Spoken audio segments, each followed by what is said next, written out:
no pressure at all. Okay, we are live, I believe.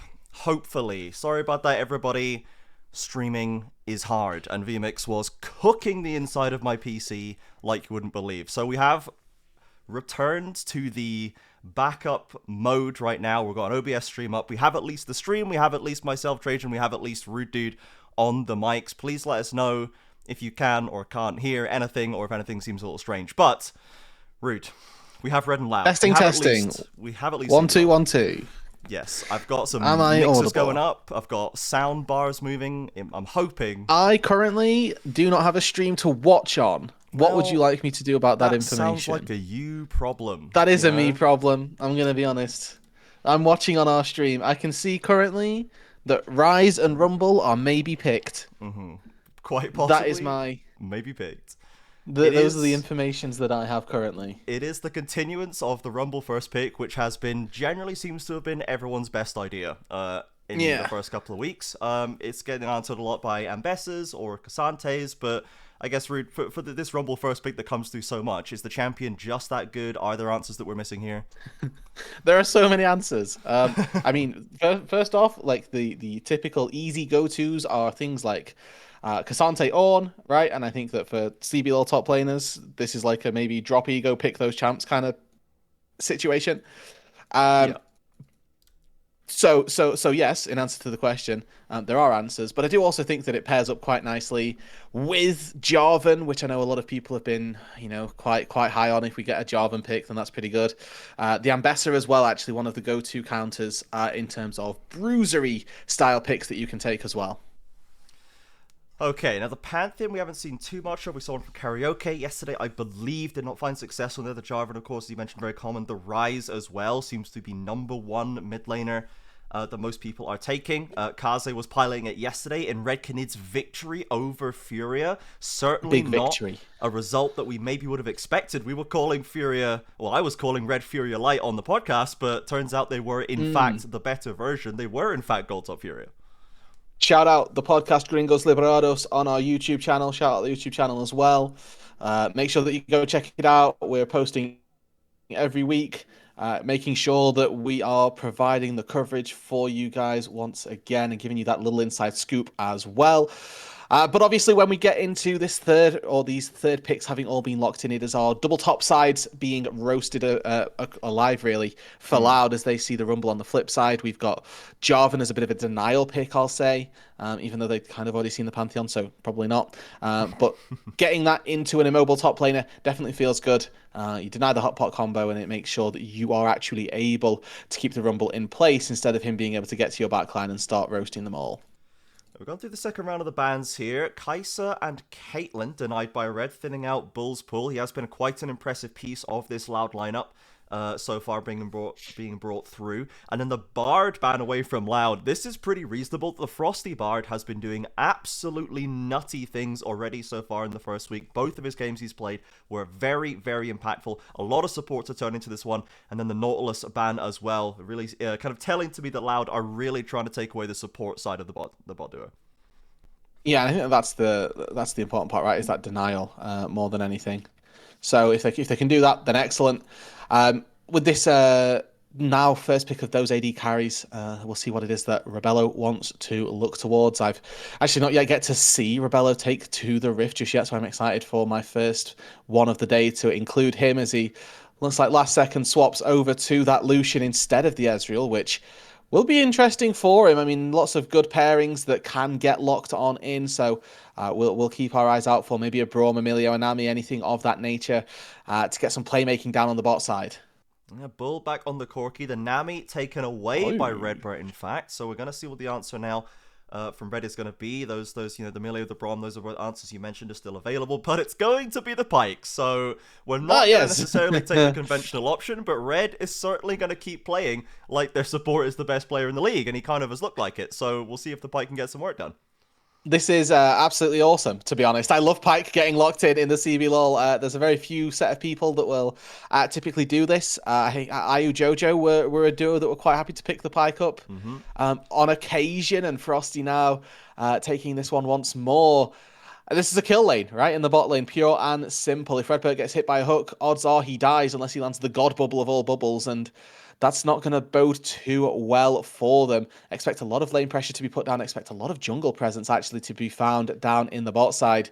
Young Jay and Curse alike, both most likely to make their efforts felt in that bot lane. Yes, and for Young Jay in the game yesterday, it was a frustrating one for him on the Nocturne. Honestly, he was trying to make a lot of plays early, and he's played the Jarvan before. He is a very active, proactive jungler, I guess we can say. But yesterday was not his day. It was a very frustrating watch, honestly, for him trying to make plays and always being rebuffed at every turn. Now he's back on the Jarvan, who once again has plenty of tools to play around, and as you say, a bot lane focus that might come through to get him started early on. So we'll see if Young Jay is a little more reserved after yesterday's loss, or if he's going to keep trying to take the game into his own hands. But if this Loud roster, Roodood, it's kind of hard for me to draw a beat on them right now. They had a very rough game one against FourY4, then they won a long drawn-out banger versus Pain, but Pain have settled to the bottom of the table. Lost again yesterday. They've got strong pieces, right? But it seems like we're still a ways away from getting the full value here. Yeah, and I think that for Loud, I wouldn't be surprised, right? Look, coming into this, Red most likely to be quite easily walking through this game, but Loud themselves, this is again a bit of a classic matchup from a good few years ago where these two teams were ruling the roost of the CBLOL and formerly having really good outings in these matches. Loud as a team, I think they still need to find their feet, as you quite rightly highlighted. And I think that for Young Jay, we were talking a lot about his aggression in the last series or in the last game, and I don't really mind that if it is just a case of finding your feet, finding what works, and how it is that you need to perform early on. Yeah, absolutely. Now we are on to the Rift here, everybody. First game of the day here in round 4 of the CBLOL Cup here in 2026. Red looking to extend that win streak up to 4-0.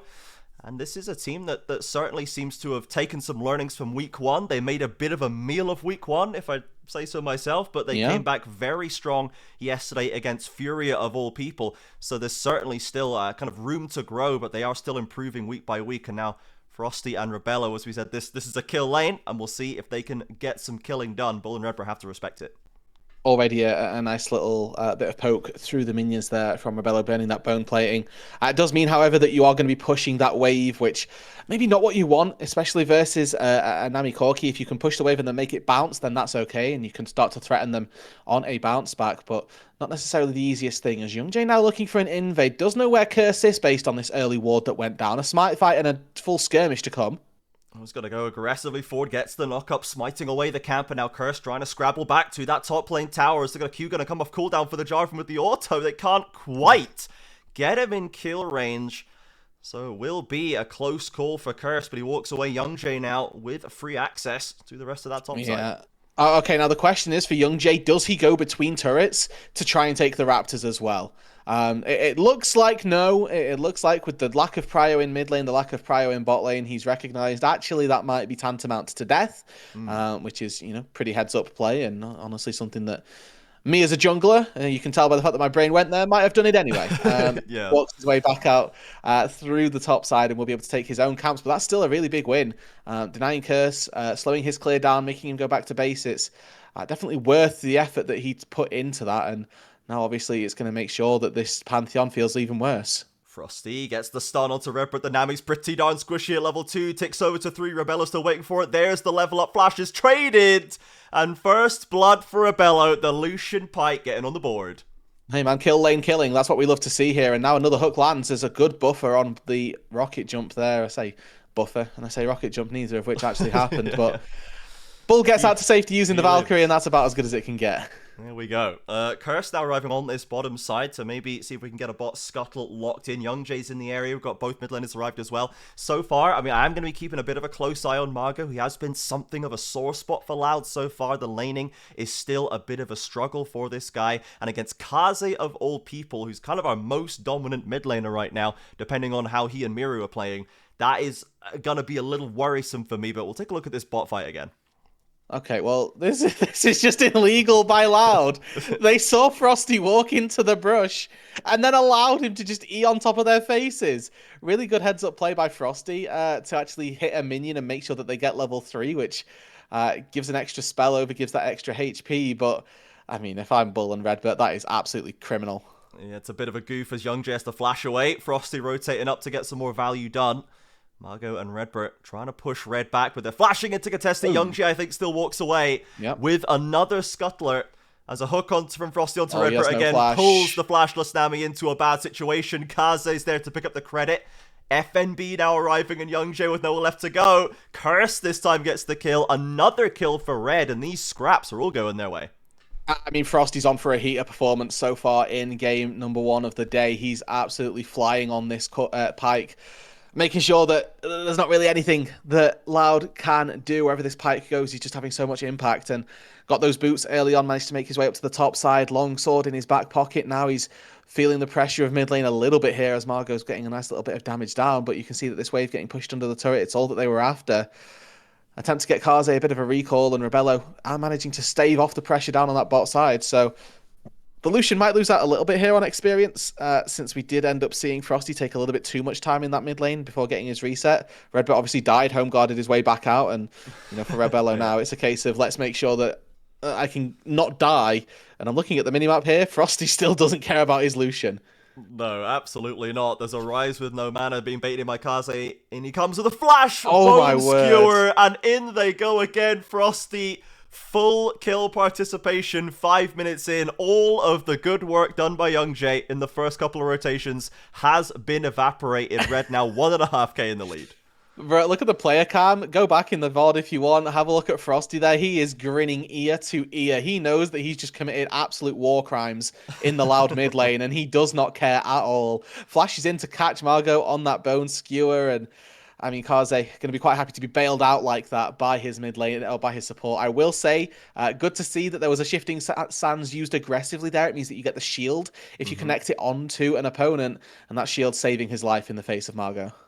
FNB trying to push Shino out of the range of getting some of this farm down and overheat. It is going to have decent damage. Loud going to turn their eyes to an Ocean Drake, which they will take on a nice resetting timer from Red. So still picking up something, but they are now playing from the deficit.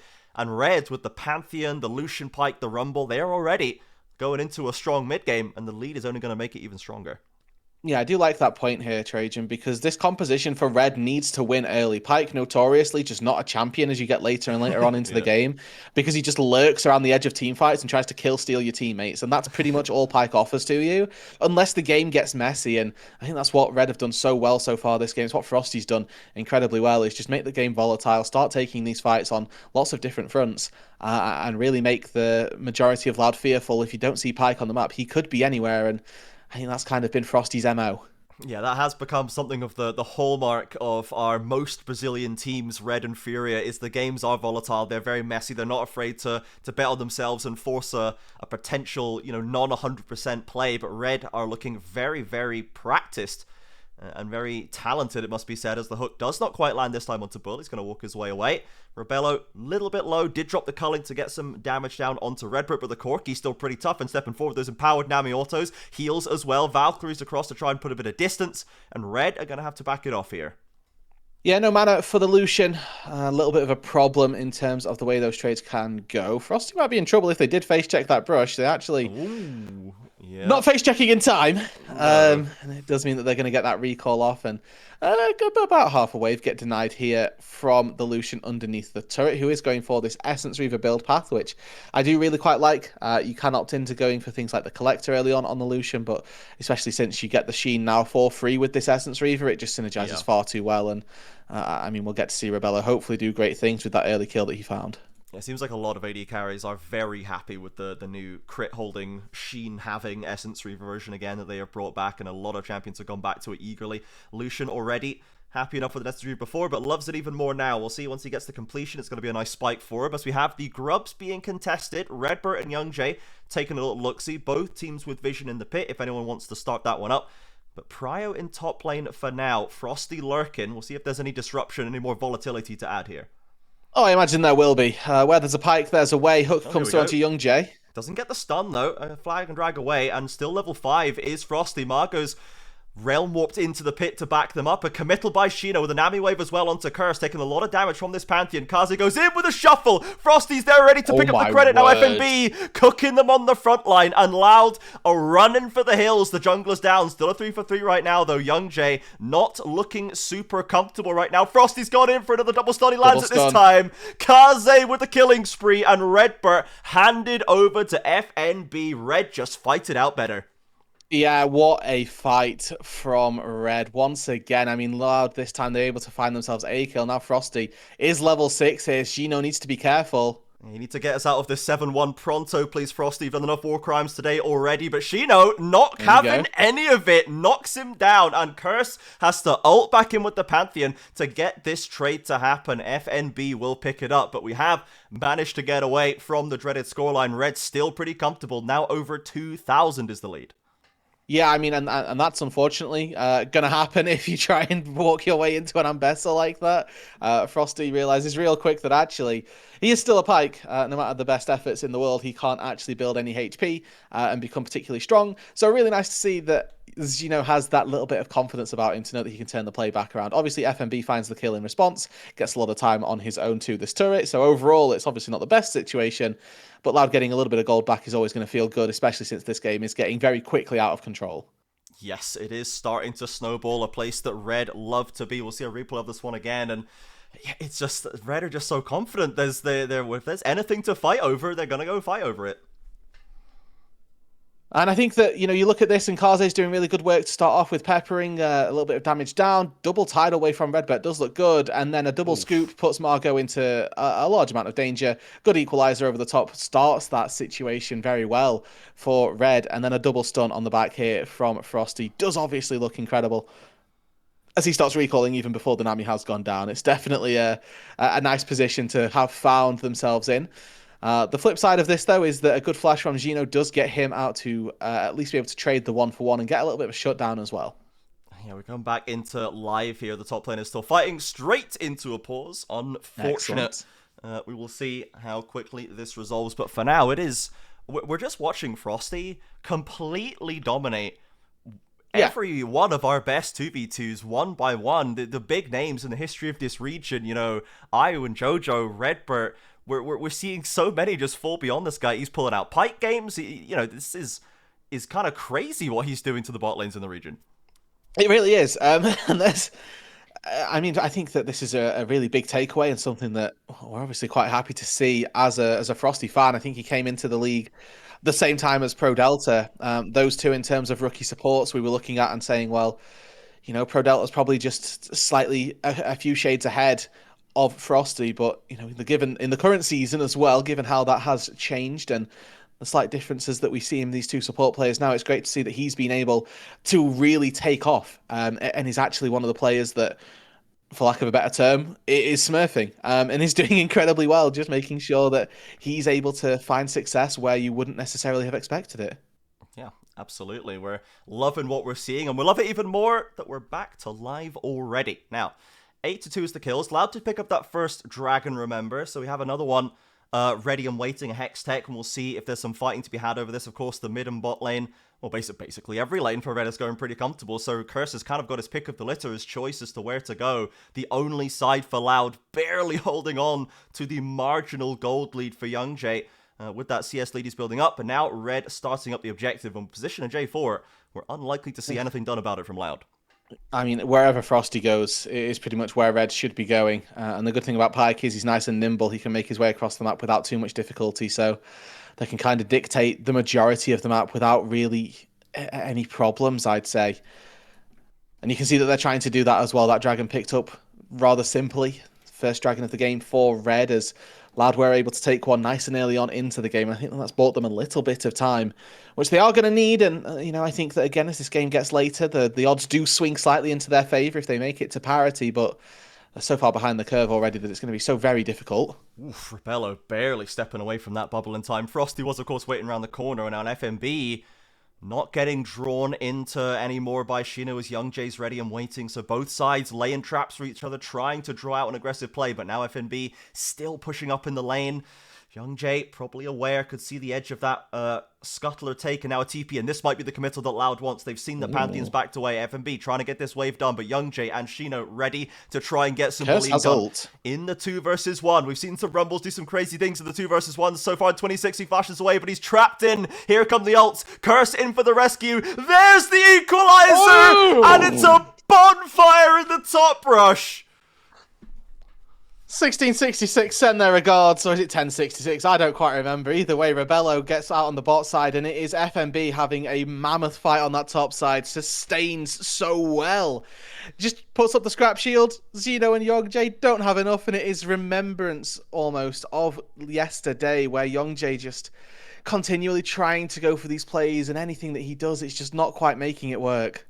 That is a little tragic for Loud. We could see this. It was the foreshadowing was there. He had the ultimate. You pointed it out. And they can land everything. They can press all the buttons. But still, the save in from Curse and that rumble damage is just obscene.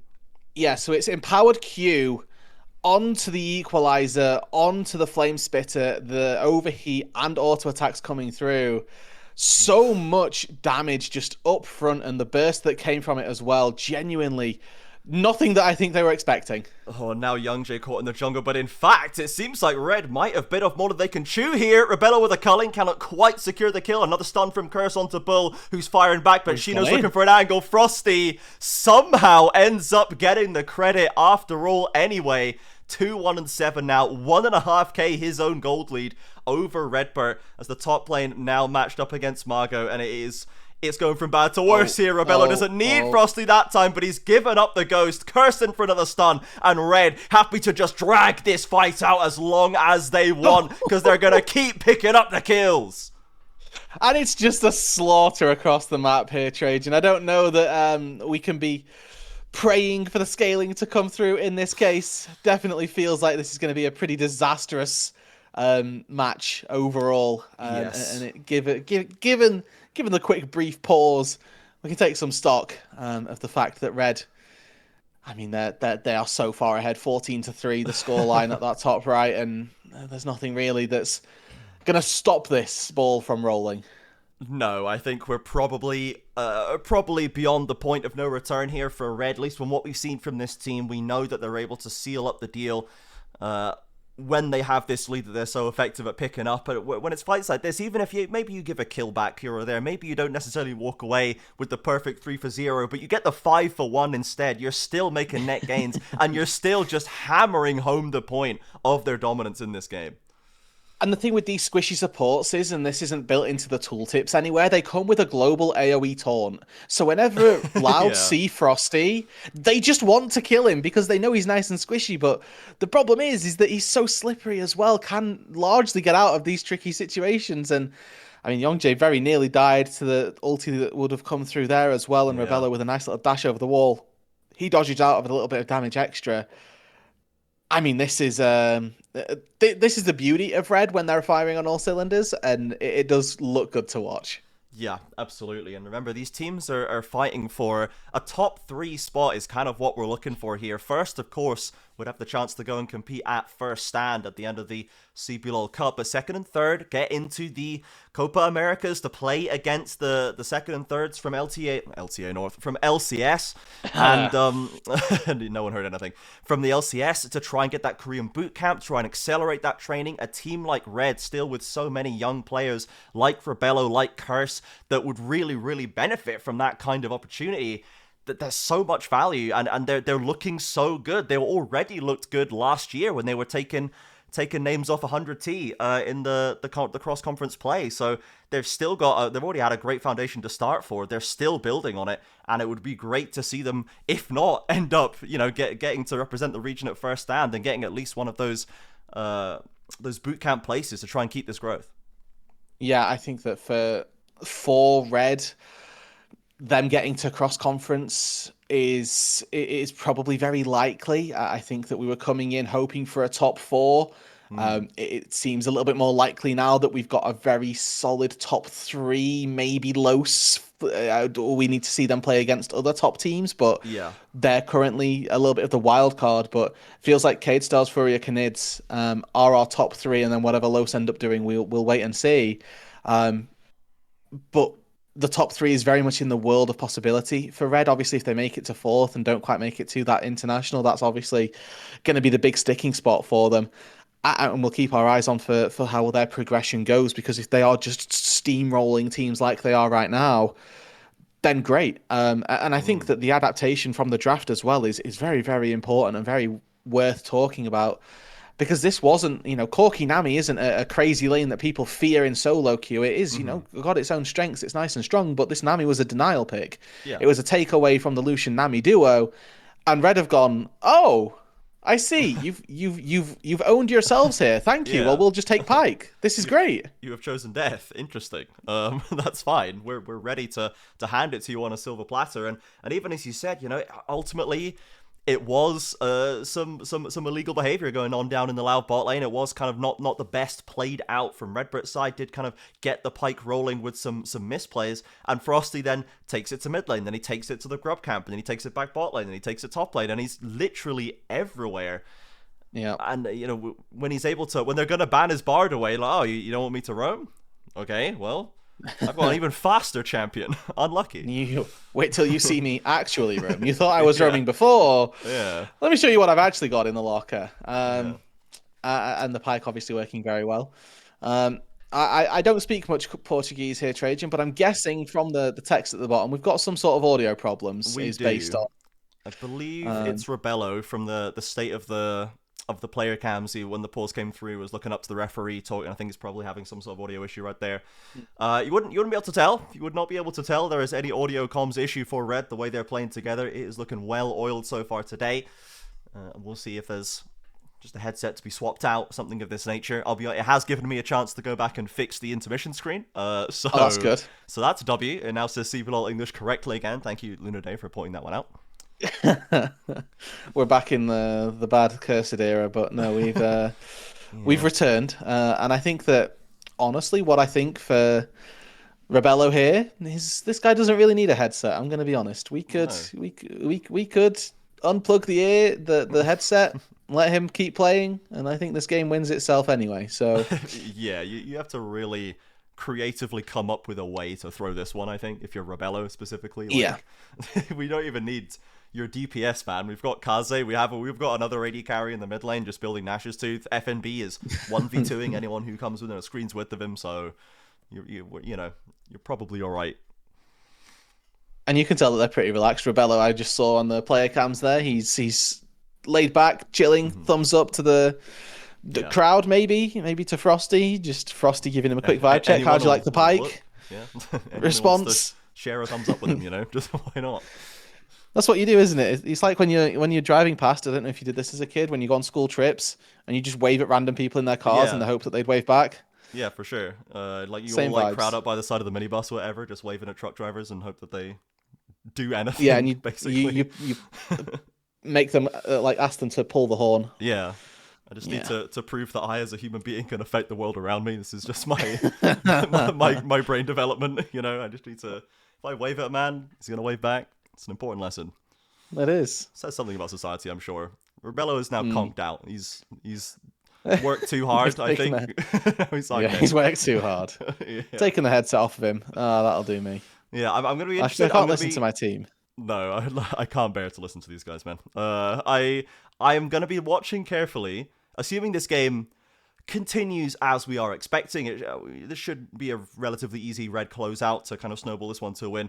Whether Frosty looks happier with this one, because he was looking very miffed with some of their previous wins because they just weren't very good. The second win from that first week when Red, as you say, was making a big meal of those wins and they were not looking very, very clean. Everyone was getting up and doing some, smiles and handshakes and fist bumps, and then Frosty looked very much like, I don't know, man. I don't really like that one. I'm not really happy with it. He was clearly holding himself to a higher standard. I think that's good. Yeah. If we have these expectations that they're going to be a team that go to international and go to cross conference, having sloppy games versus bottom of the pile teams, that's not good enough. Mm. So ideally, he can hold himself to that higher level and find himself in a position where actually he's not if he's not stomping, then he's not happy. And like you say, this is a good little idea to go. Is he going to be happy with this performance? I think Mhm. judging on the what I saw a little bit earlier, which was that he's laughing in his chair and having a Yeah. good little time of things when he roamed up topside, seems so far based on vibes that he's a little bit happier. But Yeah. we'll definitely see. That's all we want. I just want Frosty to enjoy League of Legends. That's what I want. That's what I'm invested in as a fan of this region. I want him to have fun. We can see it loud. Ultimately, not quite as much fun being had right here. Margot's still struggling a little bit. Did find a lot of kind of people like Pikes flashing into his lane, which is never the favorite thing to see as a mid laner. But we are still kind of waiting to see how this develops into an option. And we have the extreme examples of Fluxu dumped Aoshi after week 1, going 0-3. They did then win the next game, so who knows, maybe they're geniuses. And Pain, the rumor is that Pain is searching for a new AD carry to replace Marvin already as well, despite that being a very bad start, but only being 4 games total. So we do see a lot of kind of knee-jerk reactions right now from this first week, and I'm wondering if Loud is going to give Margot enough time or the same enough respect to kind of let him try and build into this very new roster. Yeah, I think that the problem with that is that you don't have a lot of time. These knee-jerk reactions, as much as they are exactly that. They kind of need to happen. Yeah. If you don't make these changes, split one's over, and then and then you're waiting for split two. And yeah, Yeah. you can make changes then, but I know that Loud obviously wants to get back to winning ways. I think the majority of these organizations, Pain Gaming, want to get back to winning ways. So that for them, waiting until split two, not really an option. They've drafted in what is ultimately a super team of veterans in the CBLOL who currently haven't won a game. Yes, they are still searching for that first win. Loud as well with their powerful imports. Young Jane Bull coming through. Some exciting talent in Shino and Margot, and a veteran from Redbird. We'd love to see a little bit more from them. We did see some decent stuff in that Pain game especially.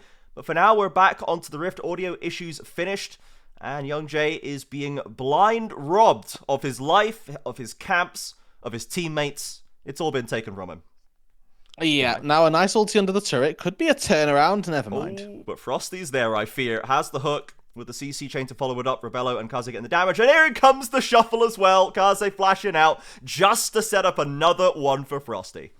Yeah, I'm glad that they're having fun. I think for Loud, this is another case of we tried a couple of things that didn't work, and the game has been lost around us due to so some things very much within our control if we take a look at the bot side 2v2, and some things unfortunately a little bit out of their control if we take a look at a psycho roam from Frosty into the mid lane to try and punish Margot, which, in fairness to him, he was having a good laning phase. Yeah.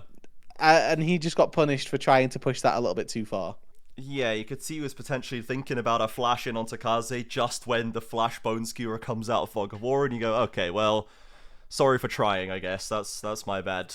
Frosty now, speaking of, has found Margot again. Woo! Forced the flash, and he'll phase run, skip away to safety, because FMB probably would have put the nail in that coffin, but Rise will live for now.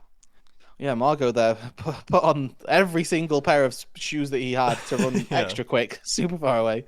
Sort of flashed out of, I guess, habit, but I think between Nimbus Cloak and the phase rush there, he was probably very, very fine without burning flash, and we'll see whether or not there's anything for Loud to do down on this bot side. They've elected to take the dragon, and honestly, I don't mind the idea of them taking it. I don't mind the idea of Red missing it. This game is going to be over before the next 15 minutes, so Yeah. if they get to a soul, I think they failed. We'll see whether or not that holds any weight, though. Yeah, this mid lane tower certainly not going to be holding up much longer. The Rift Herald crashing in, a second charge coming in here, but we'll see where Curse wants to pilot this one. He's weaving and dodging, lands it into that mid lane turret. Rebello with a bit more damage. Bull really trying to push this Lucian away, chunks him down to about half, and Loud will hold on to their inner for now. But Red, that's that solo queue terror, Corky Nami right there. Absolutely. We were waiting for that damage for a long, long time, and especially with the Romana being worked towards, it's not to say that Corki can't do something as this game gets later if Rebello keeps on being quite aggressive with his positioning, but he's already 2 items deep, and they're 2 expensive items deep as well with the Infinity Edge as well, and now he's in trouble. He is in trouble. He's There been you go. taken down. FMB's got an ultimate there to try and get some return damage, but will not be enough to keep Young Jay down. So Rebello is finally punished here. Only the 4th kill on the board for Loud 18 minutes in. But a kill's a kill. And Rebello, not the first time Rebello's positioning has been a little bit questionable, which will maybe give him a pass this time. Who knows? Yeah, Bro was testing those limits, and you know what? Fair play to him. That's kind of what we're here for in a game where you're 8k gold to the good at 18 minutes in. It's not going to be the worst thing in the world for you to take one quick L, as Redbet's going to get 1v1'd. Yeah, there goes another L for that one. Frosty's ult not even needed, as Kaze will slide forward and bring up the damage. As now, Curse, in fact, is going to go pick up that dragon, which did have to be cancelled before. So we're going to get that first Infernal on deck for Red, moving up to 2 dragons for themselves. Just in case the game wasn't hard enough for Loud, let's give Red some extra bonus damage. Yeah, because they're certainly lacking in damage right now. Let's just put an extra 3% on it or whatever it is. Yep, 3%. I'm a AD genius. and AP. Well Master, done. by the way. This guy commentates over League of Legends, everyone. Yeah, absolutely. Frosty is now just melee ranging Young Jay, just for the vibes, I suppose. And Young Jay has to let him, is the unfortunate thing about it. He can't actually try and punish him. He's got to feel bad. He's struggling. Is Young Jay. His entrance to the CBLOL, unfortunately, not particularly being what he would like it to. I mean, in terms of how well he's doing in this game, obviously, when you're trying to get gold and the rest of your team is faltering at the seams, it's pretty difficult. But 3 out of 4 kill participation has been there for when they've been able to capitalize on something for the squad. So it's not amazing. And I do think, obviously, with this game, we're probably resigning ourselves to the idea that Red are probably going to go 4-0 up and Loud are going to end 1 and 3 after this game. But it's a case of the fact that Baron hasn't spawned up until now. Means that Red have been a little bit hamstring in their ways to close this game out. Yes, Loud did manage to pump the brakes on them just a little bit, but now the anti-brake pumping objective has arrived, and Red have gone straight onto it. We're pink warding, we're setting up, we're going for the 20-minute spawn kill. Young Jay trying to make his way into the area, using some pinks of his own. Frosty waiting to see how much he can irritate them on the way through, but can Loud break through this pike? Look, goes wide. I mean, he's still got the undertow to get away, and I mean, nice little dodge here. Ball now caught. Oh, Young Jay's gone in for the ultimate to lock Curse and has to flash away, but in comes FMB from the flank. Shino's arrived as well, but Margot completely isolated. Kaze's completed with the ult. Curse is going in deep for the kills, and Frosty picking up ultimate KS's, sharing the gold around the team, sharing the love. Double kill for Curse, and there's a Baron live, but we've got turrets to take as well. Yeah, this is just a slaughter. The Canids showing no mercy in this matchup. They're going to end this week, or at least end this game 4-0. They got another match later today. I mean, we've got the time to go and check, I'll be honest with you. They do. They play up against Pain. So I mean, quite likely 5-0 as well come the end of the day. Yeah. Shino, he's fine. It could be an incredibly CBLOL moment if Red choose that one to lose and to break Pain out of that losing streak, but we shall see. Certainly not if they're playing like this. We'll see a replay of this one as well. And again, we can see that Bull wants to try and leverage this Corki damage a little bit, but he can't do it all himself. Unfortunately, you know, without the front line, without the damage there, I mean, I think Shino kind of needs to press his ulti. I'm going to be honest. Yeah. The Ambessa trying to play for Peel of the Nami, I'm not convinced. As an angle, you can take that fight up to the top side, as he's now looking for the 2v1 again, FNB. FNB is about to go overheated right now. He's going to pick his spellcast carefully. In it comes, but Shino is ready to get the job done. The Hex Streak are doing a lot of work right there, but Margot caught on the other side has to flash away back to the tower. So FNB is finally punished for a little bit of overextension. Yeah, small reprieve here should give them a little bit of time to lick their wounds, maybe get a little bit of gold back, because it does look like they're opting into a trade here. It's going to be a nice turret take up on that top side, where Red are going to take this tier 2 down in the bot lane. So in terms of the map pressure, you'd like to think that Red are going to make the most of this and using their Baron to break open as many structures as possible. And I know that you'll appreciate this one, Trajan, here, as we've got Atacon having been gone now out of the season. We come back to Baron at 20 minutes. We get to call our first Barons the economy Barons again. And We do. I'm quite happy with that. Yeah, the return of the long-awaited, much-missed economy Baron. Get your money in, folks. Yeah, spend your gold. absolutely. Get those plates. Yeah, and then close the game. We're going to back again. So at this point, because as you say, we don't have the soul to play for. There's a minute left on an Infernal, but it's not really going to be that much of a factor. Already 9.5k is the gold lead for Red right now. So we should be looking for some sort of force play around the Nexus turrets. Potentially Frosty might be able to get something going in the jungle. We can see him stepping up again aggressively as always. And we probably just need one team fight to just try and close this one out. From Red's side, they have dropped a couple of kills in the side lanes and Loud are bunched up in top side. So Frosty's got to be a little careful. And if nothing else, let's say all things go completely awry and Rebello throws his life away, Curse and FNB caught on a side lane. I think Kaze has been that staple part of Red through this game, 6, 0, and 5. Only 50% kill participation, but has not yet died, and consistently valuing his life. Feels like he's doing pretty much what he needs to. And I think that Azir consistent DPS as well is going to be a crucial factor when we come into these late game team fights where there's an opportunity for Loud to have maybe outscaled, but they're staring down an Azir who's had untold amounts of free farm, and he's not really going to struggle. Young Jay just deigning to take a single camp and will walk away with it as the Dragon's going to be locked down by Curse as well. Kaze and Margot going at it, and Margot not slouching in this trade. He's pretty darn tanky with Seraphs, with the Crushers as well, the upgraded Merc Treads, but will Realm Warp to safety because he knows that Red are likely coming through to try and spoil this. And as you would expect them to. Good combo. Yep, we've got a stun, we've got a hook, we've got Rebello with the culling, and now Frosty's getting chunked down. FNB dropping the equalizer, and the burn is enough. Unfortunate. Margot goes down again. It cost a fair few ultimates to do so, but that's another side lane under control.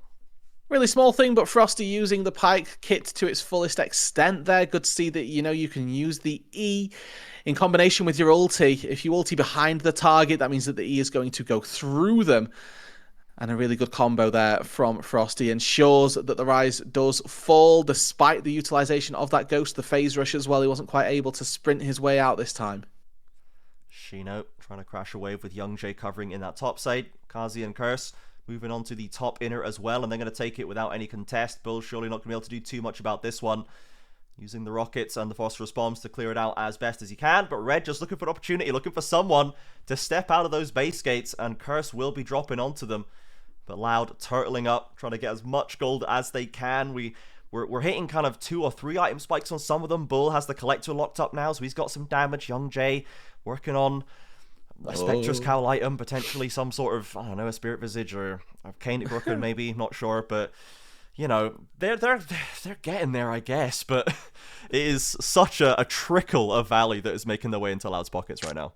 Yeah, this is it's a drop in the bucket, isn't it? It's not nearly enough to have turned this game back in their favor. It's going to take like a double throw from Red to put this game back into Loud's realms of possibility, so we would expect this game to be wrapped up pretty quickly, as you'd like to think that Red, they're not stalling for the case of stalling. They just need to wait for more objectives to be available. They'll be kicking themselves a little bit that they're not on soul point at the minute, and they can't just take any fight that they're after, for fear of it, potentially going slightly wrong. And as long as they close the game out cleanly, I don't think I'm too worried either. Just make sure that they're in a pretty good spot and they find themselves not just throwing the game for nothing.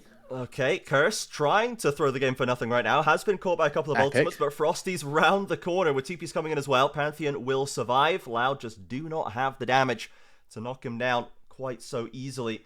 And now Red would surely love to keep these pushes going, but Loud moving as a little squad, a little unit coming through that jungle. Anyone steps out of line, they will have everything at their disposal to send at them. Yeah, 1 minute on the Baron here. I'd like to see Red try and fix those side waves. That bot wave can be pushed in a little bit deeper. Top wave can be pushed a little more so as well. And that's how you're going to try to begin to choke them out. FNB as well did use his teleport to come in here, so he's got an extra, 1,000 HP for very little good reason. But we'll see whether or not they can make the usage of it. It does look like they kind of TP'd in to maybe bail out Curse, and since he got bailed out, nothing else actually happened after it. Our bot wave is slowly pushing towards them, and a culling comes through. Curse back in for a bit of revenge. Margot the first to go down, and Bull caught up by Kaze and Frosty. Double kill for Rebello. And now, especially with that Corki threat, both the DPS threats really off the table. Surely we are now cracking the base. We haven't got the Baron just yet, but it's going to be at least an inhibitor. They can go back for the Purple Worm if they wish, and it looks like they might be opting to do that.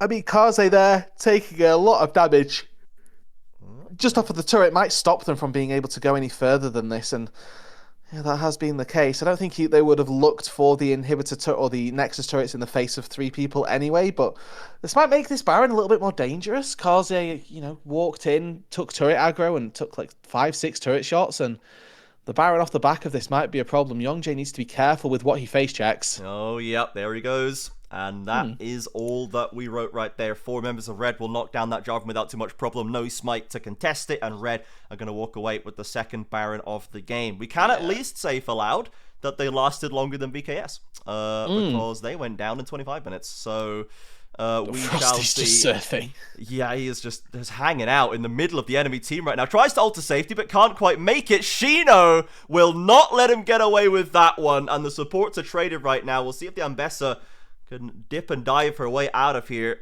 Likely will be able to escape right now. So Frosty finally gets his comeuppance for the sheer irritation level that he's been dropping. And honestly, he was playing very close to the line there. I'm actually quite glad that Shino managed to kill him, because that feels like something that no Pyke should be able to get away with. Yes. And I'm glad that Frosty didn't, So yeah, good stuff from everyone involved. Exactly. A couple of little missteps from Frosty to do exactly that, to keep him humble. But I'll get another look at how this broke down to begin with. It's FNB just landing some really good electro harpoons, and the equalizer rather coming on top of that. Zone's Redbert, who actually has a really good flash to prevent Frosty from getting out to safety. Yes. Trade of 1-for-1 for the supports. Yeah, who cares? Top laners get paid. Yeah, absolutely. Shino managing to keep that KDA at least even coming through this game. Now Loud rotating back out onto this bottom side. The potential Infernal Soul Drake up in 10 seconds, and Red want to take full control of this river. Both mid laners not quite there, but Curse has got this jungle corridor locked down with a FNB ultimate. Here comes the counter punch from Loud right now. Rebello's dropping low. Youngjae has gone in, but he's gone down. Rebello has fallen. Shino trying to get out. Kaze slides in. Flashes traded by Bull as well. Now the Corki's got plays to make. 3 for 2 right now for Red. A flash in from Margot, trying to get something started in this game, and he'll push Curse into the revival. Bull, Redbert, Margot, they will be able to knock him over, and Red with the first major misstep of the game. Hey man, I said they need a double throw. That's one. Do that again, and then we start to talk. Let's see though. Frosty lurking in the wings here, a bone skewer in a dream. I don't think he's going to be able to get there. Okay, went in for the ult.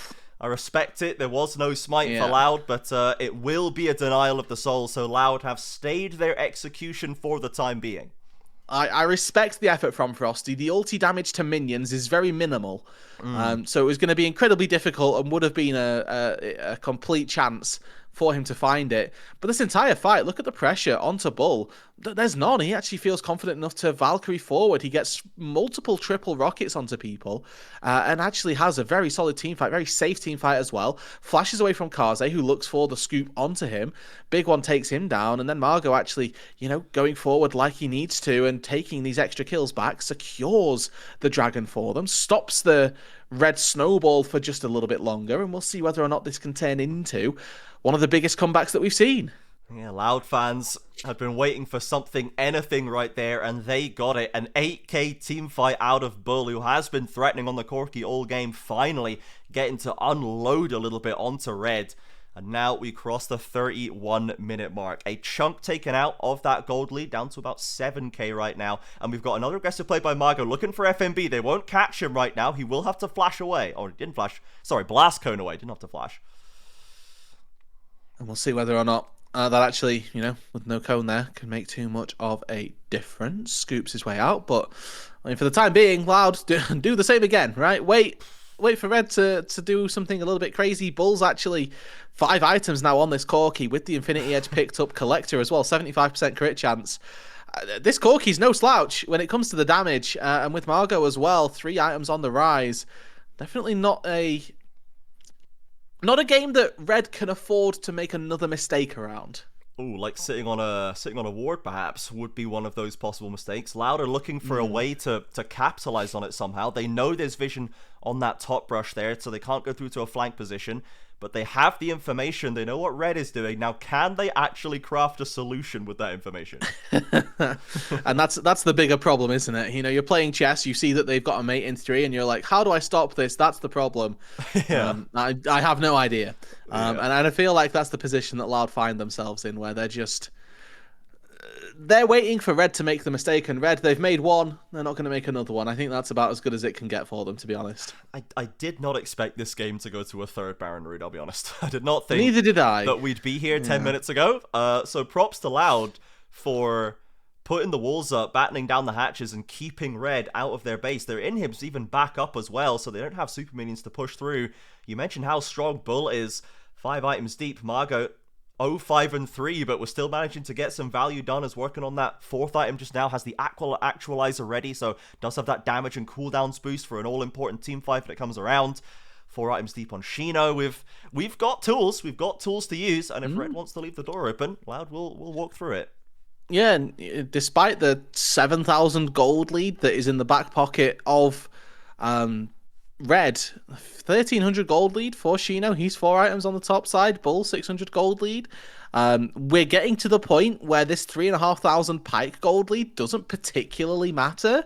No. Because it's Pyke. And it's becoming not a champion, becoming a... Yeah.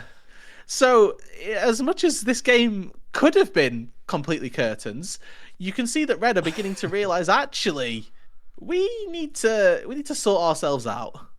Yes, they did come in very hot, and they're not laughing now, Root. We're not chuckling in the player cams anymore. We have locked in somewhat, and we have Baron up now in just over 15 seconds. Another chance at the Infernal Soul a minute after that. So Red again taking aggressive positions, looking to try and get a pick. Curse has opted to go forward for Shino, who could not quite time the ultimate to get into safety just yet. But in comes Margot and Bull and Redbert. Here they are trying to save it for Loud. Young Jay, though, has been peppered down. The culling for a bellow finally chops him down with the Corki damage as well. Oh my word. Red get 1 kill, but they need to be careful on the retreat.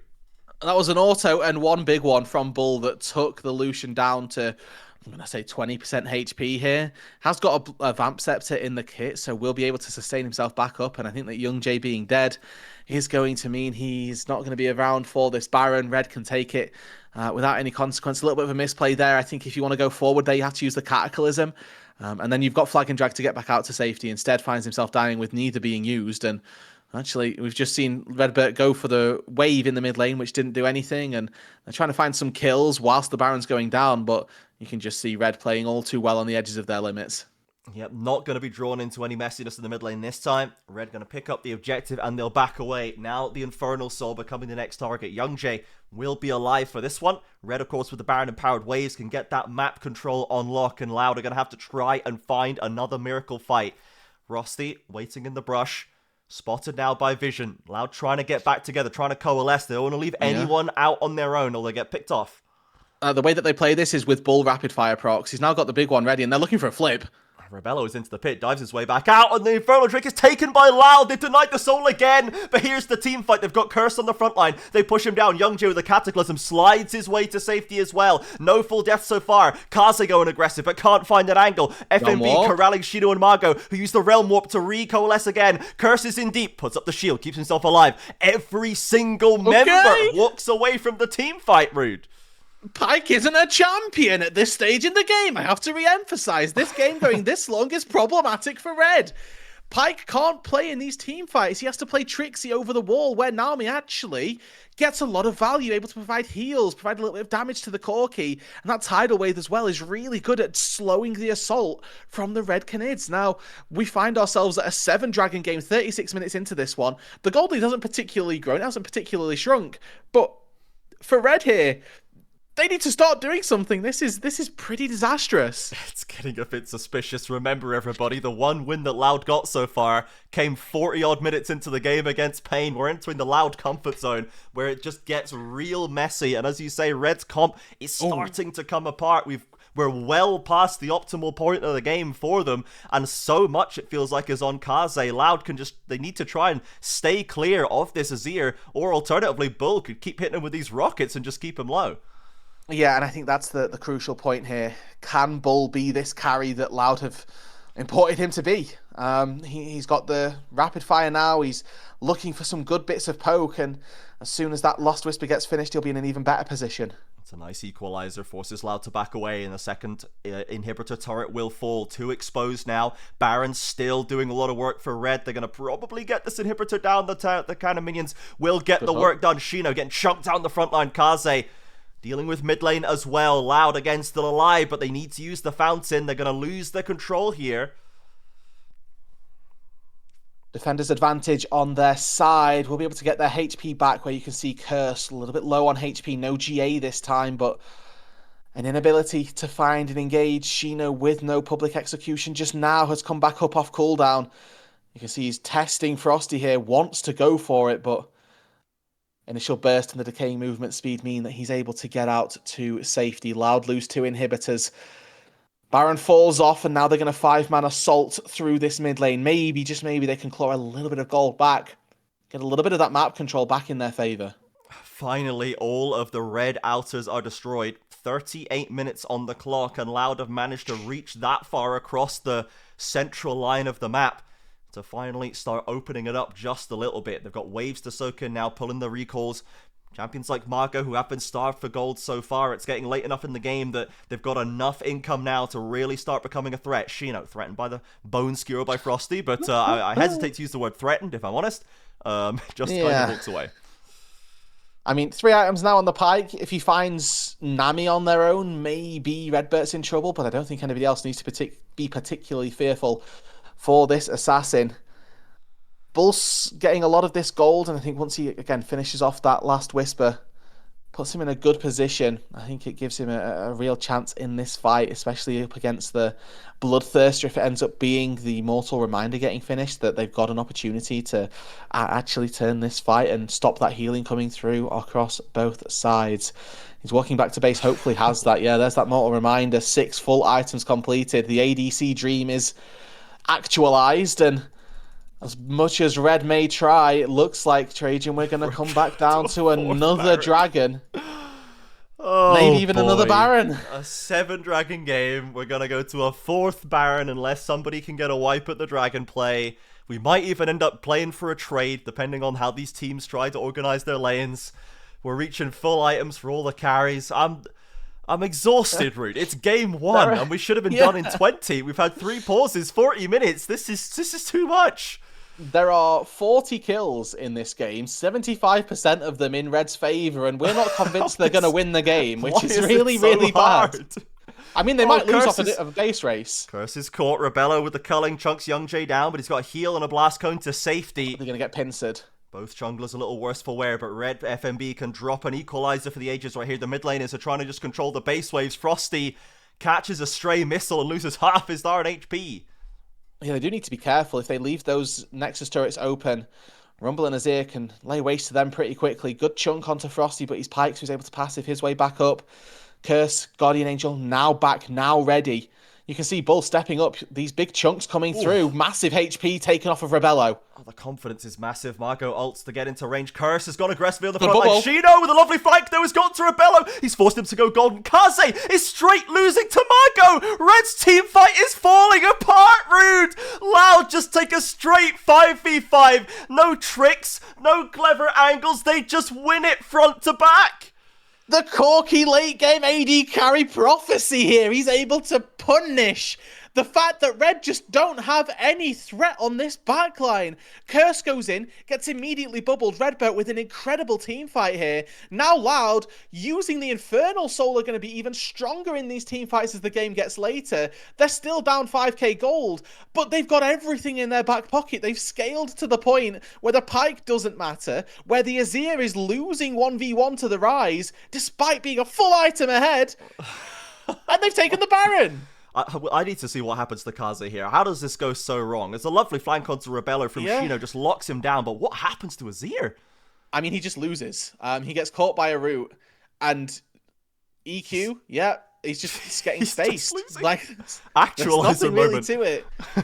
Yeah, the spacing is too good. Margot playing the fights out exceptionally well. We criticised his laning phases previously, but in these team fights, he's playing the Rise and he's playing it darn well. Now they've got the Baron at their backs. They'll be able to stave off those inhibitors being down. And yeah, look at that damage from Bull. Word. This Corki is a menace. Look at the damage on the flip side. Look at what Rebello did. Holy moly, man. This is, and for all the Loud fans who've drafted them on their fantasy team, they played a 45-minute game against Red. We must have gotten good points for that, right? They've got 13 kills. Margot's 0-5-4 and has won the play when he's taken down potentially Azir in the 1v1. Now Red on the wrong side of an Infernal, and the Baron, the Corki Rockets, are going to be hitting like crazy. Okay, now, okay. It speaks to the state of the game where Red land a hook on the enemy AD carry, and all that happens is he Valkyries away. Yeah. That's telling. And I think Red are maybe resigning themselves to the fact that they've tossed this game once too many. I said they needed a double throw. They found the second one around that dragon, and Loud find themselves now with the Infernal Soul, with an ability to slowly whittle away at some of the turrets that Red have in their base as the mid-tier 2 falls as well. Shino guiding that one in. And little by little here, these rapid-fire cannon procs, just a little bit of help, a little bit of support on Bull, and he's able to walk up, take another chunk out of those turrets. Rude. I don't think we're going to be seeing Happy Frosty after this game, I'll be honest. Definitely not. I think it's going to be another grim expression for Frosty when this is all said and done, as the Baron waves continue to stream in the culling just to thin them out, but it can't save the inhibitor tower. And now Loud are going to potentially crack this bottom structure. Mid lane wave being ferried in by Shino as well. Red's running out of time. They look for a catch onto Ambessa. They've got one. They pushed him into revive at least. Now Loud with the 4v5. Can he still play it out? Kaze gets Youngjae out of there. Bull finds the kill though. Threads a rocket through, and Marco still threatening from the side. Red at least have turrets to play for. Double kill for Bull. They've still got a Baron wave coming in. Frosty starting to struggle. Kaze's already dead. It's 3 versus 4. How have they done this, Trajan? Loud were down 10k, 3 Barons, and they're going to win the game. Oh, this is some CBLOL looking game if I ever saw one. Margot going golden on the front line. Curse. There's just nothing left. It's 5 versus 3 with Baron in the wave. Curse is caught. FMB with the last-ditch equalizer. But Bull just doesn't care. Frosty goes in, gets one last assassination. But it is just commiseration for Red with an almighty throw as Loud pick up the 45-minute win. Wow. Oh my I mean, there's nothing else to say. That is... Loud know that they've just committed daylight robbery. Red know they should be 4-0, and unfortunately, that's not what history will say. That was so illegal. It's a good thing I haven't got the camera set up, man. My head's in my hands. I can't look. That is tragic. I think that game ended with a kill score of something like 41-17 in Red's favor, and yet here we are. And that is, I mean, there's just no way that should ever be a Loud win. We were quite happy to have taken all of our chips and put them on Red winning this game. The first pause, the second pause, probably the third pause as well. Yeah. And against our better judgment, we would have been homeless. And we now obviously have to deal with that fact that Loud have somehow taken down the undefeated Red Canids, who do get a chance later on to redeem themselves, but should definitely be going into that match 4-0. Yes, Pain are going to be licking their lips looking at that one. Red have dealt themselves a pretty powerful mental blow after that one, and Loud's taking a well-earned winner's interview. We're going to go to a quick break for now, guys. I'm going to see if I can do some triage on the stream setup as well and put some of the pieces back in. And we're going to need to try and get back on schedule because we were going to be ahead and now we're 10 minutes behind. Such is the way, but we'll be back in just a few minutes, everybody. So don't go anywhere.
6 vagas.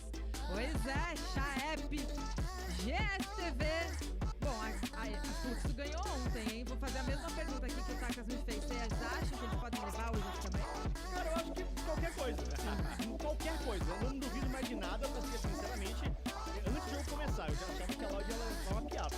Aí depois que o jogo começa, eu tinha certeza que a Loud ia levar uma piada. E aí acontece isso, eu não duvido mais de absolutamente nada. A Loud levou uma piaba e ganhou, né? Porque ainda teve ali os 11 mil, mas isso é CBLOL, viu, chefe? E agora esse jogo eu acho muito mais 50-50.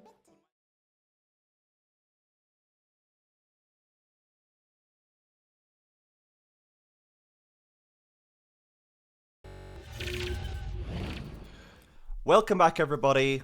It's time for game number 2, featuring cameras of a sort. Thank you, everyone, for bearing with us. We are ready to get into our second game, Fluxo versus Leviathan. Now, both of these teams have been struggling. Fluxo put their first W on the board yesterday against Pain, and Leviathan were pushing Los, one of our current undefeated teams, very hard as well. So it does really feel like, specifically in Leviathan's case, that there is going to be a win coming. We just don't know when. And then for Fluxo, we'll see if they are sort of mobilized and energized by getting that first one over the line. Yeah, the story of Leviathan so far has been they look so good, but and then they can't quite ever make it go over the line. Which, you know, if you can't win the games, then are you really that good? Well, we'll wait and see. But they've shown us a lot of potential, which is this crutch word that I feel like we get thrown around quite a lot at. But 0-4 start for them, not going to be great. Honestly, there was a very real world where we got to see Fluxo versus Leviathan both be 2 0-4 matchups coming into the day, but Fluxo sent Pain to that fate yesterday, and now we get to see whether or not this was the heater that we were hoping for it to be. Yes, absolutely. Now, we are into the draft, and it's, surprise, surprise, it's a first pick rumble, just to keep everyone on their toes, and look at that. It's an answered rise. I wonder if we're going to pick J4, Ambessa? possibly even Ambessa. Like, who knows what's coming at this point. Yeah, jungle probably gets taken. Oh, well, they decide they want the Cassante for Curti. So, they could have taken jungle here and had their pick of the junglers, but instead they go for something else. And we've done a silly there, Trajan. We've not recognised that Ambessa was banned. Goodness. Which is on us entirely.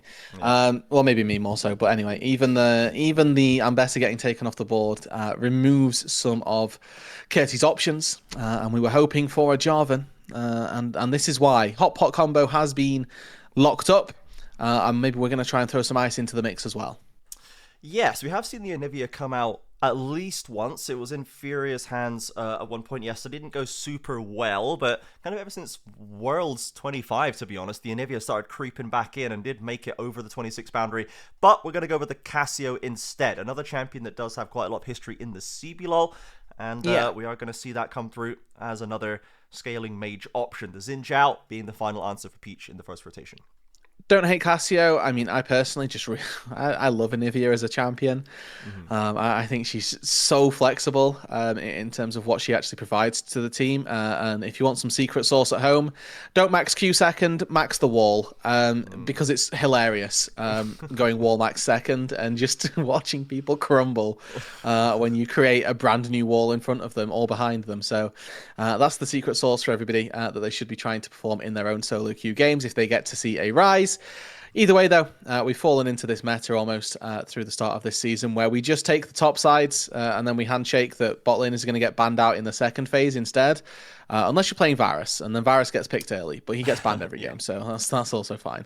Unfortunate. Yeah, we have seen the Yunara and the Ezreal banned away by Fluxo, the Corki and the Braum removed by Leviathan. We'll see what the choice is going to be for Bao. We have seen kind of a few different iterations right now for Bao so far, but they're actually going to lock in the Pro Delta Bard first. Another very high prior support we already saw banned last game. See what the answer is going to be from Seo and Toplop. Seo has definitely been, I think, the best performer for Leviathan for my money so far. This guy's got a lot of experience. He's got international appearances under his belt. He has still got the mechanics to hold his own and then some in the 2 versus 2.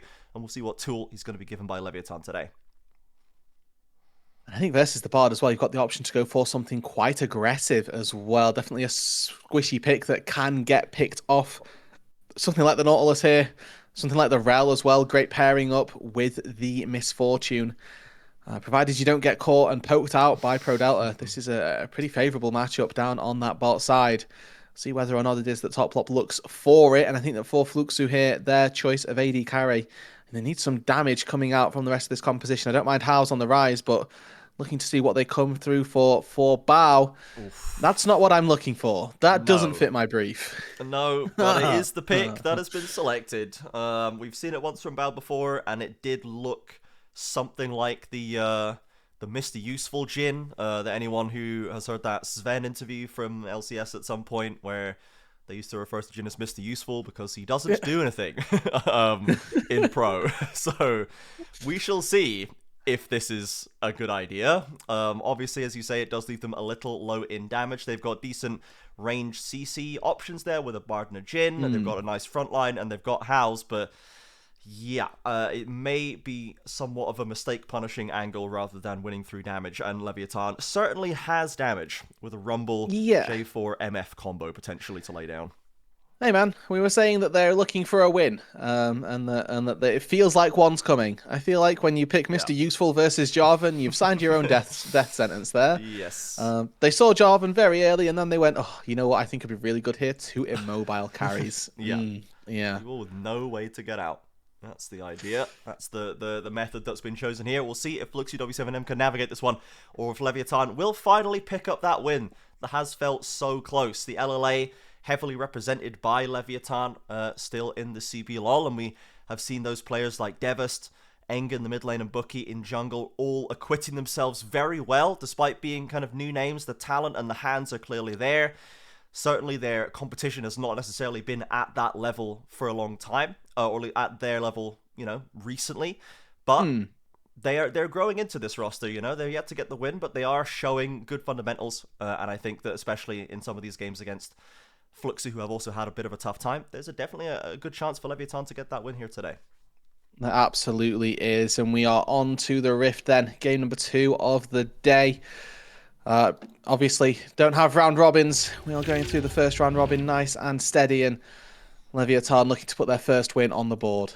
Yes, now we are going to set up for these level 1s, a quick spread out for both sides. We'll see where Fluxu wants to play to. I guess because we have this very low damage composition, I'm interested to see what Peach's priority is going to be. If we're going to try and play off a House route setup perhaps, or if they're going to try and play off Bao and Pro Delta, long range CC chain, Sail and Toplop. But we'll see what the choice is going to be right here. And we have seen already what happens when you let a game go too long through your mid-game comp in the last game. So we shall see. Hopes obviously that we don't end up with another 45-minute throw. 45-minute bangers we accept. 45-minute throws we're a little bit less happy with, typically. A little bit more frustrating. The Loud Pain one was fine because it was even all the way to the end. But Loud Red, a little more frustrating for those of us looking for the region to succeed. But ultimately, I'm sure Red will have taken a quite stark lesson from that. And to be honest, I am glad that Loud was able to pick up another win, given what they showed and the clear talent that we saw from those imports as well. It seems like they were feeling good, and I want them to do well here. Kind of same with when we try and put these new team rosters together. We never like seeing anyone just kind of flop completely and then have to go back to square one. Yeah, that is the worst case. You try really hard and then just decide ultimately that you fail. And that's not the vibe that we're after here. Tri-lane setup for this one. Expectation, I think, for these lanes is that Enga should have the push of things in the mid lane. Bot lane, I'm hoping, goes the way of Leviathan when they get a couple of levels in, and the same to be said for Devost on that top side up against Kurti, though he might struggle with that Cassante being a pretty decent answer. Kurti has been someone from Fluxu that was looking very good in the 1v1s in the kind of initial laning phase when we first saw him debuting on Fluxu last split, but ultimately wasn't able to translate that much out of the lane. We have seen him, to be honest, continue to struggle a little bit. This is one of those promoted players, again, still fairly inexperienced. So we'd like to see if there's some room for him to improve right now. Devast, of course, in a very similar position. So both of these top laners with something to prove here today. And Devast looks to be trying to take it into his own hands. He's pushing forward into this Cassante. Does get shoved back towards his tower. The shield doing some work for Cassante. But Devast winning out on the trade.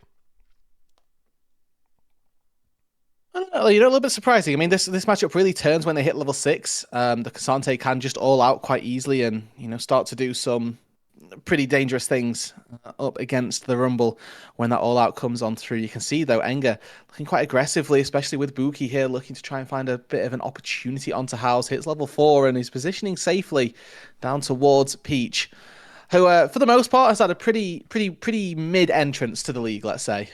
Yeah, it's not been lighting anyone's world on fire, I think, coming from, again, sort of middling performances in the LEC on XL, and a couple of other regions besides at previous points, but ultimately we were kind of looking to see if this import is it gonna kind of end up like Trick did when they were brought him onto Los Grandes a couple while ago. That was, of course, an multi-time LEC winner on G2. There were big high hopes for it, but it ultimately was just a bad fit from the get-go, and that was another one of those quick kind of knee-jerk switch-outs where he ended up departing after a few weeks. So Peach not had the best start, but they have at least got that first win, and we'll see if there's some growth to be had here for the rest of Fluxu, which has had a somewhat of a turbulent history as an org. It's been very up and down. Yeah. And they'll be looking to try and find some sense of stability, I guess, more than anything, but we'll see if that's anything that can happen in the coming seasons or the coming splits, I guess, more so than anything else. Pro Delta looking for a little bar drone up into this mid lane. Will be spotted on wards, dropping some shrines for healing for House as well. Trying to help out that Rise, getting out of early game as best as possible, as they really can't afford for this Rise not to do damage later on. He needs gold because it's not going to come from anywhere else. So yeah, a lot of the eggs are going into the House basket. And I think that's a basket that in years gone by has been pretty stable, pretty secure. This split, I wouldn't say that he's been a problem point, I think is the nicest way of putting it. I think he's been the stablest of all the baskets that are all relatively weak as a whole. Yeah, he was coming off a decent returning split on Leviathan, in fact, in 2025 Split 3, where Leviathan had gotten a couple of upgrades in some pieces and were starting to get their feet under them in obviously a split that did not give them a whole lot of room to kind of grow into it before playoffs hit, and then we were going to international. But Howls was struggling a little bit before, went down to tier 2, did not seem to really find success in CD. There was questions as to how he would perform in CBLOL tier 1 again on the promotion, but actually acquitted himself very well as part of that Leviathan roster, and does seem to, as you say, once again be kind of the most stable part of this Fluxu formula, and does seem to be showing more of that that consistent sort of Kaboom era House value rather than the later stages. Good trade down on this bot side, and looks like Pro Delta, well, actually, they're going to trade heals, so it's not actually beneficial either way. Quite a big fan of looking for these skirmishes, though, up against the Jhin, especially for Sayo. Again, maybe one of the brighter points of this Leviathan roster, and I think maybe even more so than House in terms of a player who's been given a bad hand and doing the best he can with it. Yes, it's been a long time since Pain Pro Delta, and we all feel the gap there, and we all long for the return of Pain Pro Delta, I think, as again, as a local talent, a local Brazilian support, we really don't have that many Brazilian supports, especially ones that perform one of them well. just through. yeah, one of them just, like, the best one just through completely one game over the course of 25 minutes. One of the other ones was stolen by LCS, so, we're kind of struggling to build that pool up, and Pro Delta was a very promising figure for so long, but ultimately did not seem to ever really reach the highs that we had hoped that he would. So we'll see if this Fluxu roster can give him room to start developing in the right direction a little bit more. After a pretty even early game so far, a small lead for Leviathan through lane gold, but a dragon on the board for Fluxu. Now, to speak slightly less ill of champions that I have already slandered greatly in this game, Mr. Useful here does have a very good laning phase. Yeah. So in terms of keeping a Misfortune down, one of the better picks that you can go for here is the Jhin to stop that from being a real problem point, a real pinch point down on that bot side. And for the most part here, that kind of has happened. MF usually one of these massive lane bullies, but hasn't particularly found too much purchase so far. There's some posturing for this Gromp, and I think overall everybody's just going to be happy and give it up. Yeah, Peach is waiting and watching, prodding the spear over the wall to see if there's an angle through here, but ultimately Buki and Toplop probably have this one unlocked. This might will come through and it is secured. So Leviathan continuing to find gold advantages there. Curti wants to get trades down, but actually gets the equalizer dropped on his head by Devast. And now that's the flash to safety. The Negatron cloak not doing enough. The thumbs up goes up, and he's going to have to back away and TP back in. This is not what should happen. I'm just going to say, Curti should be winning this. He has lots of MR. I think this is maybe just a... I'm not sure if this is a not sure how the matchup goes or what I can do, but Kazanta, I mean, maybe just doesn't want to trade into the Ignite as well is an equally valid reasoning for this type of thing, but the Kazante can just ulti and clap back very, very aggressively, so we'll see whether or not Curti realizes that is in his toolkit or not. As for the time being, certainly not quite making that entrance, Peach. Early ultimate come down the Crescent Guard, a stun from ProDelta as well, and How's putting some damage down on Tabuki right there. Enga firing back with those twin fangs, but it looked like Fluxy were walking into a trap, but they walk out ahead.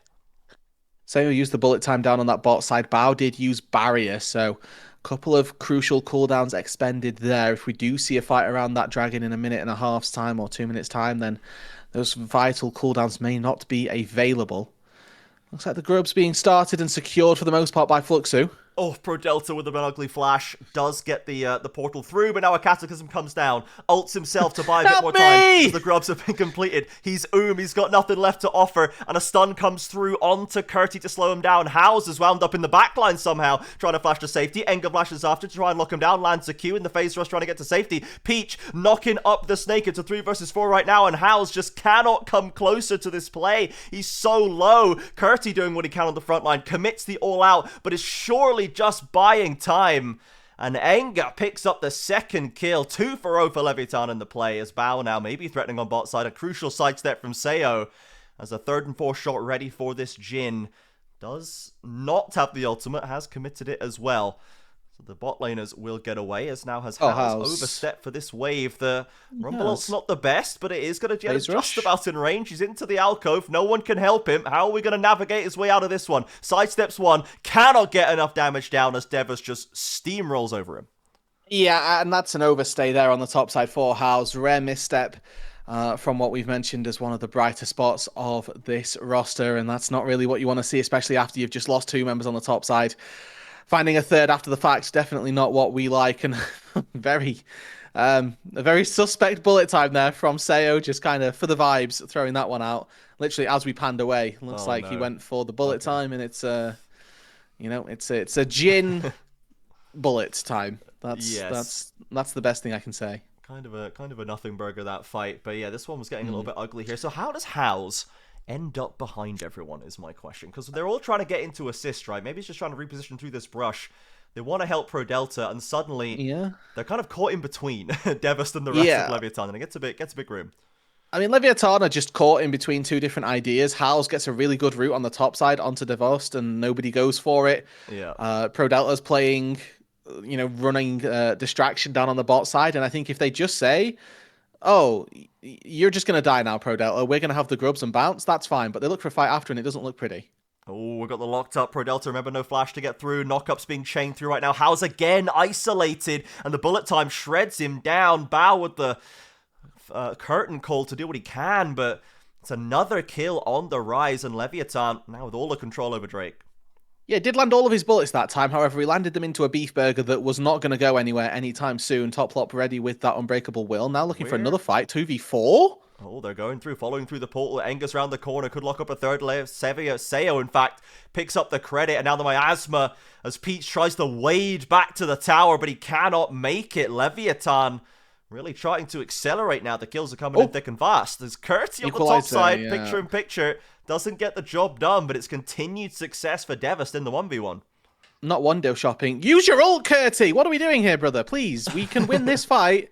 If we just decide to fight Devast, he's doing pretty well, I would say, at keeping the equalizers for anything after the fight that are going down. So these are both no ulti fights that Devast is winning. And I think that that's obviously going to be looking to favour the Rumble in this instance, where K'Sante with this much MR this early on should be actually quite happy. It's not even like Devast went for those magic pen boots either, so doesn't have the best ability to take down this K'Sante. Is seemingly just doing it off the back of an innate skill gap. And Fluxu now very much on the back foot, over 2k down after that spree of successful plays from Leviathan. Looking like they're putting themselves in a good position to try and get that first win on the board. They've got good gold funneling into those primary carries, Enga and Seo. Both very comfortable. 1,000 gold lead, in fact, for Enga on this Cassiopeia to be that all-important DPS if the Seo ult goes awry. And the Dragon was, in fact, delayed before by Leviathan. They opted to go for the reset and have come back for it feeling a little healthier, a little stronger, and they will still find it. And this is Lethality Jhin here, which, for my money, not quite as strong as once was. I don't mind it in this composition just because of how squishy the majority of Leviathan are. But I just think Stormrazor on Jhin at the minute, far too strong. And you can just get away with critting everybody. The 200% crit on your fourth shot like that is just disgusting damage. Gonna have that anyway. When it comes on through, we'll see whether or not it makes any of a difference, as it looks like this is a bad fight to start off with. Peach pushes forward, drops the Crescent Guard to try and get out of there, and ult across the bow from Bow as Peach trying to get back to the tower. Pro Delta tries to get through as well. Anger dropping very low. Can they actually get the kill? They can't quite get over the line. It's a killing spree for MF. And a flash away from Jhin, forced by the Cataclysm. Pro Delta slowing them on the retreat. All over a blue buff, mind you. The Leviathan will still succeed with. Hey man, we're in Brazil. We don't need a reason that is valid to try and fight, okay? We do it for the love of the game. Let's go for these fights around blue buffs 4-0. Curti now, realm warped. Yep, House with the lovely flank angle right here. Locks him down with the Rune Prison. And There we Curti is go. going to get it down. There it is. A clean play from Fluxu. Trying to get some momentum back and some gold into that all-important Rise carry. Rumble, 200 HP. Yeah, that's the target we want to be ulting there. Curti putting great use on the all-out as the dead target dies. I'm no /S whatsoever, everybody at home. But Fluxu get themselves the kill, right? And they punish an overextension on the top side. How's once again making himself sort of invulnerable. The word I'm looking for, invaluable. There we go. In this Rise game. Moves his way up to the top side after what had been a pretty sloppy fight down in the bot side. Realm warps his way over, and it's just good positioning. Nothing really too much to say about this. DeVos does have flash, so there's a world where he could have got out to safety, but, maybe good timing from Curti on the ulti to stop him from flashing. There we go. Yeah, it's trying to keep the CC chain going right there. We will hope engage in good faith and hope that that's probably what it was. We'll steel man it, that play, and we'll see if that can pay off. But Curti ultimately did need a little bit of assistance up there, and it's going to help them out somewhat. So we still have these growing carries of Leviathan, and that the Cataclysm plus any member of Leviathan combo does seem to be really hurting Fluxu. You mentioned it in the draft, Root, that we've picked a Jhin who can't get out of it, and we have a Rise who can't get out of it, and we have a Xin Zhao who can kind of get out of it if he hits the right kind of dash kind of length. So it's a little tricky, and it does seem like Buki is leveraging that CC and that terrain to its fullest. And I don't really expect it to get much worse for Leviathan as this game gets super late on. This game is going to be all about the summoner spells, especially for Fluxu. If they have summoner spells to get out, then they'll be fine. If they don't have summoner spells, they probably lose. And as up and down and transparent as that, or rather as linear as that is, it's probably the way the game goes. Heads up by Devis there, using the Equalizer to thin out the wave, as there was a potential dive coming through from Peach and House, but he will live to see another day. Backs away as the Herald picked up by Leviathan with no contest, instantly dropped down into the mid lane. They want to crack this mid-outer if possible, but Fluxu has reinforcements coming in. There's a flank on the cards from J4 perhaps. A lovely Bard ultimate will just keep the tower safe. So Fluxu with a good answer of their own. I mean, I'm honestly quite happy with this for Fluxu. They're down 2k gold. They're making positive moves across the map, and overall, you would expect Leviathan to be looking to push this game that little bit faster. I think they've got the tools to be able to do so with the 300 gold bounties across the board. It's 1-1 in terms of dragons, and we've got 90 seconds on the next one. I think that's going to be a real pinch point in this game and start to dictate who it is that comes out on top. And that's where that you would expect the next amount of focus to be. We have got Mosquito Jhin, which, building a rapid fire second. I'm very upset about all of this, but yeah. Bowers picked Mr. Useful and then built like Mr. Useful times 2. Useful Deluxe. Yeah, genuinely. I don't love the way we're approaching it here. It does feel like, at the very least, watching games like this, where, as you say, Fluxu, even though they had a kind of run of bad plays or Leviathan managing to find the advantage there. And even though Leviathan, they are 0-4, it doesn't really feel like any of our teams are hopeless right now. And Curtis looking to try and get some aggressive plays onto Enga. Pro Delta's there too. We're committing the all ultimate. Doesn't quite clip him. Ooh. And finally, we've got a completely justified use of the Cassante ultimate, and he gets the kill. Lovely stuff. Plus 720 gold for Curti, and that's going to make his side laning that much more devastating to go up against. I think this is a big win for Fluxu here. Bao obviously hamstringing them a little bit. Curti doing what he can to try and get them back into a position where actually this game could be good, and using that side lane to do so. Hao's on the side. He's got that realm warp. He's got upgraded boots to recall, so maybe he can get out of dodge that little bit faster. And I think that so long as they play towards this Cassante and, Curti starts to pick up the slack in terms of what it is that his champion can actually do, very real possibility that this game could follow a similar trajectory than the one we saw game number 1. Fluxu got the first turret. I kind of assumed that Leviathan had got one by now, to be honest. But Fluxu picking up that extra gold there. They get the dragon too. They have actually taken about 3/4 out of this gold lead. It's gone from 2k down to about half a k. And they've picked up all 3 grubs. They're now ahead on dragons. They got the first turret done. So Fluxu have pretty much fully stabilized this point. Now, we are going to get into the point now where we're getting to sort of 2 item spike area, and that's where we're going to be seeing Leviathan have a very strong Rumble J4 ult combination. Sayo is 2 items deep with a collector done now. That ult's going to be terrifying, and those actual scraps and skirmishes have been going Leviathan's way pretty decidedly. So if Fluxu can just move around the map and get more value, that's going well for them, but the fights are a little different. Yeah, the macro game is being won by Fluxu pretty handedly. Anything beyond that, not quite so much. Ghost burned by Hao's there on the top side. Is he a little bit fearful for maybe a top block flash, as he could have tried to look for the bump into the wall and then grounded, and then you can't really get out to safety. So yeah, don't mind it. No, had to be done, unfortunately. Rise, of course, fully stacked up that tier, has the Rod of Ages coming up here, so approaching that Roa Seraph's mark. That is a very good, stable foundation to give yourself a nice bit of tankiness and get a baseline of damage down.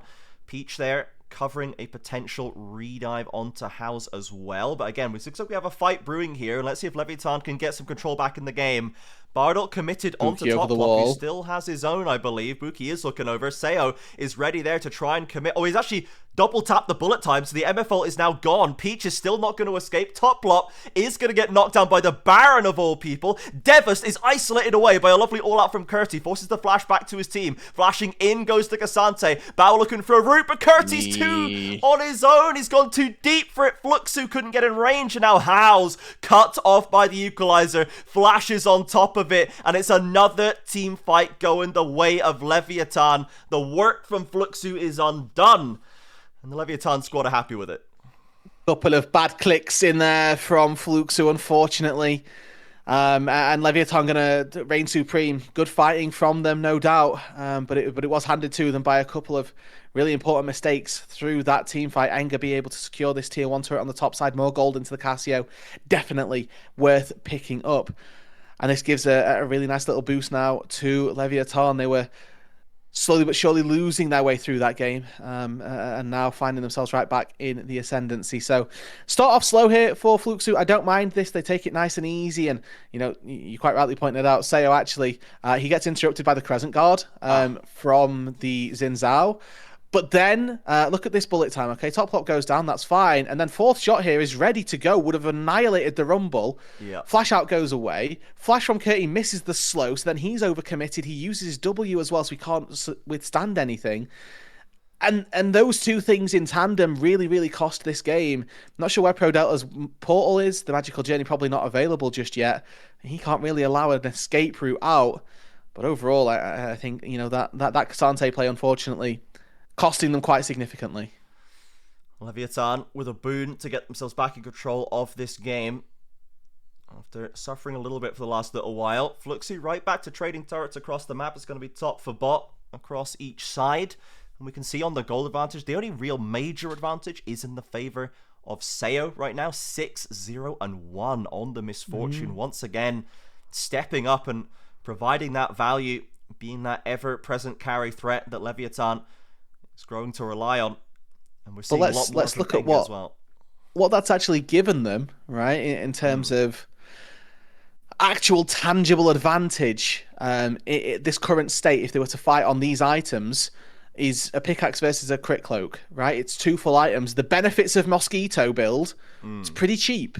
Yes. So it is 2.5 items versus 2.5 items, and that 1,700, 2,000 gold lead, actually not strictly as important as, you know, the lead might let you believe. It's not like there's a massive BS sword on one side versus another, and with the Drake coming up in 40 seconds, you can now see that neither AD carry going to particularly get to go back and finish off that item, and that might mean that we're going to fight on these slightly awkward time as two items finished for Howes in the mid lane as he has to try to get out to safety, walks back on the grounded, and he's just probably dead for that. Yeah, lovely miasma from Enger gates him out of the ultimate, does backstep away from the petrifying gaze, but Buki is surely just going to catch him eventually.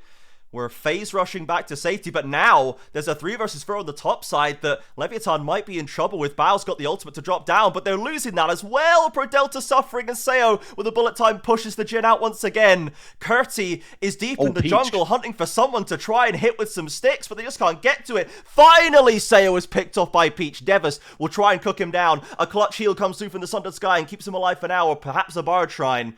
And Fluxu turn it into a 1-for-1 kill-wise.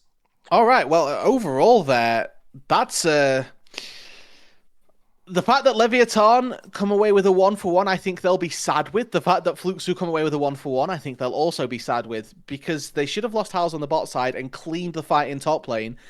Leviathan, the way that fight was going, probably should have got a couple more kills. And Seo gets sort of battered by Peach as he's now looking for Enger. No grounded here.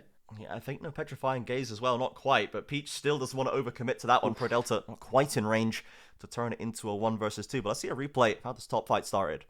Yeah, it looks like Devost just roasting Bao alive. He just pops the ignite down and a little bit of a Q does most of the work. Seo walks up to try and use that bullet time to take him out. You know, Collector, does it work? Who knows what 5% of his HP is, but feels like that should have been able to take Bao out. And then Peach actually has a really good timing on the Crescent Guard, interrupting Toplop's combo so he doesn't get to peel the Misfortune. And then this quick escape comes through as well. Drake, though, was secured, it's worth mentioning. So 2-2 now overall. And once again, find ourselves in this slightly even position where neither one of these sides is, I would say, vehemently ahead. Yeah, they're certainly still within touching distance for Fluxy, and they are still scaling up to get some good items on deck, and we've seen that they're able to play the map pretty well. It's the fights that are letting them down, but Seo, now he's caught with nowhere to go. This is a much better start for Fluxu in this play. They'll take out the all-important carry, and what do we want to make of it? Can we go for mid-turret? If they're really crazy, they could maybe start a Baron, but I think that would be a bit too nuts. Yeah, I think that's asking for bad news to happen. In fairness, and into Rumble, I think they'll take. Yeah, yeah, that could be pretty bad. That's asking for us to burn our flashes and die at the Baron. Is what I'm seeing there. As I mean, overall, I'm quite happy with how Fluxu have sort of clawed their way back into this. I'm a little bit sad that they've had to do it so many times, where it feels like that they're playing the map that little bit better, and that they are, you know, walking around finding these good little positions to be in, but. And it's good to see as well for Fluxu that actually it's other members of the team that are starting to step up. I'd say Pro Delta having a pretty fine game on the Bard, and you know, Bao for picking Mr. Useful, he's doing not too badly. Double stun. Peach going in once again to try and get these carries down. Enger under threat, but Seo is gonna get that ultimate through. The Crescent Guard keeps Peach alive, and Buki on the front line drops down. It's a good equalizer to push Fluxu back, but Curtis managed to get his way in. Goes all out, but can't get the kill. Toplop now with the ultimate, and the Casante's reaching for more, but he's getting cooked alive. He gets a double knockup, but there's no follow-up from Fluxu. It's another messy one. 1 for 2, though, in the favor of Fluxu. Yeah, and they've got their jungler as well. This could very well be the start of the Baron. Not an easy one here. Cassio still has Ghost. Seo doesn't have ulti, but Enger, I think he's going to look to go big here. Has the Ghost, has the Petrifying Gaze. If people don't let this Cassio stop coming in, this is going to be a problem. Bardol doesn't connect. Enger's ghosted, trying to get this done. The 2 versus 4, but the mechanics are there. Howes goes down. Baron secure. Double flash and a Bard portal to safety, and Fluxu cut their losses. Yeah, I don't mind that. Sacrifice the rise. Yeah. He positions a little bit aggressively, gets caught by a Q, and is ultimately going to die for it. They get away with 3 Barons, which is always really nice. And this is a nice start off. Pro Delta lands a double stun here, which is absolutely huge. stops Enga right in his tracks and he has to retreat the entire time. Bullet time doesn't hit anybody important. We've got a TP shield from Curti and the Crescent Guard protecting Peach, so Seo not really finding the angle on that he would like. And again here, it's Curti using his all out in a position where actually he probably does Devoust more favors than he does anything dangerous, as he sort of scoops him out of the way of House. So missing out a little bit on some of the damage that we could be finding. Leviathan, though, set themselves up around this bot side, a minute and a little bit of change on that Dragon, where you'd really like to think that Fluxu should start trying to take some of these structures down. And the Leviathan fans in the audience might be starting to feel a little worried, might be starting to sweat a touch, as we saw them in winning positions versus Los yesterday. But they managed to lose control of that game as well. Certainly not a red tier throw, but it was frustrating to watch at times. And again, they've had a great start to this game, but they're struggling to really put the screws to Fluxu now, who are time and again rebuffing them, ever shortening that gold lead, picking up objectives. Now we're going to see Curti pick up top lane turret pretty much uncontested. It is getting a little dicey for this blue side roster. Yeah, and I mean, it's dicey on both counts for me, because playing with house money right now. Like, yeah, they're in a negative Baron power play. So yes, it says positive, but you have to factor in a little bit of gold. Is more than that, I think. So. Is accounted in this. So yes. No, not great setup. They do get a tier 2 turret on the top side, and they've yet to break this tier 1. For my money, as Fluxu, you have a Baron, you have to try and take tier 1 turret mid lane. Like, that just frees up the game so much more. And their inability to do that is really concerning.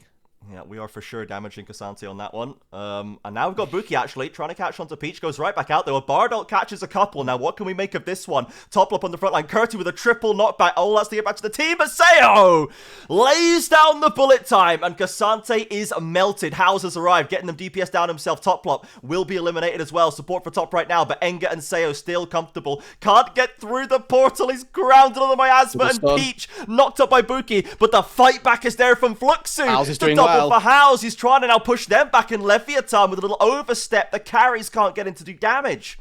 Yeah, really good performance from House in this fight. Bao has flash? No, he doesn't have flash. Okay, he's not looking for Devos, but he was fishing for it. They want more, though, Trajan here. Oh, the curtain call leaves Devast on 1 HP. Pro Delta's going to go hunting for him. Last bullet connects with Seo, who's healing himself back off the camp. He's doing a good job there. Lovely from Bao, roots him up, but it doesn't do enough damage. And it is just going to be the Drake for Fluxu. They're onto Infernal Soul Point. They've got a tower to play for, but we've got respawns coming through. Top Lop's going to try and help them out. Yeah, no TP for Devost when he gets back to base, so... Okay, I think we can take a second. I think we can breathe. Fluxu come away with a fight. They win out on it, and they manage to take the Dragon as well. You call it out here. Nice Tempered Fate catches a couple of members. They're a little bit split, so it doesn't make the Q lineup particularly easy, and they commit that onto Top Flop, who's just going to CC immune with the ulti. Curti, buying space in the front line, ultimately buys a little bit too much, and Peach actually uses his GA very well. But look at House on the bot side of this fight the entire time. Gets an E and a Q through 2, and then he's constantly looking to DPS. He's not particularly threatened, and I do think there, if he turns on to Devost, he actually finds a much better target. So for me, a little bit of wasted time there as he manages to find an E, but could have very easily taken out this Rumble and maybe got a little bit more from that fight. But Fluxu have finally actually wrested control of the gold lead fully away from Lev for what feels like the first time all game. It is marginal, but they've managed to take back control of this map, and now they have the Infernal Soul Point to play for in just under 4 minutes. So we have another long one stretching out in front of us, Rood. I think we're going to have to keep settling in. We're barely even touching inner turrets right now. I think one of them is down. The rest of them are alive. It's 32 minutes into the game. This is going to be a struggle. Hey man, you know, at this stage in the game, for Red Canids, they had almost double the kills and they still couldn't win. It means pretty much nothing. For Fluxu here, they have the same number of kills as Loud had 10 minutes from now. So it really doesn't matter what sort of state you're in. It really matters about that momentum and sort of who's coming away in these team fights with those advantageous plays. Now, 90% crit chance for Seo. He's pretty strong, and nice grounded here means that portal's going to do nothing. Good flash, though, from Prodelta. Has got ulti still. Roots on the front line. Peach already suffering. Seo takes him down before the Crescent Guard can come out. And House has to flash out of the Cataclysm. A big misstep from Fluxu. Yeah, again, absolutely criminal from Peach there. You can't die to a bullet time with your ulti up. just absolutely the worst case scenario. Now 37 seconds on the Baron. It's pretty much perfectly synced up with his death timer. So they're going to be able to find that without really any issues. And with no ulti on Bow as well, that's that long-range steal capability that you might look for. They might be able to find a way in and worm their way into a 5 versus 4, stall a little bit for Peach to get out. But for my money, Fluxu here now just handing the reins back over to Leviathan. Yeah, with 12 seconds on the clock and resets coming through from Leviathan, they're not going to get that perfect on-spawn start, so Peach is going to have time to home guard out and get back in position. But ultimately, Leviathan actually haven't cleared out that much vision from Fluxu, it must be said as well. They've got wards in and behind the pit for our red side team, so they're going to have a good idea of what's happening, and they can still keep fishing for these routes. But Leviathan clearing out some vision now, and Fluxu are going to have another go at it, potentially. Yeah, I mean, they wasted that time, and Cassio can rip through this Baron. It's not like it's a slow objective for them. Maybe the recent changes and the buffs to the ability to take it mean that it's not quite possible, and Peach is saved almost by the fact that he's died in season 26 instead of season 25, where you just have a little bit more resistances on that Baron. But you can see the posturing now completely in favor of Leviathan, and the second that they see somebody potentially go back to base, that's it. Realm Warp in for just a bit of vision. Don't know if they actually got any there from it, but there we go. Yeah, Peach has got a pink in. He's got away into the pit. It's going a little bit early, and the Baron stalled out by the Bard ultimate. Now in comes the Bow. Shots to come through. The smite fight's going to come down, and it's down to 100. But it's picked up by Jarvan, and now House is looking for a way in. Walks right into the Enga ultimate with an equalizer to follow. He's going to go golden, but he's going down real fast. Curti knocked away by a timely headbutt from Toplop, and Leviathan have completely smashed this Baron play. Curti, the last one alive, will find one commiseration kill, but that is an ace and Baron for 1 for Lev. I mean, it might be more than Baron. I'm going to be honest with you, Trajan here. They are barreling it down the mid lane, and they're going to look to do some serious structural damage to the base of Fluxu. Well, I say that, and I thought they would have done, but with 40-second death timers, I think there's much more to get here than a recall, guys. What is happening? Instead, B button is going to be the choice. We've gotten one tower. And we're being. So let's go back to good things. Let's look at the replay of this fight, because this was the part that we're happy with. A little bit messy still from Fluxu. Pro Delta, getting in a little bit of a good ulti to stall, but that means that as soon as the Zinzao goes over, he gets headbutted back over the wall. How's, like you say, walk straight into the Petrifying Gaze, and Seo down on this bot side has a mammoth fight here, by the way. 1v3ing, pretty much taking out 3 members of Fluxu and leaving the 4v2 on the top side to be easily handled. And again, it's another instance where I do think that we're just not committing early enough, and that this K'Sante not quite able to have the impact that it needs to. If you find the MF on her own, ult her, right? Like that just feels like it should be so simple, but they don't quite find the angle, don't quite find the way to do it, and yeah, they get the dragon, they put it to another potential 7 Drake game here, Trajan. If they can't close this one out. Yes, so we've got a Baron push coming through right here. We saw the distress on the Fluxu coaching staff right there, as that could have been the moment that the game slipped away from them. Leviathan with strong waves to push through. A long dragon timer to wait around for. No pressure on them to move around there. House is trying to get control of this mid wave if possible against Devast. And there's a 1v1 brewing here. And the Rise is struggling a little bit. But Devast, of course, level 20 with the big drill fist going golden at the end. Takes the 1v1. And Fluxu did not want to see that right now. Well, that is what you love to see. He gets to go back to base. He'll TP down to the bot side, create a numbers advantage in favor of Leviathan. And that's that top lane role quest really coming to fruition there. I think that 2 levels up makes a lot of difference in this late game. As Devos TP's in, a nice knock-up from Toplop. Might have been a little bit of an overextension, but he's got enough of his teammates nearby to back him up. And I think this is a big curtain call. Bow sending them, has to cancel it though. Bookies dive deep for it. Oh, lovely Bard ultimate to save them from the bullet time. Curti, though, is still suffering on the front line. And now Leviathan is just diving Nexus towers. They cannot be stopped, and Fluxu held on for a long old time. But Leviathan will finally pick up that first win. And what a win it was. 37 minutes in, and they'll finally break the curse. Only 6 dragons this game, Trajan. Let's go. Oh boy, we're moving in the right direction. We are. Oh dear. I think for Leviathan, though, good to see them finally put their first win on the board. Fluxu, they'll be a little bit sad. I think they battled very valiantly through that game, and ultimately there were a lot of missteps that we can't guarantee they won't repeat, but that they'll be looking to rectify before going into any other games. Yes, we saw that the fights and the team play. Leviathan were looking very confident. Again, their comp, I think, was just a little better suited for it. They were playing out well. Seo and Enga having great games today. But around the map, the macro side that you'd mentioned, Fluxy were able to consistently stall them out, to get more gold on the map, to take control of the game, even from a losing position. So positives for both sides, definite learning for both sides. But we do not have a situation like last split where we had one team, be it Fuxu or Kaboom or whoever, that is just kind of floundering at the bottom of the table with nothing really, nowhere to go, not much to offer. Even though it took Leviathan and Fluxu a while to get that first win, they were always showing us a bit of something in their games, and they both now managed to pick up that first win before too long. And that's the saving grace. Is that okay? Well, they did. We do now have, or hopefully, a bottom of the pack which is contending with one another. Now whether or not Pain Gaming are going to drop even further, a different discussion. And that's the tricky part of this, is that we won't find out probably until next week. Now, who do they play next week? One of the other teams that are going to be tricky. Yeah, they play Leviathan next week, so yeah, we'll see how that one ends up.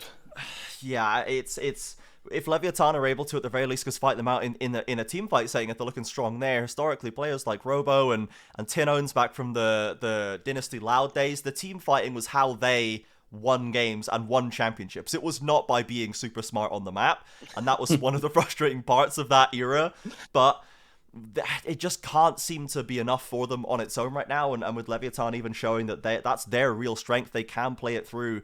Even with this young talent, they can get the wins in the 5v5s. Pain are going to be under severe threat in the CBLOL Cup. For now, we're going to go to another break. We'll be back in just a few minutes, everybody, with game number 3 of the day. Still plenty more CBLOL action to go. We'll see you back here in just a few minutes.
jogo truncado que a Leviathan tem por característica, Lupão, a gente vem falando que eles têm um bom early game, o minigame se perde um pouquinho, eu acho que eles dificultam, até mesmo com decisão que são deles spell, né? Tanto o top quanto o inimigo do seu teleporte, isso atrapalha um pouco, mas resolveram ainda assim no braço. Acho que foi um jogo clássico da Leve esse, né? Teve um board game, apagou no mid-game, meio que deu uma oportunidade pro Fluxo, e aí depois no céu do braço, passou o MF, meio que consegue resolver nas teamfights, porque não foi um jogo limpo, não foi um jogo bonito, né, na execução das teamfights, foi o jeito que a Leve tem mostrado na Copa CBLOL, só que dessa vez garantindo a vitória aí por detalhes nesse último barão. É isso, um roubo de barão aqui agora, roubo não, questão de side lane, né? Um roubo porque o roubo do chefão cantou lá, né? Que roubo é esse? O chefão tava cantando lá com o roubo e foi assegurado, ele teve um Book que inclusive pra mim fez uma roupa aqui e vem fazendo uma boa Copa CBLOL, o Book. Tá passando baixo do radar, mas é um cara que tá no primeiro speaker de tiro, eu acho que ele tem um bom potencial a ser explorado ainda no Book. E é isso, a gente vê que nessa luta aí o Cell tirou praticamente um V2 ali, bem bastante também, como Jim. É um player muito mecânico, de fato. Da equipe da Leviathan, com esse barão foi praticamente selada a primeira vitória da Leve, igual a justamente com o Fluxo, que tem apenas uma vitória. Importante colocar o que o Céu falou na entrevista, um time novo, um time que esses problemas de mid e late game, eles são mais chatos de resolver quando você não tem tanta coordenação, então pode ser o tempo que vai favorecer essa Leve para ter um playoff melhor, para ter um futuro melhor nele. Rookies muitas vezes não tem esse problema mesmo de identificar como jogar o mapa da melhor maneira, mas a gente tem aí agora o nosso destaque do cara mais experiente que tem dentro da Leviathan. A gente se cansa de falar do quanto ele é bom e de fato ele precisa ter uma organização um pouco maior em volta dele, porque ele consegue resolver partidas. O destaque de hoje é o Cell com a sua sorte. Ele fez uma pose lá muito criativa, talvez. É de anime? Não sei que pose é essa, depois você responde pra gente. Depois a Tabia nos fala. Então, La Régua, La Víbora garante o seu MVP, então, excelente dano por minuto. De novo a gente tá vendo isso. Os caras que ganham é sempre um dano por minuto mais de 1000, uma coisa que antes era um pouco rara, hoje em dia tá rolando bastante. Atirador aí conseguindo finalizar mais um item, né? Nesses jogos que a gente tá tendo hoje, inclusive, né? Com 40 minutos, a gente tá vendo essa presença aí, que o atirador pode ter mais relevância nesse momento. E será que Marvin, ou será que Rabeloco pode fazer a boa para atirador agora nesse próximo confronto do dia, que é entre Pen Game e Red Canids, uma Red que tomara que não tenha churrascado, né, para enfrentar essa Pen, porque a Pen não tá assim tão boa, mas a Red deixou um jogo no plano, ó, sair da bola. Foi. Não sei o que o Tolão falou ali entre essa primeira partida do dia, agora indo pra nossa terceira, se foi um esporro, se foi aquela conversa de, pô, a gente tem mais um jogo, vamos manter a calma, vamos, né, não deixar isso nos abalar, porque a gente ainda tem mais uma partida. E se a PEN às vezes viu isso como uma esperança, né? Um resguardo de, pô, a Red, se eles não estiverem encaixados, se eles estiverem às vezes não respeitado, mas respeitando, pode ser uma vitória pro time da PEN, pra se reerguer, que é o único time que ainda não teve essa vitória. A 0/4, exato, né? 0/4, então pode se juntar a Fluxo e Leviathan como vitória, ou ficar de fato lá na lanterna. A gente tá falando um pouquinho do formato Copa CBLOL, ficar em 7º e 8º é muito pior do que ficar em 5º. Então a PEN, caso perder aqui, já foi uma situação muito provável. E esse é um ponto importante no jogo que a gente acabou de ver, porque a Leviathan ganhando do Fluxo, então na partida passada, já tem essa vantagem de confronto direto. E quando tá falando nessa parte de baixo, como o Trajan falou, 7º e 8º você não quer ficar. Aí a Leviathan já tem uma vantagem, teoricamente, no 7º colocado agora. Né? Comparado com o FourY4 tá aqui. Diga lá, ele tá devendo?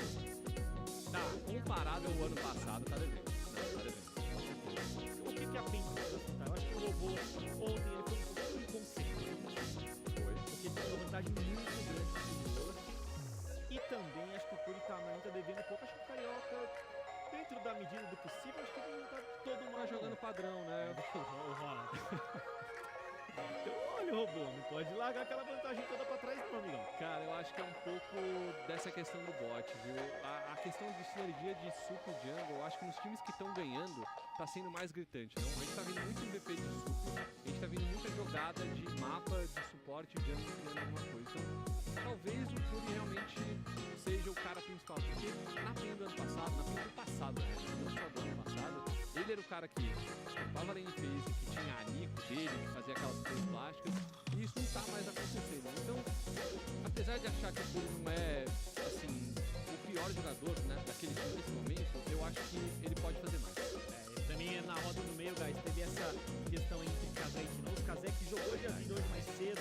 Sinto que ainda ele precisa entender melhor o papel dele jogando com esse tipo de boneco. É um método pro Tino, tá bem gostoso. Tá? O gosta de jogar nesse método de Rise, de família, de amigos. Então pode ser que na base ali da experiência ele consiga sobressair. É um confronto que a gente não vai negar, né? Mesmo com a derrota da Red Game, ainda é uma game que tem que tirar um coelho da cartola, velho.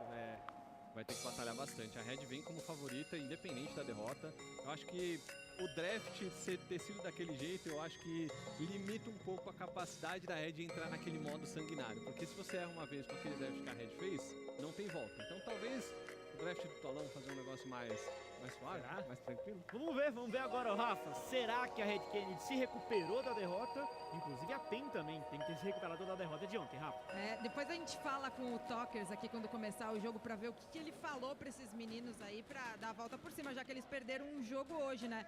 Mas galera, momentos de tensão por aqui, porque temos ainda só Pen Gaming que não pontuou aqui na Copa CBLOL. E o Takas comentou, deixa eu relembrar essa história. Tinou no começo do split, acho que um pouco antes até, ele falou sobre o Kazé. E aí ele falou que o Kazé não era tudo isso, não. Que na verdade ele não achava que o Kazé se sobressaía desse jeito, ele achava que o nível dos mid laners é que estava abaixo, que por isso que o Kazé aparecia.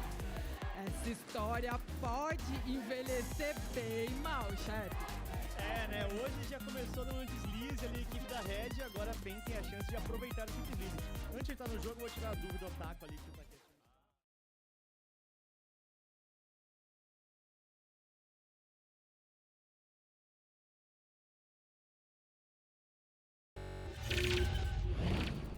Welcome back, everybody, to the CBLOL English. It is time for game number 3. We have had 2 slow burn slogs to get through at the start of this game. They were tough. They were tough to make it through for both teams on each game. But now we have a possible chance for redemption for one of them, Roodood, because Red is stepping back onto the stage against the only now winless team in Pain. Yeah.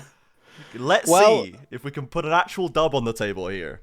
Hey, week 1 aside, winless teams maybe seem to be their kryptonite. No, lad, how to win this well, that doesn't work. I don't know. They should have won that last game. It should have been 4-0 versus 0-4. They didn't, and I'm hoping that they come in and just 20 minutes slam just Pain, because that will show me that last game was a blip on the radar. And for my money, Red are still probably the better team than Loud. Yeah. And they just played with their food a little bit too much. I'm a big fan of the Nami hover there from FNB, just going, this was my bad. Yeah. Or maybe not my bad, but this is our bad. And cracking on with that. Yeah, I'm probably not going to see the Pyke in this one. We will see. It's probably back to Frosty Rakan, if I'm honest. Like, let's just get the dub and move on and forget it ever happened. As we had, once again, the first pick, Rumble. This time, the FNB Scion answer, which is a common answer for him. Very proficient at that champ. And we've gone for a Yunara lock-in early for Rebello as well. So we have not gone straight for Jarvans and Rises. We've actually gone for a Wukong Azir for Pain to lock out their first rotation.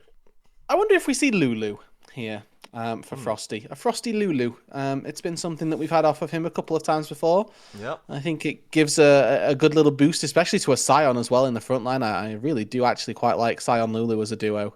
As the game gets later, I mean, you just walk forward, you get an extra shield, and then you get your health shield that you get from W. So I think it actually pairs quite nicely. So I wouldn't be surprised if we get Frosty on something a little bit atypical from the current meta, but they probably need to see support before they do that and make sure that Curry isn't, stepping in to destroy him in that sense. The Aphelios ban, I think, quite likely here. Yes, devastating to watch Kaze rotate through a bunch of interesting champions and then pick Talia. Bit of a nightmare, but it is still very, very prevalent right now in this current meta. As we go into the second round of bans, of course, Marvin has been struggling a lot for Pain. The last game they played was a little bit better, but ultimately still definitely feeling the weight of the burden on his shoulders, stepping into a tricky situation at Pain. And now we're going to see some of his champs taken off the board. Varus, of course, already banned. Corki being taken off the table. We've seen some big Corki plays today already so far. Well, I mean, Red that's again. Don't want to see another Corki. That's Red going, this lost us a game number 2 or game number 1. So let's Let's get that one away. We'll pretend that never happened, and then we'll crack on from there. And we'll see. I mean, Aphelios is the typical go-to answer to the Unara. Maybe that's not made it into Marvin's hands nor to Brazil just yet, but hey, I think that the Ezreal ban is absolutely fine as well. And I do fear that if you don't go for something very attack speed focused here, the Scion will just be able to laugh at the rumble in the Azir and not feel particularly shredded. Yeah, I think we've seen the Aphelios maybe once so far, but it certainly isn't taking a lot of prevalence right now.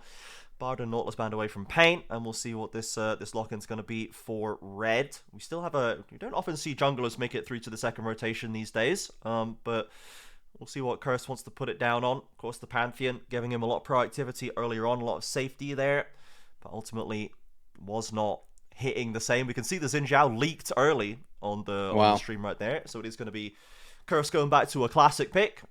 Pretty versatile in the way you can play it out. Obviously, the fact that it's 1-4 does surprise me so far. This was such a prevalent, strong champion, and it does still seem to do its job, but not having much success so far in 2026. And the Aphelios having been left up looks like it might be the choice. I'm just saying, this pick good into Unara. It's been utilized very heavily over in the East, so we'll see if Marvin wants it this time round. Instead, goes for a never once picked Ashe. Okay, well. And Seraphine. Okay, I don't mind this pairing. Yes. But give me Lulu. Give me Lulu here. Frosty, you do have to hover it just to show everyone that you're not mad. You're definitely not mad. I'm going to hover it. Look, guys, I'm fine. And we'll see if it is going to be the Lulu. Yeah, the Ashe Seraphine, I think I heard it described on the LCK at one point as if you want to win the lane, just pick this, and you can't lose. Like, it's just not possible. So, we'll see if that works for Marvin and Curry. As it is going to be Leona locked in. So, no enchanter of any kind. In fact, they're going for more engage. This is going to be a hard lane. Into the most unwinnable lane of all time. And we've gone for no double range. I mean, more power to Frosty. He's decided champions with less than 2,000 HP past 20 minutes are not for him. And he needs to play the Leona. He needs to be able to engage without fear of death. Needs to be a champion post that 20-minute marker, which I think is a very, very good mentality to have.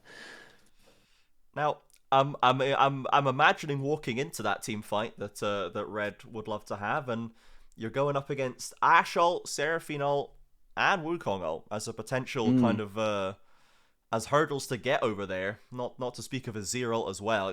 There's a lot of comboable options for Pain. I like the team they put together, and the Rumble out across the top of it as well. Of course, Rumble has been doing mega work so far with the priority people are putting on it. So I think Red have got themselves I think Pain have put themselves together a pretty decent situation.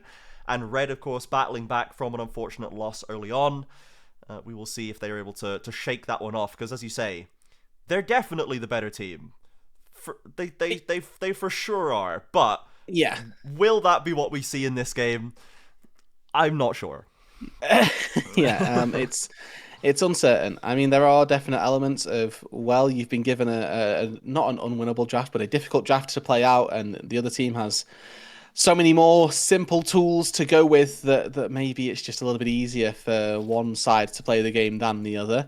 And we'll see whether or not that ends up being the case for Pain this time round, where they have a very, very good team fight draft up against a team of players who are maybe a little bit weaker after their last fight, after their last game, excuse me. But equally, you'd have to think that if they're going to be one of the best teams, they need to be able to pick themselves up and dust themselves down after a match like that. Yeah, absolutely. You've got to have that resilience building in. Sometimes you will be handed a very unfortunate L, and you've got to just move on from it.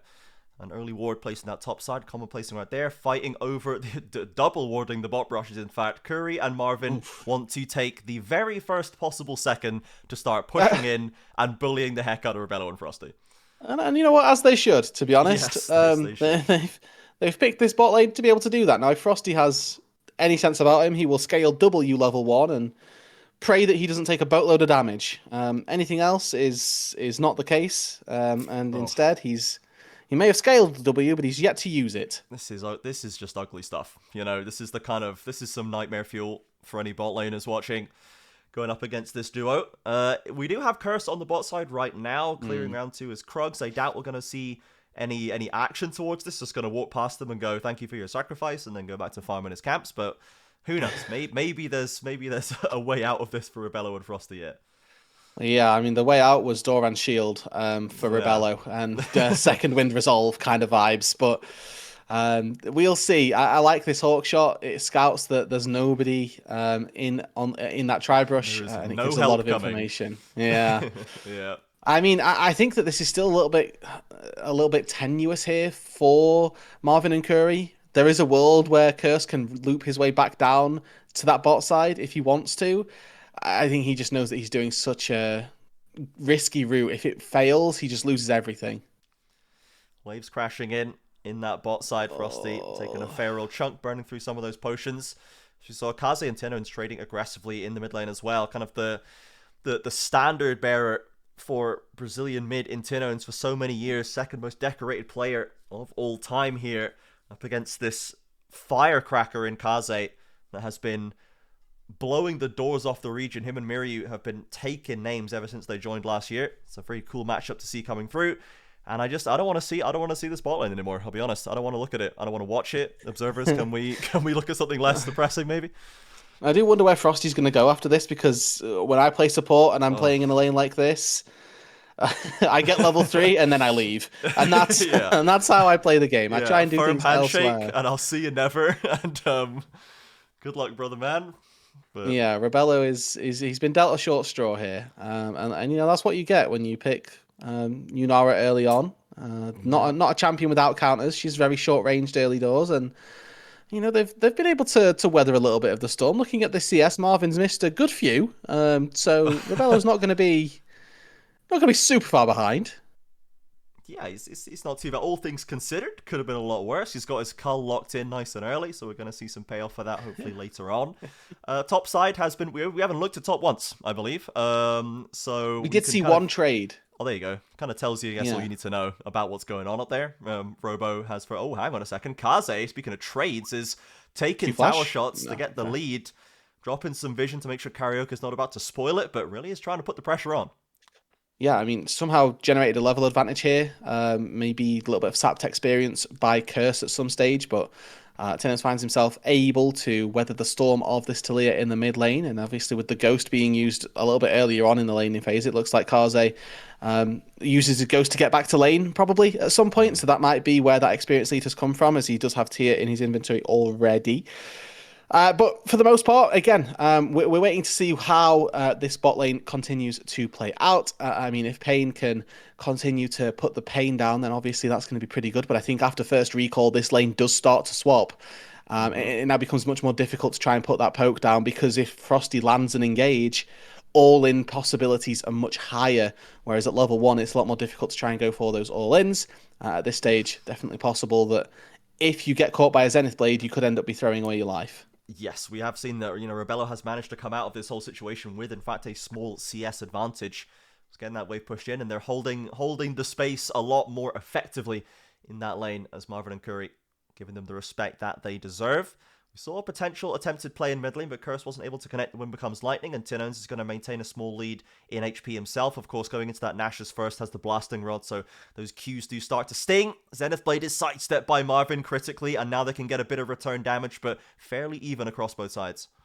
Okay, so we saw already the power of this Ashe Seraphine in the early stages of the game. The poke that comes from volley and high notes, they obviously chunk out your opponents quite heavily, but one of the other things that makes this bot lane synergize incredibly well is if the Ashe lands any auto attack, it means that Seraphine's E will root instead of slow, and it means that you can very frequently use your Qs and your double up on passive as a poke tool for the Q, and then that E will still root. Now, obviously, if you go for the twofer and you use the double E when the Ashe has already slowed them, that then stuns them. So this duo has a really, really good amount of synergy, even through the mid and late game.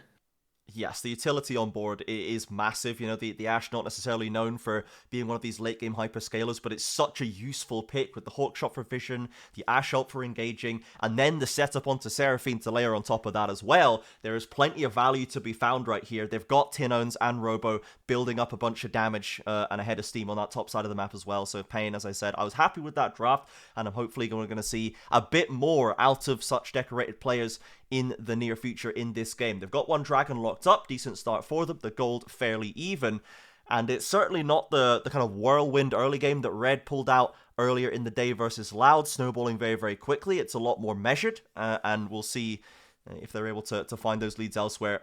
Of course, that week one was a lot slower for them, and they were still able to get the wins there.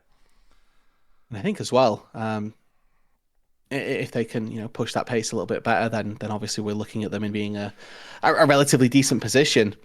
But looking at how this Seraphine ulti, because it is a massive tool, such a powerful ulti to get encore across many members, shouldn't be too difficult for Curry. I think it's got really easy chances to get access to that backline. That's a deep hook from Frosty, and very risky business. He's going to take a good chunk of HP, but it means that the wave crashes, which I think is the goal here. Oh, Rebello, there's that root, there's that stun. Away. And big damage come with the heal as well. Red, a couple of shaky steps there, loses some summoners. Both AD carries chunked down a little bit low. Red still trying to clear out some vision. Both junglers hovering around the mid lane as well. We could have another scrap here as they've got a stun onto Tinones. Curse connects with the wind becomes lightning, but will not dive deep straight into Karaoke's face. No, you can't take that dash there. You're going to get shuffled into the turret. Oh, ult goes wide. Marvin forced to flash there.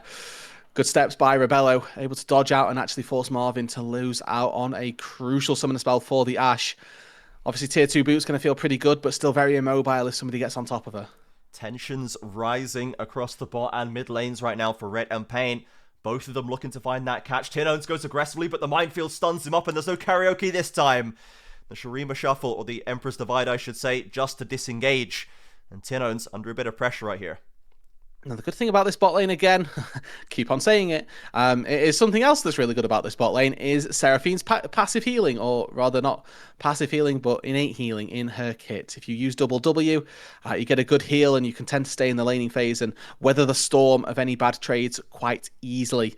Looks like there's going to be a recall come through for Rebello and Frosty, so they're going to look to try and make sure that the rest of the map is not fearing any bot lane shenanigans, and now obviously put themselves in a pretty good spot to go back out with full HP. Kaze getting the crusty auto on that mid lane turret is going to get some extra gold locked in right here. So both, all the lanes kind of settling down after a couple of swings thrown each side. No one able to land that punch, but Red getting the triple grubs to match Pain's first Drake. A couple minutes before the next one spawns up.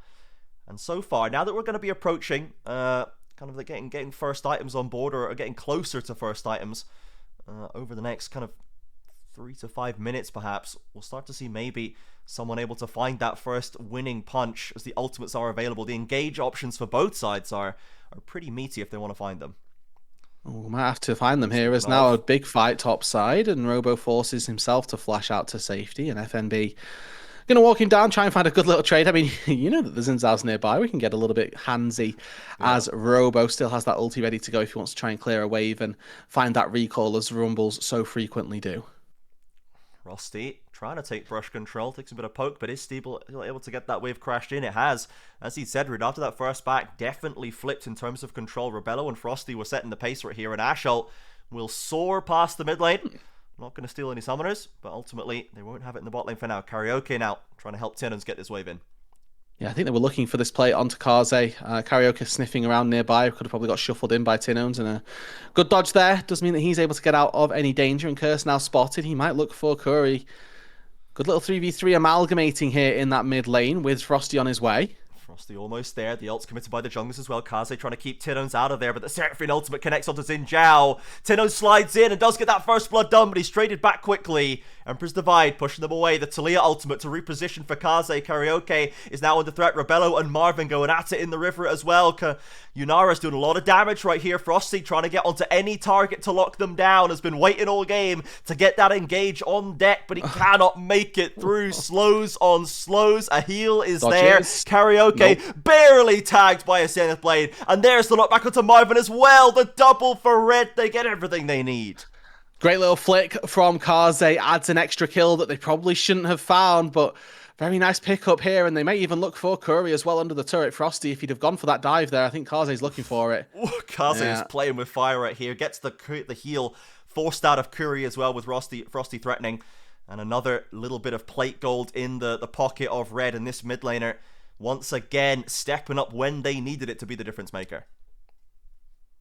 We'll see, obviously, with Red finding a pretty tough loss earlier on in the day. They should be looking to assuage some of the worries that people will have about them, as Tinones doesn't quite go for the crusty auto, as you so labelled it earlier, and loses out on a little bit of gold. Here we go. Seraphine ulti used for the first time, lands onto one person. Think that there could have been a little bit more follow-up to make sure that that's a little bit more conducive to an easy in and out. But we are seeing Kaze with some fancy feet. Dodges out on a double route there from Curry and constantly trading back now mid lane. We've caught Tinones again. Frosty and Kaze with a CC chain that is so hard to escape. Kaze gets the credit, and the Azir starts to fall further and further behind. Red rotating straight down onto this dragon to try and even the totals up. Really small thing, but Frosty using the Spellbook Ghost to walk in front of Tinones meant he's constantly actually interrupting the pathing of the Azir. He's constantly taking like shakes and trying to walk around this massive hitbox of the Leona, so he actually can't get out that easily. Again, small thing, but it does keep him in range of Kaze, and without him taking any turret shots, it's a nice little heads-up play. More plates continuing to topple. A Hex Tech Rift for Red to try and play for, with the lead that they have got on their deck. Obviously, both teams love a bit of extra attack speed. Marvin and Azir and the Yunara would all love to see that one on deck. And we're back onto this just to check in on top lane again. It's a small CS lead for Robo, just using this Rumble to a decent effect, but ultimately not able to crack FNB in any specific way. Frosty has now rotated up to see what he can do, but will be caught on some vision, clearing it out as well. So we will continue to wait until the top laners can move into a team fight, as again, Tinone's caught by this seismic shove onto the minefield. Kaze is really pushing him now. Frosty has dropped the ultimate and forces the flash from Azir. Kaze flashes in to get another shove, but Curry's there with the shield and body blocks the final threaded volley. Tinone's limps away, but Kaze pushing it to the absolute limit. Yeah, I mean, Curry here, holding ulti for next game. What's happening? Kaze flashed under the turret. Let's ult this man and take him down. Missing out on an opportunity to find a trade back. A massive shutdown would have been really good to get for Pain. And yes, he saves his mid laner, but I think he's missed out on a big opportunity, maybe caught in two minds as to what it is that he was looking to accomplish down there. So we pan ourselves back down to this bot side. Rebello forcing a little bit of pressure onto Marvin. Finds himself with a 1.7k gold lead. Not what you want as the Ashe in this Ashe Seraphine lane. No, Yunara is definitely a menace later on with the gold to play with, and has, you know, far more frontline than maybe expected with the Sion and Leona and Xin Zhao. Not going for the Enchanter to necessarily peel for them, but has a lot of distraction to play around in those front to backs, and Kaze is going to spot Robo here. Actually going to get the ultimate drop down on his head as Curse comes in to flash in, gets a knockback, another shove from Kaze, and it's a lovely 2v1 pickup. Now Azir's caught in the mid lane as well, has to try and escape, but Kaze rotating to fight number 2. Does get caught by Seraphine ult this time, but the heals are there to keep him alive. Not quite. Kill secured by Curry, traded back for Tinones. It's getting scrappier, it's getting messier, but Red's still coming out on top. Yeah, and the kill goes to Curry there, not what you want to see, as Tinones would have loved to get that quick little injection of gold. Unfortunately, not going to be the case. Marvin, don't even bother, mate. Just let it be. Man. Yeah. Curry forced to flash out over that wall as well. It's slowly beginning here, Trajan. That slow trickle down of one team just being slightly more ahead and slightly more awares than the other. Curry not quite able to find the connection on that second route does mean that Curse can walk out and start up on that Rift Herald now. FNB shredded more plates in bot side. Robo swapped back in to deal with him a little bit better. And Red not going to be contested on this extra objective. It's a very considered early game for them, but Kaze is the one guy maintaining that sort of high octane gameplay that we have come to know Red for. The rest of them taking it quite considered. Marvin ultimate connects for a massive stun onto Curse, and Kaze evaporates from Karaoke, and Tinone's just diving on his head. We've got a 3v3 in the aftermath though. Curse trying to stay alive with the Crescent Guard. He's dropping awful low. FNB is there with the knockup, but they don't really have any damage to speak of. Yunara sprinting up the river to try and get into range. Tinones cannot escape the clutches of FNB, and Frosty and FNB are doing it themselves. They don't need the Yunara for damage.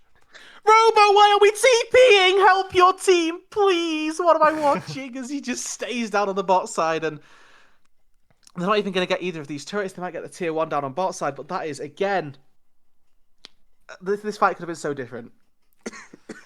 Yeah, it is a struggle. We're seeing some pretty gaping holes here, and now Kaze and Frosty are looking to punish Robo for this. He's going to get the first turret gold, but there's surely no way out of this one. Farming out the way with an equalizer. Frosty trying to cut him off at the pass. Will get in range for a stun into Zenith Blade and a threaded volley.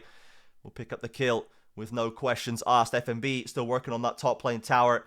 He's got plenty of gold to pick up on the map right now, and that is a pretty scary prospect for Marvin, Curry, and the gang if FMB is already doing this kind of business to them. Yeah. Okay. I had to take a quick cough break there because I was just fuming really at Robo. I'll He be honest, doesn't I was TP to livid. that fight. Yeah, and he just dies afterwards. And after what I was promised was a very, very good split for Robo on Loud in 2025, seeing that, yeah, it fills me with a little bit of sadness, I'm going to be honest. Yes, we were very happy with how Robo played out that last split on Loud, moving with the unretirement of Tinones back to this Pain roster, which should have been kind of ascendant back to the championship picture and is currently seeming to struggle so heavily from the internal turmoil the organization has been mired in since the start of the split. And right now, it is not looking likely for them to drag their way out. Now, I can't really say that though, I'll be honest. We said that, spent the entire Loud game saying how that game was over, and then they made us look like absolute rubes. So we shall see if Red have learned their lesson once again. They're going to pick up this dragon. They're going to move to 2-1, and with a Hextech Rift, that is certainly a dangerous prospect to be playing for. Now, Kaze is going to sidestep the arrow. Now, can he get away from the Wukong ultimate? Doesn't matter. He slowed him down at least. He's actually kind of Dear. cooking him under the turret.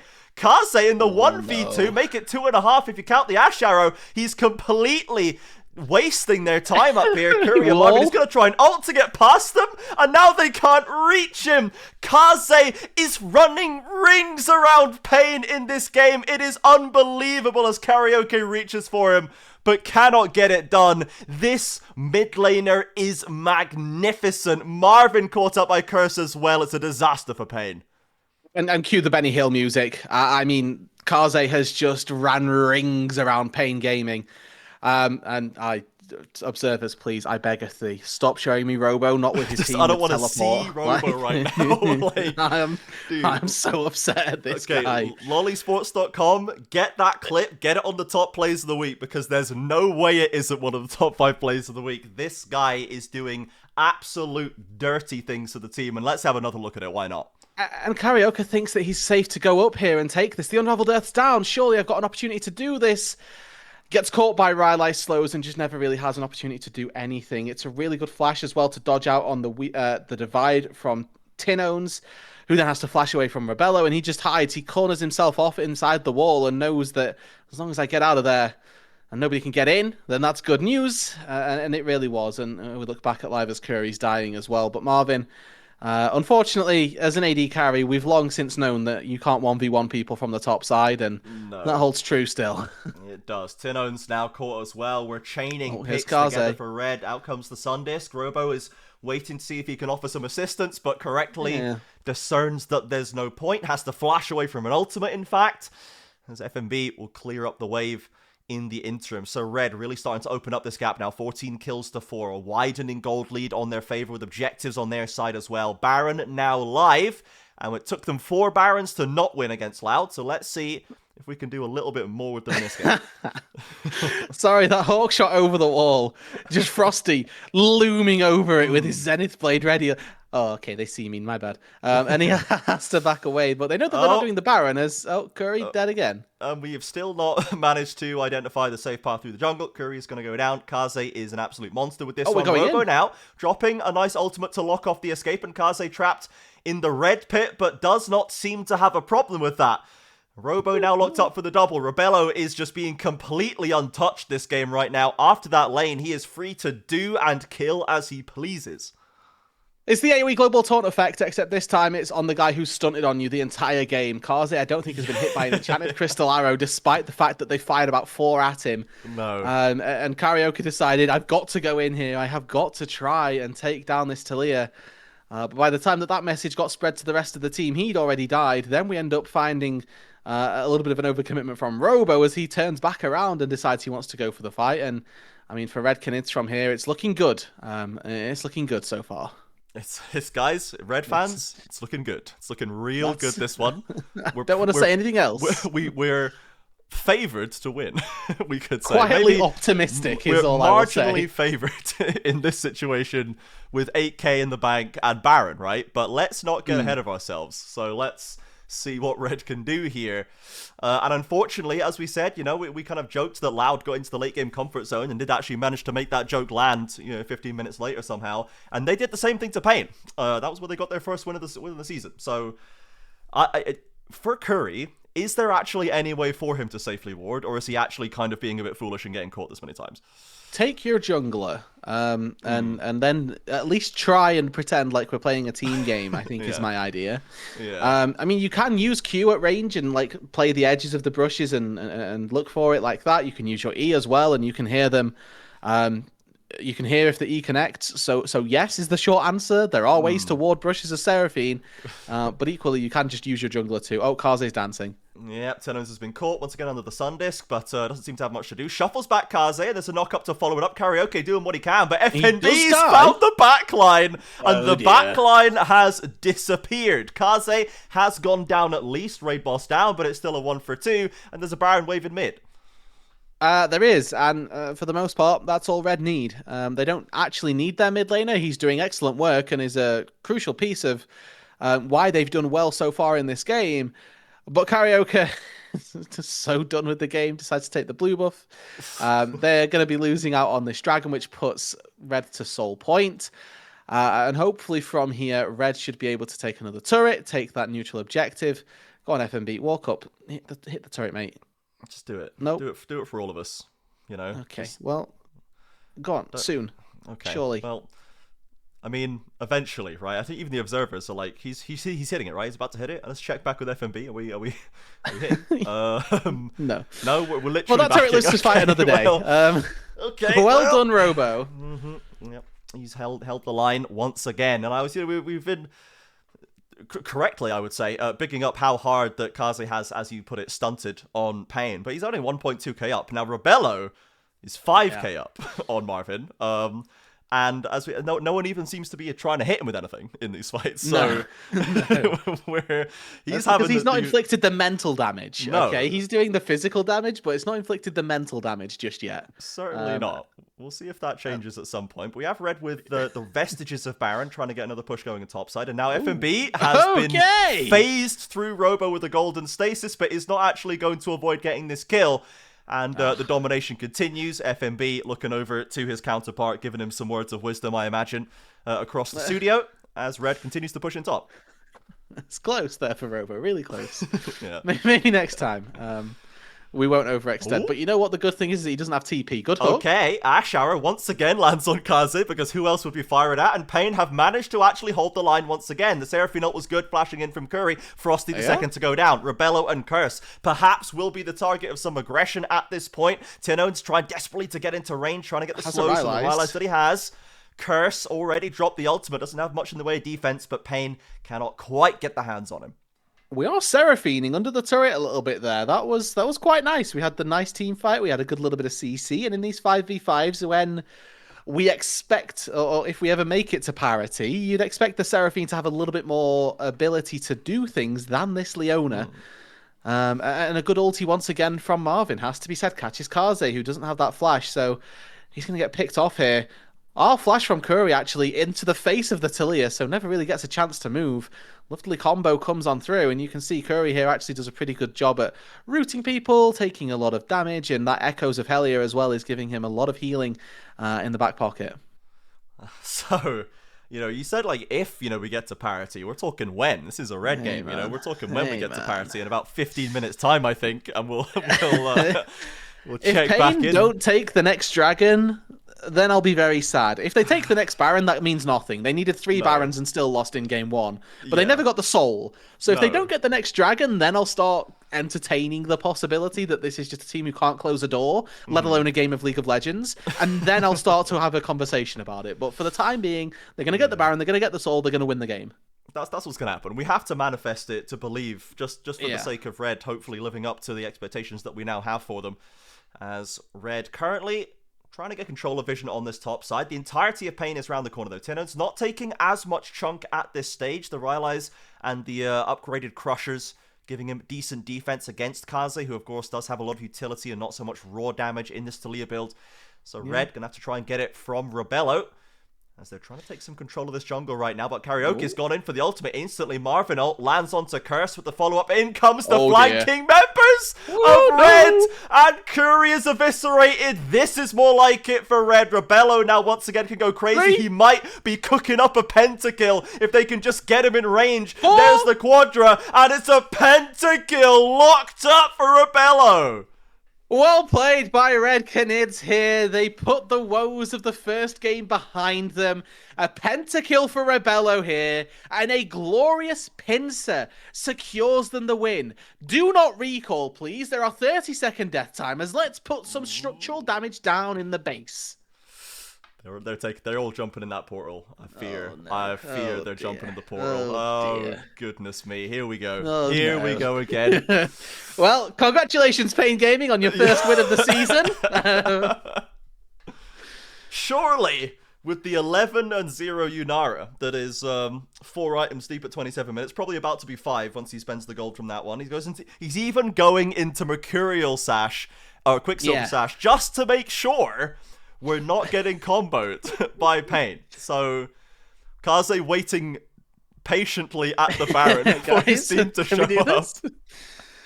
I mean, 18,000 HP, and there are 5 members of Pain Gaming alive. They're going to scout it out, and they know that they're not on it yet. We're sending it. Lovely block by Karaoke using the clone of the Sun Disc to sway any further action. So Red pumping the brakes, not going to get drawn into a bad play. Not now. Those are 2 ultis that they now don't have for this dragon fight.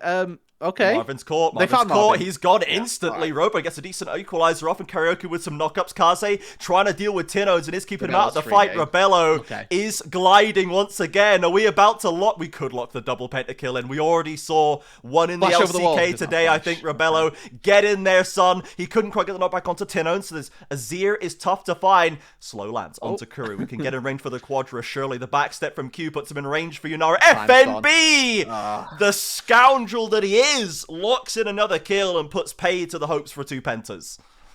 All right. Well, I hope they haven't put the hopes of a game win going down here as at FNB. this stage. Yeah, holds Tino's firm.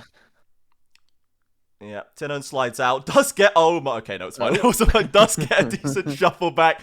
But it will not stop the win. Red redeeming themselves after throwing the game versus Loud. Again, they took a much more measured approach to the early game. But once the fights broke out, they were back to business as usual. And Kaze in particular was doing some nutty things on this Taliyah this game. I called the pick boring, and I guess he heard me. Oh, yeah, I mean, in fairness... Frosty, He's man. so angry. He's livid. He's actually fuming about this day of League he's played. Yeah, and as he should be, to be honest. They should be going away with a nice little record here. 5-0, lovely day. Love Frosty, man. He's quick little day out. He's so upset. You can see it on his face. He's just walking away, so fuming. That's how much it means to them. That's how much it means to them, you know. Yeah. He's gone 1-1 and he's punching out the cameraman. That's how much we're invested in the games here in this region. I mean, yeah. So for Pain Gaming, it's another disappointing week. Yes. But Red Canids, it's another disappointing week. So nobody's coming away from this game going, "Oh, what a day!" You know, what a great little set we've just put together. Yeah. Sad times for both of these 2 teams, but they'll be very happy to know that the weekend's over. Taken in a vacuum of this game, Red did have classic styling moves from Kaze all day long. FNB again played out a very comfortable matchup into Robo's Rumble and then was vastly more useful in the Scion. Rebello and Frosty managed to turn around the Ashe Seraphine lane as soon as possible and then take control of it without too much problem. So, in a vacuum, cool. Taken in context, fine. But for Pain, the woes have continued, kind of as you've said. We know that the rumor mill is going around that they're looking to replace Marvin. We'll see if that is the way they want to go, but ultimately it doesn't really feel like any part of the map is working, even though, you know, Karaoke was putting on very powerful performances just a couple splits ago. and yet we've lost that kind of energy. The veterancy and the experience of Tinons and Robo are not really shining through. The whole formula does not seem to be functioning for Pain right now. Yeah. Yeah, and I really think that's obviously a problem. In lieu of any form of wins for this split, they have to do something. And I don't really know where it is that, like, I don't know that plugging the hole in bot lane is gonna magically make the top side start working again. That feels like the band-aid that they're gonna try and put on what is a capsizing ship.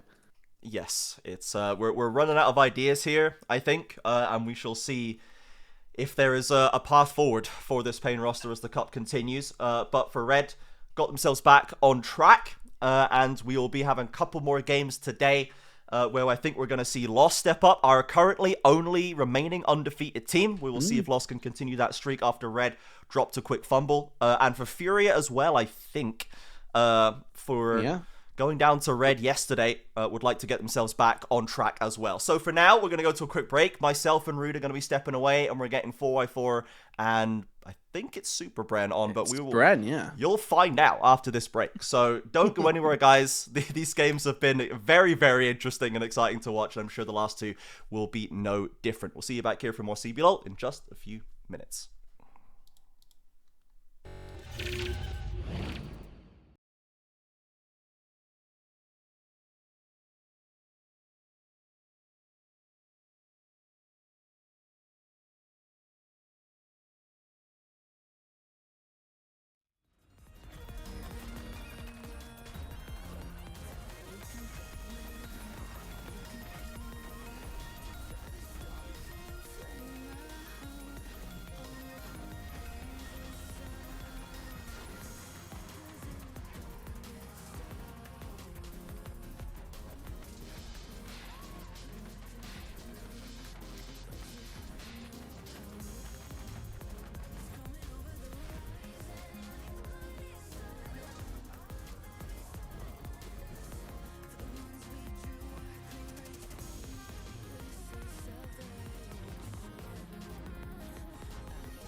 que é jogão. Brutai Colossus, boa tarde pra vocês. Eu acho que isso aqui é um jogo que a gente tinha uma expectativa, mas agora...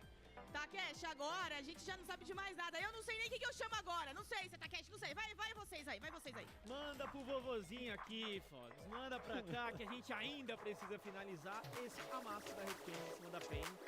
Que a gente viu no draft logo de cara, né? Assim, no ponto era assim, não tinha muita front, ainda tinha Rumble.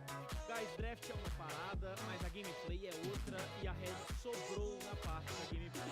Mais uma vez sobrou, né? Esse early game muito controlado. Eu acho que o draft entra um pouco na mudança que a gente teve do primeiro jogo. A Red optou por escolhas mais seguras em termos de caso a gente erre, a gente ainda consegue sustentar um late game, por assim dizer.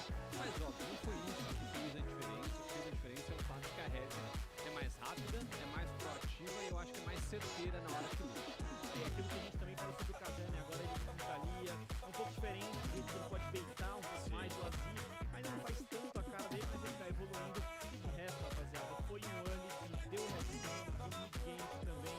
A PEN pareceu ter essa jogada desesperada na próxima jogada que a gente também vai ver por aqui. Isso daqui foi uma jogada assim, é impossível a gente tentar entender o que estava se passando. Ele é um desespero batendo na porta, já parece. É um pouco de desespero, é uma caça assim ao Kazé que foi assim, ignorou qualquer conceito de macro, de mapa, de tudo pra tentar pegar o Kazé naquela situação e ele vai low em cima da PEN, assim, é inacreditável o que ele fez nessa partida, nesse momento, nessa realidade. O Kazé jogou bem pra cima, o Corte também muito bem, o PNB que sai assim, intercado, vamos ver agora o pop aí do Rabelo, que tem aqui dele, Tem comunicação? talvez Rabelo. Um homem quieto, né? Apenas silêncio e gameplay. Ah, ele pediu. É, só ele pedindo, né? Não deu pra ver o Kazé falando que queria roubar, que não era pra deixar, mas ele tentou. Então o pop do Rabelo deu bastante dano aí com o Neymar, o time jogou que era muito bom pra ele bater. O Leandro que serve em Italia, porque ele seta no frente ao Nicola, que é a aproximação mais pra ele conseguir causar um bom Bayonara. E aí sim, ao contrário da partida do dia, a Red foi competente e muito bem jogando ali pra cima dessa vez. Porém, agora tem uma derrota do outro lado, a penduda, amarga, do 0/4. 5 derrotas no Delta PEN, não conhece a vitória nessa Copa CBLOL. E vamos falar de destaque, porque estamos rolando aí murmurinhos de que o Lupeiro agora só é MVP para suporte, agora que era para MVP é 50-50. Vocês não estão vendo, né? O Takechão é o que está comandando aqui. Ele fala MVP Frost, aí ele fala, beleza, eu tô só concordando, Mas não fica fica... inspirado, né? Aqui eu também tô muito bom. O Kazé jogou muito, a Fidei jogou muito. Eu acho que o Frost ele tá no dia hoje. Ele tá inspirado. Você queria dar pra ele desde o primeiro jogo, né? Negócio lá O primeiro jogo você queria dar pra ele também, né? Ele podia ter resolvido aquele jogo lá de Pipe e pode ter sido a peça fundamental pra ter resolvido esse jogo agora, jogando de Leona. Menino gelado, jogando muito bem, ó. Dando soco na câmera e tudo. E ele Não é veio... um soco muito, né?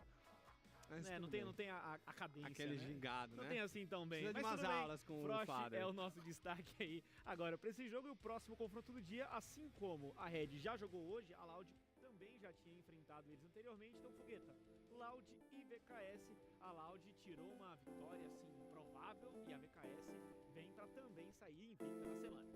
Exatamente, meninos. Como eu tava comentando, né? Esse é um jogo que talvez a gente já chegasse aí com uma certeza. Os fantas e CBLOL, o Brasil todo aí estão preocupados com esse jogo, porque tivemos surpresas aqui nesse nosso primeiro confronto da Loud. Pelo que está chegando agora, então vamos ver, mas não saber o resultado é muito CBLOL. Agora sim, Brutai Colossus, oficialmente boa tarde pra vocês. Olá pessoal, muito boa tarde a todos. Já tivemos aí 3 jogaços e agora vamos fechar com mais 2 partidas dessa rodada da Copa do Mundo. Isso, meus amigos, agora a gente já vai para essa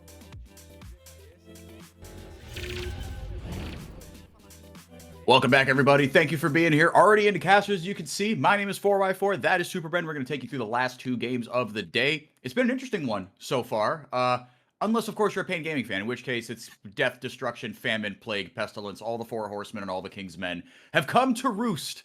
All the shenanigans are back. We'll get into Pain a little bit. Actually, no, we don't have to talk about Pain. We'll talk about that on the podcast. They're not playing again for the rest of the weekend. No more Pain. We got Loud and VKS. Yeah, 0-5 Pain isn't real. 0-5 Pain can't They're not real. If you look away, you'll be fine.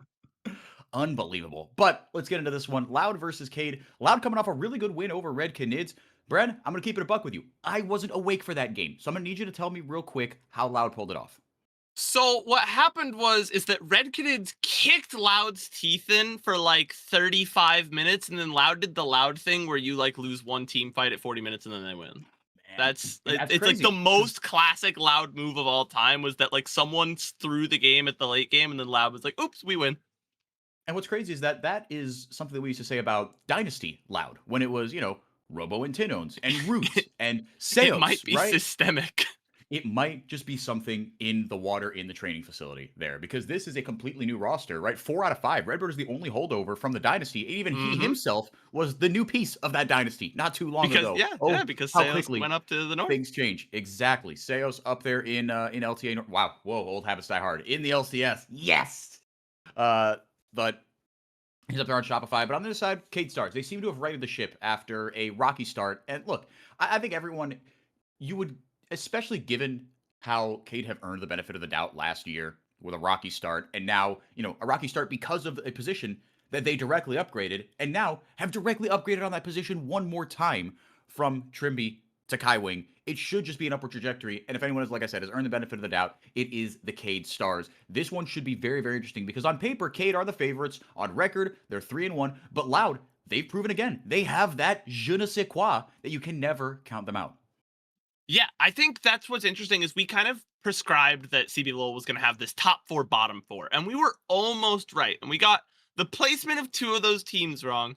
And that's why I'm not that upset about the one loss that VKS has, because the one team we certainly got wrong was Los Grandes, who have steamed out to an undefeated start and just kind of looked consistently good. They're so losing, losing one game to a top table team is not like the death knell that we thought it might be. But a 2-2 Loud, we thought it would be 4 teams at the top, 4 teams at the bottom. And while 2-2 is certainly not a great position, they are at least competitive. And so we have these 5 teams at the top that are competitive. Then there's the 6th and 7th team, and then there's a mystery team who we won't discuss because they're not real.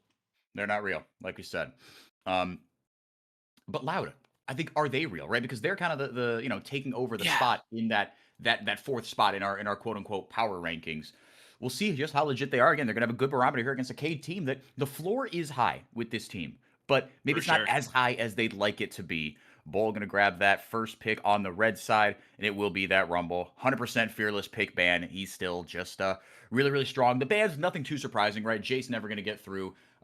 Varus still off the table, but the Thresh rising in priority as well. And there's something comforting about a Thresh hyperscaling meta. Maybe it's the nostalgia talking, but it feels like a warm blanket.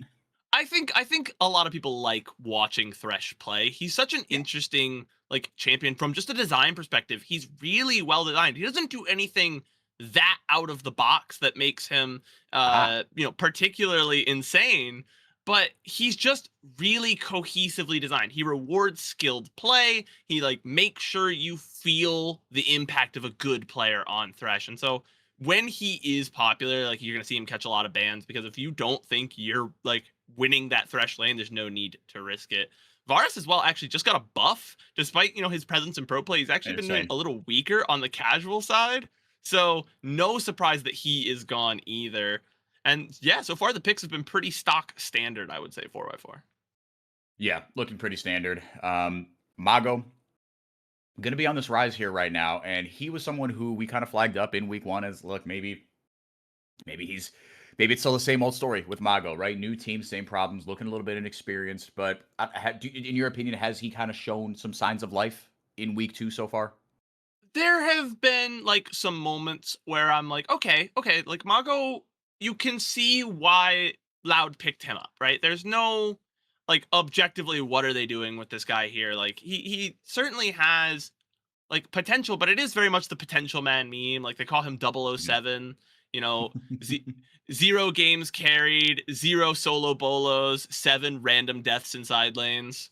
And because of that, like, I would like to see him take that next step. John Mago is a guy I'm always rooting for. I love that We all dude. are. He has a harrowing story. Like, I want him to do well. And so I do want to see him take that next step. This is going to be a tough game to do it up against Mirio. And now we have our first weird pick of the draft with Kiana coming in. I think, already had some presence, but is certainly not a standard sort of, ganking jungler that we've come to expect in the meta. No, and this is going to be fun for Young Jay now, right? I mean, because like now you've kind of got the traditional quote unquote roles flipped where, I mean, well, one, Mago is going to have a blind pick into whatever Miro decides to pull out. And that's never a spot you want to find yourself in, just in life, is, in like credit card debt and then blind picking against Miro, right? Two things you want to avoid at all costs, because those things will snowball and take over your life in a very unpleasant way. But now the reins are given to Young Jay on the Kiana. And like you said, Kiana, not, kind of as high priority as like, your jungle Jace, right? That's kind of the big offender of the patch and of the start of this 2026 competitive season. But with Jarvan being taken away now, you really see the power picks start to go down. The Malphite taken away as well. But I saw kind of what I had heard from kind of the LPL heads and whatnot was, look, the big three, it felt like, was Jace and Bessa, or not, sorry, Jace. I mean, Batman Bessa was there, but Jace, Malphite, Kiana. Kiana had been seeing some presence. So she's definitely, this is not unprecedented. But to your point, Bren, in Brazil, we just haven't seen it all that much. She's had a little bit of presence, been banned out in some games, but not all that much. I'm just curious, again, I think whether Cade can kind of win the draft, quote unquote, will depend not entirely, but they'll be given such a good leg up if Miru can take something that can match this Ryze lane. Because to snuff Ryze out in lane isn't really what you pick an opponent for, because you know what Ryze is going to be able to do in the late game. You just got to be able to match that. Yeah, and so we're seeing, across the board now a safer kind of draft around everything else for Loud. You can see, like, as it starts to take shape, the Cassante is a fine pick into the Rumble. You have the Ryze that's going to be, he's going to be very whatever in lane and then be dominant late. The Ezreal obviously very safe, and so there is some focus on this Kiana to kind of take over. I'm wondering what they're going to match with. Like you said, the power pick's starting to go down in the jungle, and it is the Wukong to come through, and so they have this last pick here for Maru. This is, if it is the Kiana to come through, this is a big playmaking sort of mage. Does not quite dump out the same DPS that the Ryze will, but certainly has that same level of impact if you can hit a big command shockwave. You've got your ball delivery system in the Wukong. It's ideal, whether it's the Wukong or the Nautilus. 0-5 for Orianna. That I did not expect. She's not had a great start to the year. I would have assumed she would have just picked up a win just kind of along the way. So now, but again, if there's anyone you trust to subvert that, it is Miru. And on the other side, it will be Ezreal, Leona in that bottom lane. But like you said, Brent, look, you can wave clear quick, you can play make just as much, but you don't need the big DPS, right? Coming from the Orianna when you've got Wukong, when you've got Rumble and Yunara. Thank you, Brain. You have sufficient damage, right? That's not really what you're worried about here. You're worried about Bull getting rolling into the Cassante. And you're worried about neutralizing Young Jay. So Desamis, this is where you're going to, I mean, I'm interested to track Desamis. You've got a couple really interesting points where you could kind of pick apart here. But the thing that does kind of come to mind as far as things that can really get out of control, again, Miru's not going to dominate this lane because of the champion. You know what I mean? Right? This matchup isn't to dominate and dumpster it. Miru the player against Mago the player, different conversation. But Young Jay, if he gets rolling on this Kiana, Desamis has, kind of your, okay, I feel like it's one of those kind of, you must be this tall to ride sort of test as a jungler is, right? Can you, on a jungler like Wukong that has high base amounts of damage, decent CC, and ability to impact every single team fight pretty easily, right? The Wukong is pretty plug and play as far as junglers go, especially with the synergy that you have. You have a lot of responsibility on your shoulders. And Desamis, he's now gone from Mr. Potential to, in the last couple of years, no, he's the dude on this team. CL has like planted the flag on him and been like, no, Desamis is the veteran leader. And this dude's arc has been incredible to watch over the last few years. And there's going to be another step in that, right? Can you shut down this hot, loud team that has staked the early part of its draft on this Kiana? Yeah. And I think it shows a lot of kind of trust in your jungler to be like, okay, like you're not going to be the carry as a Wukong most times, but you are certainly going to be like, the kind of pivotal team fight piece. That Cyclone is such an impactful, you get the clone out. You can get a 5-man knockup pretty readily with a good Wukong ultimate. And so having him as a playmaker, it's just, we heard CL talk ad nauseum about this team, about this roster, and it feels like it happens quite often where a player is kind of middling. They're fine. They're like tier 1 maybe, and then they show up on this VKS roster and there's something that unlocks for them. It has happened. I feel like it happened with Morteus being brought up from CD. It happened with Boal for certain. Disamis as well. Like these players, have something there's something cohesive about this team that like really brings out the best in each other. You saw the coaching staff being, very talkative, like really, communicating with the players during that draft phase. They I think are happy with what they got. Yeah, it's up to Loud to kind of present them with a situation that makes them uncomfortable. They've got some tools to do that, but Kaiwing going to throw the blind hook and get the ward down as well. Sweep away a little bit extra. Coming out on top in that trade. Morteus able to dish out the early damage. Kaiwing not taking a ton. Actually, I say that trade's about even when all is said and done. Jungle starting on opposite sides here. But the early ward was placed up on the top side, red side of the jungle. So Loud do have eyes on Disamis. Going to be key to make sure that Young Jay's snowball doesn't get stopped early. Able to hit level 6 just a little bit earlier, right? Kind of after the first clear, things kind of even out a little bit. But that first clear is definitely hit more quickly. And level 6 usually more able to be had for that, say, first dragon. And look, we talk about the Wukong ult being very impactful. And the Supreme Display of Talent, a little tougher to hit, but can be just as devastating. Yeah, if you can hit a big Supreme Display of Talent, obviously the Cyclone has good CC aspect, decent damage, but Supreme Display of Talent is a like, oh, I don't want to deal with this person, they are gone kind of button. Like if you hit that full combo onto say the Yunara or the Orianna in that backline, there's really not much that they can do. They're going to kind of immediately have to just cede the ability to play the game. They'll have to run or they'll be dead at that point because Kiana just does so much damage with that first strike up, everything ready to go. The multipliers can kind of stack up pretty quick. Yeah, they can get rolling real quick. Speaking of multiplying, Shino, who himself, I feel like Shino has been the story of this new Loud, right? For whatever question marks you might have about Mago, Shino has looked like absolutely the real deal. And he's been someone who's been, he wasn't like an absolute, world beater in CD, but he was, from what I could tell, and from RNC, who is the real ball knower of CD, of the CBLOL English crew, he was a consistently kind of solid top 3, top 4 guy. Yeah, I think that is 100% like spot on. Like Shino, we had some questions, if you go back and watch that first episode of the podcast, we were like, okay, they have 2 imports and they have Shino and Mago, who like Shino is a big name in this like we've heard from him before, but can he do it?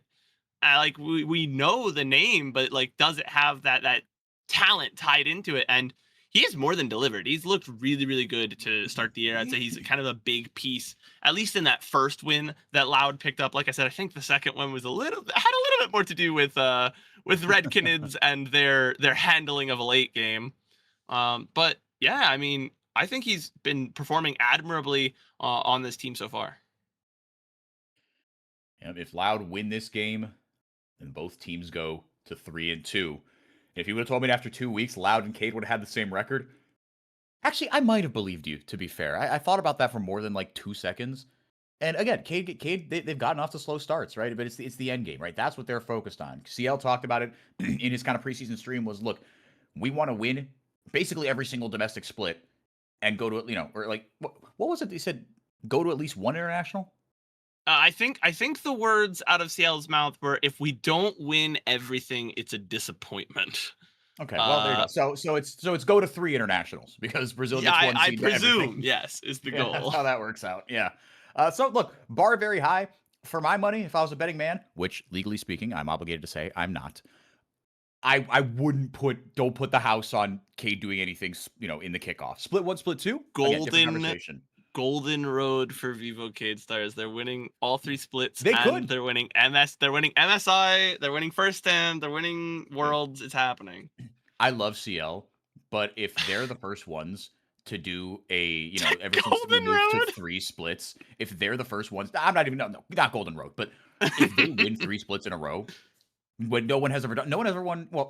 Okay, Loud have won 3 splits in a row, but that was across 2 years, slightly differently. He is going to be insufferable. I love the guy. Oh, yeah, no. He will have earned it. but he is going to be. He's gonna let you know. My goodness, man. And look, fair enough. CBLOL has a lot of parity, especially since the Loud dynasty has fallen. It feels like we've had more or less a new champion every year, and even look for all the nonsense that was the LTA. It was fun domestically to see the powers shift so dramatically. And I think that parity is still here, right? We've got a clear top 3, and everybody else, the chasing pack has been really, really interesting. Like you said, Loud and Los have been looking really, really noble challengers. And of course, the biggest team left is an absolute shambles at 0-5. For entertainment, CBLOL has it all. Always has, always will, forever and ever. Amen. Level 6 is hit in the solo lanes, Bren, but not quite in the jungle just yet. Well, just as I say that, YoungJay has gotten himself level 6. Dragon up. The control has been had there by Cade Stars. As coming back to lane. Nope, just kidding. They're both on the lane. The minimap icons had themselves. But Bull, happy to stay by himself and see just a little bit of pressure with Redbird roaming around a little bit. The things you can do on an Ezreal. Yeah, they're just waiting right now. There's no need to force, because if you can get depth charge online, I think that will do quite a bit, as well as Yunara's ultimate, I think, doing a little bit more for her than the True Shot Barrage does for Ezreal. And so just waiting to buy time before that dragon comes up. And Loud know that they can't force it, because VCAS, even when they're at their like weakest, when they are not, performing at their height, they are still a very competent team, and they will punish mistakes. And so Loud is trying to play this as smart as they can, just clearing vision, trying to control and take space, looking for the play that would grant them the opportunity, but forcing nothing. Playing it out very, very patiently here. You have to like the look of Loud's draft as this game goes on. The scaling certainly favors them with level 6. Just Bull level 6, excuse me. Redbird does not. I assumed he was going in like that because he had the Solar Flare to follow it up, but just try to take a bite out of this. And with the Sheen, a little bit of extra power, forcing them out here. Now the question is, are they happy to shove the wave and get some plates, or do they have more on their mind here? I think they're just going to try and take their gold advantage. It was a really good trade there. You saw that Kai Wing actually missed the dredge line, and so kind of got taken way more damage than he needed to. The True Shot Barrage came through and did a little extra healthy chunk, and you'll see that plate go down to Bull. And so they've grown a little bit of a tiny little gold lead there in that bottom lane. Nothing to necessarily write home about, but nothing to sneeze at either. And the attention seems to have shifted to the top side of the map. You can see Redbird's roamed up, and Boal maybe overstepped, but no, he catches sight of YoungJay and will back away. Now with the grubs spawning here, looks like they will indeed take that lane of safety. Dasama says, all right, you go there, I stay here. We're going to grab these neutral objectives, one for the other. You think the grubs favor any side, really? I mean, it's just one, right? It's not this kind of stacking objective it was when there were 2 spawns. Anything to read into here? The grubs are fine. I think I have slightly devalued them especially in the age where multiple layers of turrets have plates, and there's just a little bit less going to them for me. I definitely think I prefer coming out on the dragon end of the grubs for dragon trade. But it's still an objective control. Getting all 3 grubs is very helpful. They don't necessarily have a split pusher to take perfect advantage of it, but by that same token, having the grubs means that not having a split pushing champion isn't such a detriment, because now anyone can kind of be a split pushing champion. Utter woke nonsense. Anyone can be anyone they want. This is the future that liberals want. Oh god, we're not going to do that right now, unfortunately. But yeah, Cade do come out on the dragon side of things. Loud, able to take themselves the grubs. Yeah, you like it on a rise, right? Just the ability to siege down turrets. He's got himself. I mean, look, that's what he's going to do right about now. Still no kills here early on at about the 10-minute mark. It feels like the first bloods have been a little bit later. Certainly among some teams, not among all Brazilian teams. We know that. Profane Hydra, first big item that has been purchased here by YoungJay. Yeah, he's been pretty much unimpeded, but it's not like he's running circles around Asamas, but he is 2 camps ahead of him, and now he's got that Profane Hydra with the red smite. It is all gas, no breaks for YoungJay, but look, he's still got a gold lead, and that is all that matters, right? Kills or whatever, it's about the gold. But there is still this feeling in the pit of my stomach that this might not be enough here, right? You've got this little item breakpoint right now, but Cade aren't giving you any opportunity to take any advantage. All the lanes are pushed up except for the mid lane. Yeah, the mid lane is back there, not presenting an opportunity. You can see that Young Jay's pinging, trying to move forward into that top side, but there's just not going to be an opportunity. And like you said, the item breakpoints are there. The Profane Hydra is a relatively cheap item, but no real way to make use of it. And that is kind of the issue, in my opinion, with champs like Kiana. The Flash, they're forced in the mid lane. We talked about the champions there not necessarily setting up a one-sided matchup, but certainly the players of those champions might have done so. Miro having the better of the lane so far. And we talk about those item breakpoints, right? I mean, Miro's not ahead by much on gold, but on damage in his inventory, yeah, you got to be careful. If you are Mago, he does have the Merc Treads there, but yeah, not going to take any chances. And with the phase rush, right? If you get yanked in, maybe Miro can come. I don't think the phase rush. He caught window shopping. Yeah, a little bit here. Auto reset. Fantastic. Supreme display of talent. Miro able to back off and get the shield out. Wouldn't have mattered anyway, that shield, but he does flash to safety. So Flash is traded both ways. Redbird, right place, right time, helps to stabilize, equalize out the pressure in the mid lane. Yeah, that's kind of I think that's an early year mistake is what I'm going to chalk that up to. That was a bit undisciplined, coming out and just backing almost in the middle of the lane there. Probably not the best sign, but VKS ultimately able to get out of it without giving up too much. Simply Orianna's Flash traded away. And like you said, the first blood still has not come. We're now 12 minutes into the game. This is going from, it's a little longer in season 2026 to it's a bit unusual, but now the role quests are starting to come through. You can see the Young Jay is actually the first player on Loud to complete his, already has his smite finished because he is a few camps ahead of Desamas. Meanwhile, the laners, the lane carries for VKS have picked up all of their role quests, and Loud has not done the same. No, yeah, you saw Young Jay get it, and then just like a waterfall, the Cade role quest get completed at that 12-minute mark, almost like clockwork. Now Shino has caught up on his end. Now everybody's just kind of gonna hit theirs. So really not much to write home about. Still no kills. The gold is completely tied up. Objectives traded 1-1. No towers traded over either way.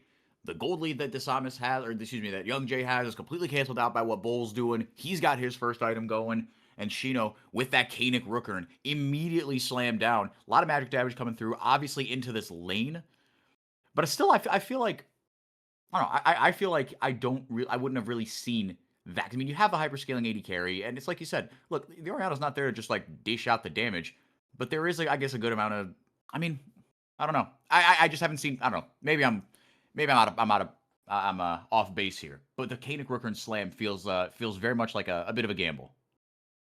The Kanik Rookern, I mean, it's a great first item having that magic shield. It means if Shino is isolated with Bull, there's not a lot Bull can do. Like that's kind of the goal here is we're top laners. We want to sit here and get level 20. I'm going to get level 20 ideally before you, because if we try and trade, I'm going to kick your teeth in. Because now I have the big anti-mage item. And it's not necessarily a bad item across the board because the major carry of the team, Morteus, does rely kind of on magic damage. It is a hybrid, but I'm going to cut myself off here. We're going to fight.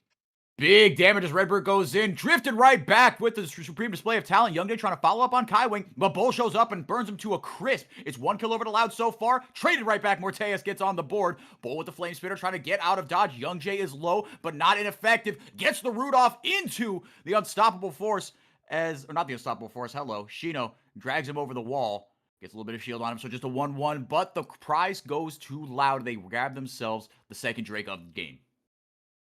I honestly think maybe Cassante did not need to all out through that wall. It would have been probably nicer to have Bull trapped in the jungle. The result is the same. They get the dragon, but they could have maybe picked up one more kill. That after the all out, Bull just flashes towards his tower. It's like, oh, you've conveniently taken me over here, and I'm going to run away now. But we can see how this fight gets started. Just a good flash engage from Redbird, and Kaiwing tries to stop Young Jay, but the depth charge takes a little bit too long to get that knock-up Supreme display of talent coming out. We talked about what happens when that button lands, and it is quite a bit of damage. Morteus able to fire back, but we're seeing here the value of that Kanik Rookern, and the Shino took like no damage. Like the vast amount of damage that he took from that fight was from pressing R. Yep. No, I was wrong. No, you make a great point, right? There is a little bit of magic damage in Morteus' kit, and now with the Ninja Tabbies, the plate of steel caps, that's going to give you a little bit of defense against a big auto attack focused AD carry as well. And like you said, trapped in a solo lane against either of these solo laners, you're going to have a great time. So, yep, no, you talked me into it, Bren. You are absolutely right. And on the other side, yeah, you see the combo and the devastation that can wreak, and also how much Loud wants to fight around objectives. And the later this game goes on, the more fights you're going to have around objectives, and the more that this Leona Kiana combo can really start to wreak havoc, right? And with Rise getting a root off, right? With Shino able to hold someone down a little bit or knock someone up into the air, they have tools to set up this absolutely devastating combo of crowd control and just allow Bull to play Ezreal as if he wasn't a champ that was entirely reliant on skill shots. Yeah, I mean, if you're always hitting the skill shots, if everyone's always rooted, they might as well be point and click abilities, and that makes his life much easier. And when you can hit all of those, makes Ezreal feel like such an oppressive champ, because with the Triforce online, you get so much damage out of just a good WQ, E. That full combo coming through does quite a bit for you. Meanwhile, they might be looking for a dive on the top side. The Solar Flare does not connect. Role quest completed now all the way around. Yeah, Solar Flare does not find its mark, but look, as a Leona enjoyer myself, I've always been a proponent of, look, that thing is on such a short cooldown. Grip it and rip it. If you've got an opportunity to, right? Unless you've got an If we can objective get fight CC coming down, up. he gets away! Just barely able to get out of dodge and to the safety of the waiting arms of his support Bull. In a little bit of trouble here. Able to dish out some damage right back, but Morteus going to grab himself a turret plate, extend his gold lead just that little bit. Still very much an even game state here, Bren. One kill over to each side, one dragon over to each side. Loud technically slightly ahead in terms of objectives, but in terms of gold, it is Cade that hold that slight advantage. And now, I mean, do you feel like the momentum has shifted to Loud? Because like you said, they have this kind of je ne sais quoi where they can clearly team fight pretty well. And we talk about this team fight synergies that show up in their composition. It feels to me like the shoe's on the other foot now, that Loud are in control of this one. And now with the Herald, which we didn't even talk about, that's 100% my fault. They're going to grab first brick. Yeah, they get that break open in the mid lane, and that's a huge tower to get down. In addition, they're also Bull might have made a big mistake. Woo! If the E's not up, well, that's why you have F. Yeah, and tried to pilot that Rift Herald and got supremely punished for doing so. But Loud able to pick up 2 towers, both in the mid lane and the bot lane, and those 2 towers are going to be pretty important, as the objectives continue to be contested. Obviously, the Baron is up in 2 minutes. I don't think that Loud have quite the composition to be taking it right off the bat. No. But you got a dragon not long for this world either. It's got a minute to come up, and I think both teams are going to be fighting for that one, essentially on timer. Yeah, I think so too, right? And then kind of like you said, on timer, it gives you the tiniest window in the world. Well, I mean, if it's right on timer, it gives you a very tiny window. If it's right after the timer, which I think is probably what will happen, then I feel like that's how you want to time it, right? Is kind of like, make sure you have control to fight that dragon on your own terms, and assuming you win the fight, you kind of get Baron for free, right? The respawn timers aren't that long, but if you can get it to where Baron is already up, then I think you have a real shot of taking that 2-for-1. Barons are being taken pretty much, well, not pretty much on spot, but like pretty darn close. I think the boldness of teams to go for these Barons has gone up. But checking in on, for example, item breakpoints, everyone's at kind of 1.5 items, unless, of course, your name is Young Jay and you are just getting these really cheap lethality items. And into this composition, why the heck not? Young Jay is an absolute menace. Just the 1 assist, obviously, because you've only got the 1 kill, but he is the one with the target on his back. He's that big playmaker. He is the powerhouse for this composition. For a Loud team that has put Cade on upset watch here early, 2,000 gold ahead at just before the 20-minute mark. Loud setting up, you'd have to say, Bren, pretty nicely early on here as far as control of this river. Yeah, they've got good control of the river, and that's... Is everything still working? Okay. Yeah. Okay, it was just the buffering. big Now fight. we've got a fight breaking out. So They do grab themselves the dragon, and looks like they're going to be paying for it with a couple of their lives. Morteus gets a huge shutdown. That is going to feel fantastic in a competition that's going to get outscaled, but the CC goes up, and only one man gets away, but Shino says, hold the door. I've got this. Able almost to get the finishing touch on Miru there. Bull going forward. He could 1v2 this, but not going to try with that brush in the way. Cade come out ahead ever so slightly in the fight, and shave 1,000 gold off the lead, but Loud come away with the dragon. Because of it's just some simple buffering. I thought I unplugged my Ethernet cable. I'll be honest. I was like, oh no, is it me? You're panicking, looking under the desk. Yeah, I was literally moving stuff out of the way, no, please. But yeah, as we can see, the fight looked pretty good at the start, and they would have come away with it very nicely. And they go in there like, we're gonna stop them from getting away. And look at the damage just to come through from Shino. Just absolutely kind of bodies Morteus there. Almost finds Miru as well. And the Cassante is certainly living up to his legend, so to speak. There's everybody put the copy pasta in chat. Just do it. He's looking really, really strong right now. 2 kills, 1 death and 1 assist. And now he's on that big second item. Getting the adaptive helm. Hello. Jack Show the Pro. Can you tell them playing TFT? The Jack Show. Yeah. As that second item. And Bull with the Bloodletter's Curse. Incredibly based second item, in my opinion there. You've got the ability to spread it out amongst many enemies there. And get Miru that extra bit of damage he needs. Morteus even, like you said, there is a bit of magic damage in that kit. But Bull, yeah, Morteus picked up the Fiend Hunter bolts actually, so that's gonna get those guaranteed crits, and that item actually just got buffed as well. So we're gonna see that I think that Bloodletter's Curse starts to matter 404. Yeah, no, I think you're absolutely right. Getting a little more synergy just wherever possible, as the Baron is the next thing on the menu, but the team's both definitely going to be much, much more careful about how they set up for this one. Loud, if they can get that tier 1 top tower down, the opportunity for a pick becomes immense, and you see West YK are sending so many bodies up to try to defend it, or, well, I say that. They sack it. It's not quite enough to get a clean Baron take, but it certainly opens up the line of scrimmage to be pushed up forward, that vision line to be pushed up just that little bit more to make that Baron take, if not safer, then the ability to counterattack is a lot better. Yeah, if you are able to take these towers and thus push forward those waves, get that wave a little bit pushed in, it's going to make it really harder for them to respond. You have a lot more places to just keep your vision line as well. And so it's just Loud's just taking these small advantages where they can find them. And so far it hasn't really forced too much that would get them heavily punished. They're playing a pretty good game. No, really, really solid. And I think that's what if you're a Loud fan, that's what you wanted to see against a team like Cade. Is you're playing still an opportunistic type of game, right? You're team fighting very well. You're kind of team fighting toe to toe, if you will, and you're not letting Cade just dictate this game on their own terms, because that's what Cade and FourY4, and to a lesser extent Red, but Cade and FourY4 at their best, that's what they do. They say, no, you're playing the game on our terms. We play a very kind of methodical, paint by numbers style of League of Legends that has gotten them both titles, so you can't knock it.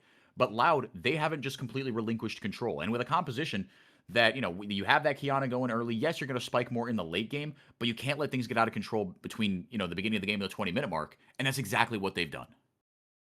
Yeah, the game is still very close. Like that's the thing to kind of keep in mind is Loud have definitely had, the kind of, they've been pushing the front a little bit. They've kind of had the momentum. They've been dictating the game.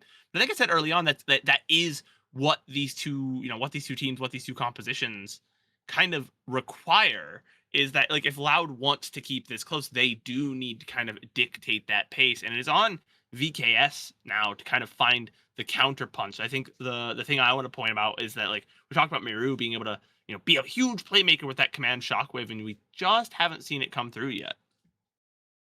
No, we haven't seen that big play, like you said.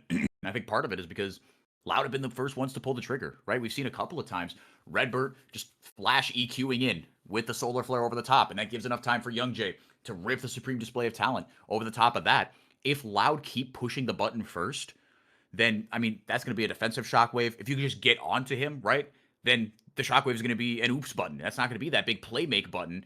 Young Jay also doing a very good job of getting the shrub roots out. As hold on a second, there goes the equalizer. Disabe's way in the back line, maybe a little too deep here, but Shino, he's getting ripped through. A ton of damage comes onto him. The ultimate goes out from the Rise, gets absolutely nothing. But it's a 1-for-0 as Disamis just bit off a little more than he could chew. But the damage might have been done here, Bren. Yes, Loud are going to get this Dragon, but Tier 1 mid is going to go over to Cade. Now, is that enough to take down the Baron? My gut says no. I think Cade would agree with you. You can see that they are, preparing to back out. And so that's not necessarily a good trade. Like, Disamis, when he went in, he got that damage down. And actually, I thought it was going to be pretty good. Like, yes, you sacrificed your jungler, but you got like all these low health bars, and now you can clean up the fight. And they just weren't able to find that angle in without losing a ton of health. So they did what they could, and they took the mid lane turret, as kind of compensation. But this is now Loud getting onto Soul Point. Like, that was a pretty important dragon. VKS have to fight at the next one, and if Loud are again able to consistently get there first, they could force VKS into a pretty mistaken fight, a pretty ill-advised kind of timing. And that could be, the game there. And that would be shocking, I think, to see VKS kind of stumble into a bad fight and lose. But that's kind of the position I think Loud are setting up for. No, again, I got to give immense credit to Loud here, because I did not have this on my bingo card. A Loud win, sure, but it would be, I don't know, sort of like you said, just that stupid Loud magic of, we've been losing the whole game, and history and precedent and the gold lead would tell you that we should lose this game, but you're going to look up 10 minutes later and you're going to see the victory screen over the enemy nexus. That's just kind of what they do. But here, that has not been the modus operandi at all. It has been Loud just consistently being first to fights, counterpunching very well. And actually, even there, in that last fight, it's not that they were really first to it, but I think I got to put it on Disamis. Went in a little too deep, but again, it's like, I think you look at it from two sides. He went a little too deep, but Shino, he just kind of T-posed in that equalizer. I think they expected him to back off, and he just kind of sat there and said, actually, this is going to cost me half my health bar, but you're not going to be able to do anything else off this. Yeah, like, everybody had to sit there and fight Shino, and Shino lost most of his health bar, but like, Shino with 10% of his health bar is still tankier than like half of VKS's team. And he's still Cassante. So with the push of one button, he could ruin your whole day. So he's more than happy to do that. I kind of like he just kind of T-posed there and said, "Do something about it." Like, what are you gonna do? Yeah. You're gonna And they're kill like, me? shoot, we can't. We can't do anything. We called our bluff. Darn it. Yeah, and Mago immediately, right, going over to the bot lane, tier 2, getting himself some one-on-one time. Definitely not leaving room for Jesus with that one-on-one tower. Bull tried to play the role, but couldn't get in between either.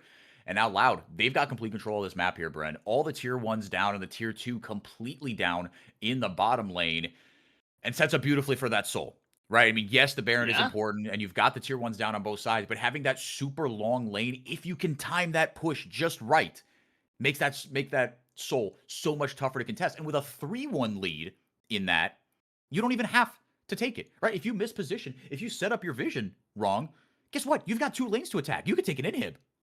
You take an inhib, you could take a Baron. They have lots of ways to trade about this, and I think that's what's surprising me. I think you said, like, we would expect Loud to just do the haha gimmicky Loud magic BS our way to a win. Steelers win they go 9-8, go to the Super Bowl kind of magic. Like, that same, like, just high-end talent does the thing again. Yep. But instead, what we're witnessing is something very different. We're seeing Loud win a macro-centric game plan. Like, they are just, okay, we're going to take this tower, and that sets us up to push this lane, and that sets us up to take this objective, and that's really smart gameplay. I think that's good. Like I said, I think overall, more good than bad that our, consensus 5th place team, I think in the preseason, we all kind of had Loud at that, like, 5th, 6th area, are able to compete with a team we considered to be top of the table. So, yeah, no, I mean, look, just very excited for when the best of 5s roll around. That's going to be really, really exciting, because I think, you've got a couple teams cut adrift, but even, but you've got kind of Loud and Los Grandes fighting for that 4th spot or higher, depending on, look, Los Grandes. Los Grandes might be fighting for top of the table. You are what your record says you are, asterisk. But, look, they have beaten everybody before them, so you can't knock it. But the top 4, I mean, I think, if nothing else, there's a team that's going to be in that bottom 4 that gets into that play-in, if you will, that's going to be very disappointed and kicking themselves that they are in that position. Yeah. Again, I think that is overall good for the health of the league. 100%. That, that it's not just, okay, here are like the two best teams, they're going to be in finals and everyone else is just whatever. No, we're seeing a TP in. It is Shino. They finally spotted out Young Jae, who I thought was going to try and maybe make a play from the wings. VKS staying very balled up, and I'm just kind of waiting for the other shoe to drop. Well, I mean, they've got to put the shoe down themselves. They have a numbers advantage here. Yes, Shino can get there in a hurry, but they've lost an inhibitor. John Mago's extending the game. Yeah, exactly. Right. Not Shino, John Mago, excuse me. He's kind of just doing things himself, right? He's going to try to end the game here. It's a Dragon for He's literally ending the game. Classic here. And now it's Loud's turn to try to get just crowd control down, and they do that in a huge way. Supreme Display of Talent comes down. The Equalizer comes down on the other side. Finally, someone gets a TP off. It's Miru. He goes back, but one Nexus turret is down, and now Loud counterpunching beautifully. They soak up the pressure so well in what turns out to be a 4v4. Young Jae comes away with a kill. Desamis gets one, but now Mago TPs into the fight and leads the charge. Loud are running away with this one on the back of the Ocean Soul, which, by the way, they got during that fight. They have broken this one open, Bren. Yeah, it was just, I don't know if it was a lack of vision or a lack of communication. Something just, VKS were balled up this entire time, and Mago, I think, maybe a bit of those solo queue instincts of like, well, someone's got to win the game. Might as well be me. Walks up and just takes two towers, takes an inhibitor, takes a Nexus turret. Okay, so the Nexus turret's going to respawn in a few minutes, but it forced that threat to be credible. Like, everyone on, VKS had to go, oh, we got to get out of here. And so they start backing, and that they all get caught up in this fight. They take damage, they get CC'd, it stops their backs. And so now, okay, we're forced to fight, but one of our members has teleported away. We're all spread out. And so Loud just picks apart a kind of discombobulated VKS. Discombobulated is exactly the word here. The Loud fans, I mean, like, they can't believe what they're seeing. That's kind of how I feel watching this game is, what? Like, if you would have turned the nameplates off, you could have told me that these were the other teams, right? The teams were opposite here, because Loud, they're just puppet mastering VKS here. Like you said, with Mago bearing down on that bottom lane, Loud said, all right, eventually they're going to have to stand still because one of them is going to recall here. And while they stand still, Young Jae's going to press R and we're going to win the fight. And with some more bells and whistles, that's more or less what happened here.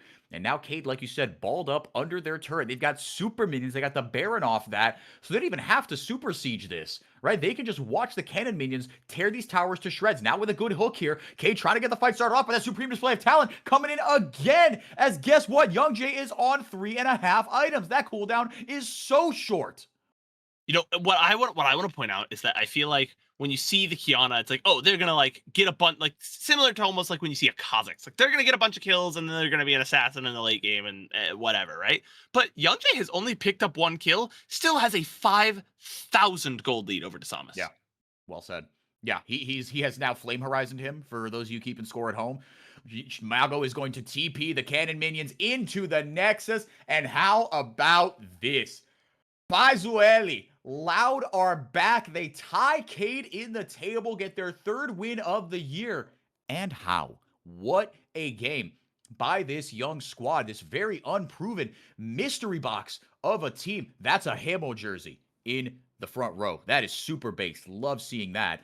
But the Loud fans, they got to be feeling really good about this direction of this team because, Brent, I feel like ever since the Loud dynasty fell, ever since you got rid of, of Tinones and Robo, it's what's going to be the new identity of this team, right? Do they continue to flex their financial muscle and try to compete with, money bags pain, right? Just throwing money at guys, and you try to rebuild kind of another monster team. And Loud kind of took another direction here, which is a much riskier direction, especially after you have had so much success on proven veteran talent and getting two of the best Korean imports that the CBLOL has ever seen in Root and Croc. At the peak of their powers, they were fighting for best player in their league.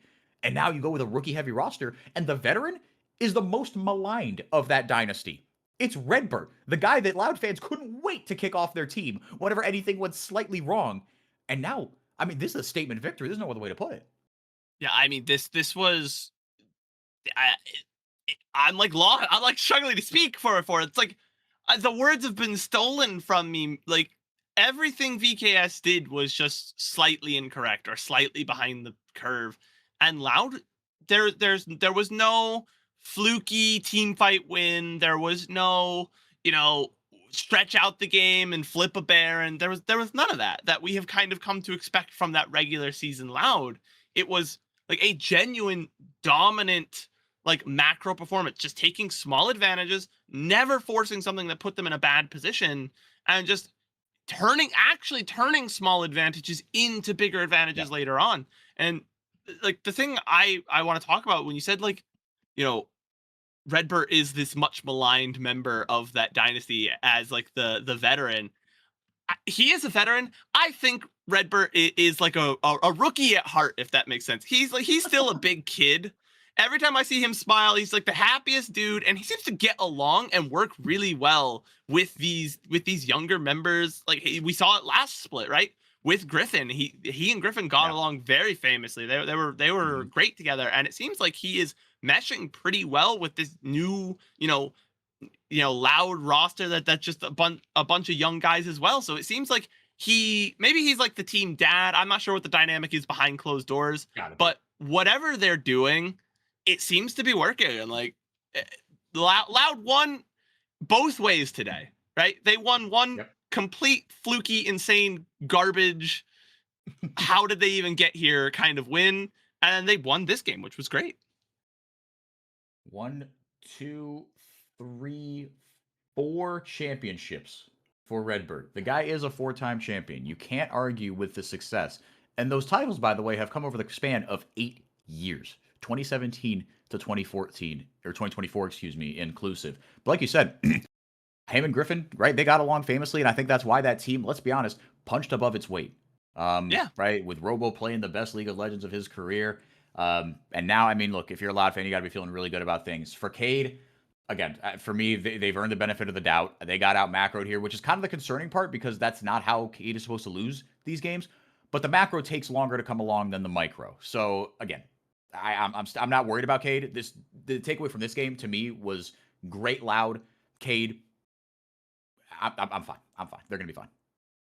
I still think teams are figuring out the meta, and I think VKS is kind of a victim of that in a sense. We are still seeing this like draft rumble first kind of composition, like no matter what, and some teams really know how to like utilize that and make it really good, and some teams don't. And I don't think VKS is necessarily at their best when they are just following exactly what like the chalk answers are. I think they have some unique takes to draft. I know Smiley has been in that room. I know they have some other coaches as well that do a lot of their draft work. And so I would like to see them kind of understand what's going to work best for VKS. We got two different teams moving forward. 4x4. We have kind of a prove it match for both of them coming up next. Yep, it will be Los Grandes versus Furia. A checks notes, top of the table clash, just like everyone predicted 4 games into the season. So don't go anywhere. We'll be right back. Should be an absolute slapper to end our day here. We'll be right back.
Welcome back, everybody. Thank you for being here. 4x4 and SuperBren, last game of the day and of the weekend. Again, sorry we couldn't bring you the stream last night. Shit happens, as they say. There's my one. FourY4 against Los Grandes. And Los Grandes, look, I mean, FourY4, they've started off kind of exactly how, I wouldn't say we like, 3-1. I guess that's what I expected from FourY4, right? They bounce back. You lose one game to a red kids team that can beat anybody. They're also 3-1. But Los Grandes have been the story of the season so far, besides Pain Gaming. Pain Gaming have been the story of the season so far. The positive story of the season so far, or you know what? If you hate Pain, maybe that's a positive story. Los Grandes have taken a tier 2 roster and they've come out swinging, man. And it's been guys like Roodood in the bottom lane that makes me happy because by and large, there have been some misses. There are every year. But by and large, when Brazilian AD carry talent comes up from tier 2, they absolutely put on a show. And the especially guys that put on, very good. It's very good. For one specific position, it is absolutely awesome. To the point where you can lose 2 of your best AD carries to off-the-field shenanigans and still look at your AD carry pool in Brazil and be like, nah, you know what? We're the kids are all right. You know what I mean? They're pretty good. Yeah, they're pretty good. Yeah. Yeah. I- And Ackerman and Zest as well. I want to show, like, the rest of the team Yes! as well. Feisty has been solid, but like Ackerman and Zest, my goodness, I've been they have leapt off the page for me. I don't want to. I hesitate to say it because I don't want to like drag up a guy through the mud who not didn't necessarily have the greatest year last year, but like was the Snackerman combo, Dude. Like how much was Snaker kind of the Rock Lee ankle weights there, because Ackerman has looked insane this year. Correlation does not mean causation. That being said, it's not looking good for correlation enthusiasts here. Wukong Rumble going to be grabbed B1 and B2, as solid a topside combo as you are going to get, with Jace and Malphite being taken off the board, and Mbessa grabbed right there. They had nothing to write home about here. But the Orianna ban, despite the champ being 0-6, clearly there is enough there that people say, no, we still don't want to deal with that. Maybe that's a comp thing. We're going to give over too many ball delivery systems, or we feel our comp is going to be weak to that kind of thing. But I feel like we just saw one of our best mid laners, at least consensusly. Miru did not have his best performance at World, and it seems that Malignance has sort of followed him into the start of the season. He needs to kind of kick it back into gear. But over the last year or so, we said, Miru, this guy's pretty good. Like, he's one of the best mid laners, if not the best mid laner on the day for the league. We just saw him play that Orianna, and it did nothing. There was no shockwaves to be found. Meanwhile, the Rise is kind of perma. This is one of the things I don't like about Best of One. I'm a big Fearless defender, and I think all of the Fearless haters are now getting their comeuppance as we watch the exact same compositions come out every single game because we're in Best of Ones. Look, again, relation, causation, who's to say? That being said, the track record doesn't look great. But yeah, no, I mean, it's, it is what it is. We're getting slight variations, but yeah, I certainly feel that I've been spoiled after just 1 year of Fearless, and now I'm back to BO1s, and I'm like, oh boy, there's nothing to, there's a part of my brain that isn't being exercised. You know what I mean? Yeah. We do see the Misfortune ban. I know there are some Misfortune haters, but after seeing that performance earlier today, where we saw one Misfortune kind of just bully a group of people, I think it's valid that champ is very strong when it has the tools to succeed, and the pieces that were already picked, there's not necessarily a ton of anti-Misfortune tools so far for Los Grandes, so a smart ban. Bard being the ban. I like that Bard's good. I like when Bard is good. I think he's a fun champion with a unique design. I think it's hilarious that literally every item in the game is good on Bard. Like, you're like, oh, what item should I build? Throw a dart at a wall. Like, oh, okay, cool. I'm gonna build like Essence Reaver Bard today. Cool. Titanic Hydra. Sounds good, man. Let's do it. That's why he's the best champ in ARAM Mayhem. True. Because not only is he good with every item, he's good with every augment. True. You can kind of just do whatever. You hit one Q auto, one good ult, and all of a sudden you can kind of win the game for your team. Yes, Bard and Thresh, 2 of the best design champions, 2 of my favorite champions to play, regardless of how I do on them. Tut's going to be on the Rise. On the other side of this Rise-Taliyah matchup, again, you talk about with a Rise, with a Taliyah, what can you do to match the other side of that? And with just the Orianna and the Aurora taken away on either side, And now the bottom lane ban's coming through. Nico and making it through round 1. This champion is still really, really busted. Now hang on a minute here. Now wait just a second here. If we get the Anivia, okay. Yeah, With the no, Leah pick, you've been baited. You've been baited. Anivia into 4x4. Rise, man. Anivia into Rise. It works. It works. Anivia's the one champion I play in the mid lane. I will defend that champion to my dying day. But no, not going to be the case here. Dudu going to be on a big scaling champion. I love the way this composition's shaken out here for Los Grandes, man. The vibes are good here. But Furia, they've got quite the powerhouse composition of their own. Yeah, I like Dudu trying to give his coaches a heart attack hovering Samira with 0 seconds left on the timer. Yeah, that wouldn't have been good. There's okay setup, but you don't have your support yet. I mean, look, you've got Leona Nautilus. Well, okay, I now love you just have Samira. Nautilus. Samira's such a fun champion to play. She's oh great. my goodness, she's just not very good. No, love the champion. Yeah, maybe not in the meta right now, and the setup you need for it, and the vulnerability to one Leona Q is not exactly what you want. Leona Ezreal going to be locked in on the red side now for Furia. We saw that last game. Bull and Redbird had a great time on it. Ackerman always going to hover the pike no matter what. I do want to see a little bit more lockdown CC. You have an okay amount here, right, with the Rumble Talia, or with the Wukong Talia, excuse me. And the composition synergizes with itself very well, but now I really do think the Nautilus can be the cherry on top of everything. Yeah, I felt the Nautilus was going to come through. I actually kind of would have been interested to see what they do with that Maokai support. I am actually a big Maokai support believer, especially when you're picking last and there's not going to be a Silas to just be like, I'm Maokai but better. Yeah, exactly. But ultimately, they do pick a relatively safe pick in the Nautilus. I do think the Leona kind of comes out the better of that trade.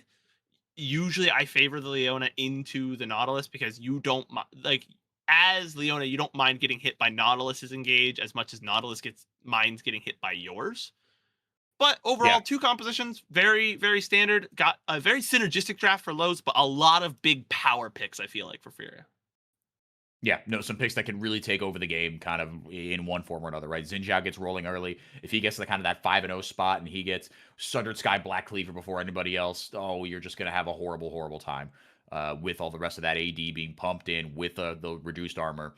This competition can get rolling in a big, big way. But on the other side, you've got a couple really snowbally champs of their own right for Los Grandes.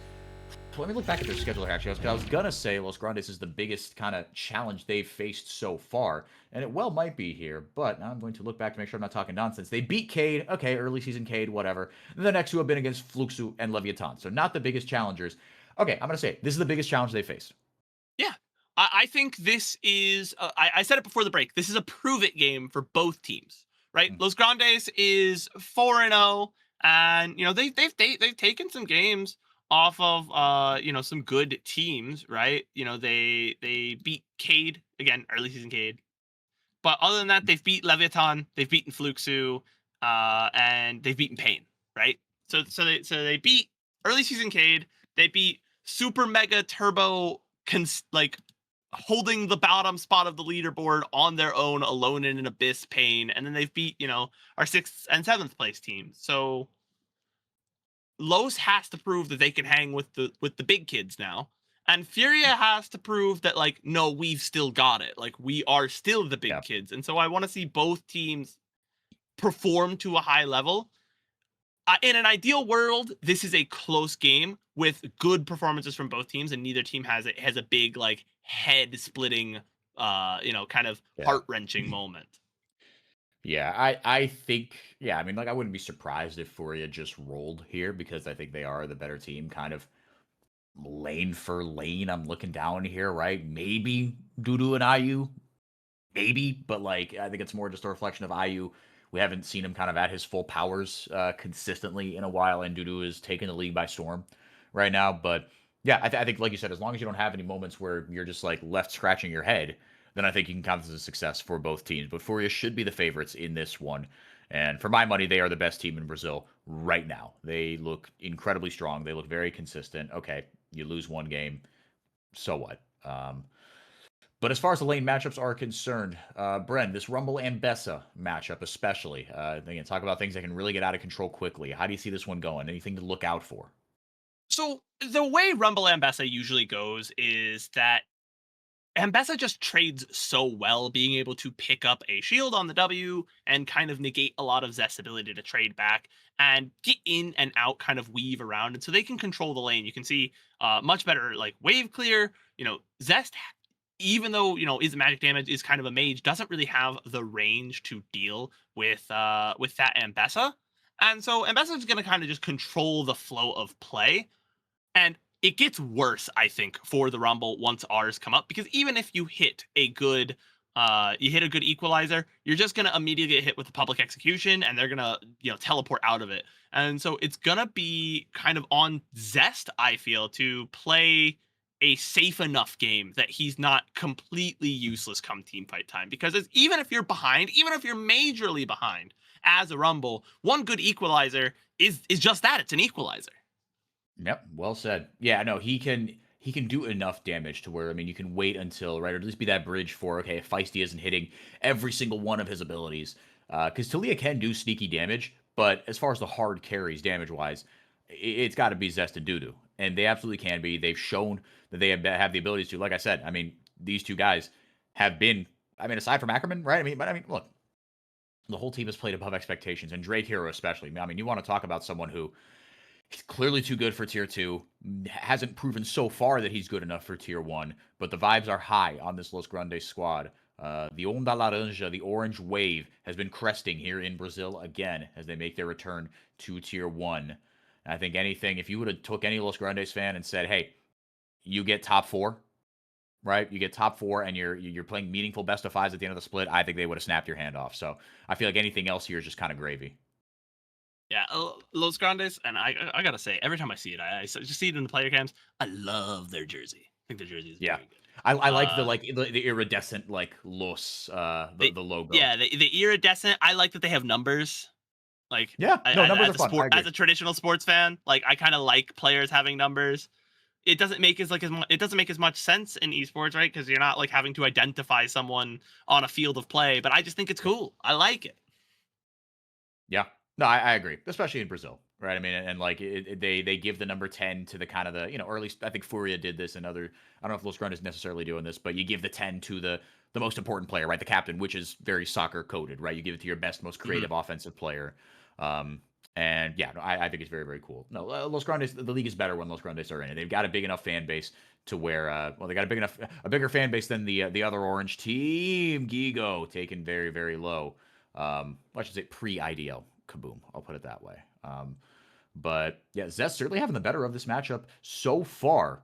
You can see just the amount of damage that he's able to put out. Taking the combat summoner, which I respect. In 2026, we've got a free teleport. Take more combat summoners. I want more blood in the top lane. Yeah, Zest is playing this very, very well, not giving Gigo kind of the permission to get on top of him. But for all it's worth, for the amount of wave clear that he has, drops the equalizer as well. Only a couple of farm ahead. The gold lead not particularly engaging, obviously, especially because of Gigo having that teleport to get back to lane, now pushing the wave back the other direction. And we're seeing it like we talked about in the previous game. Those first bloods coming out a little slower now. Both teams kind of just building up, waiting for that moment to strike. That we do have a dragon up, and the grubs are up in 2 minutes. I imagine that about is going to be the timer, barring any, creative plays or major mistakes. That grubs timer is going to kind of be when we see our real action start to kick off. Yeah, it certainly has been. I mean, like, just going for a straight up dragon, kind of just like off the rip, doesn't seem like it's been happening, right? You want a clear notice to go in, and often the pressure isn't created by one big fight in the bot lane or one big fight in the mid lane. The respawn timers are just kind of too short. Usually you end up too bloody to go back in, to where, even if we do take this 3v2, it might go sideways. Usually you wait for the grubs, and you kind of both stare at each other as you back away into your corners, and then just trade the objectives. To Dark Knight's point in the chat, yeah, I mean, I assume it's something to do with like the vision blooms. Hang on a second here. Yeah, what the red and like gold like smoke, quote unquote. Oh, in the yes. river. Okay, chat. I can explain that for you. That's the fairy lights, if you don't know, if you Okay. haven't played in season 2026. So the gold and red is the fairy lights or the fey lights. And if you place a ward in the fey lights, you actually get vision over any area in the gold smoke. So you can see that with one control ward there in that pixel brush in the middle of the river, they've actually got vision of a much larger area going all the way up the dragon. Now I can cut myself off because Jojo in not a great position, taking a lot of damage there from Dudu. And so those golden circles, if you place a ward in there, you get vision of an entire area that they cover. And if you place a control ward in there, or if you use your the lens, if you use the lens in there to clear vision, if you start it while in the fairy light, the red smoke is it clearing vision, or revealing vision rather, across the entire area.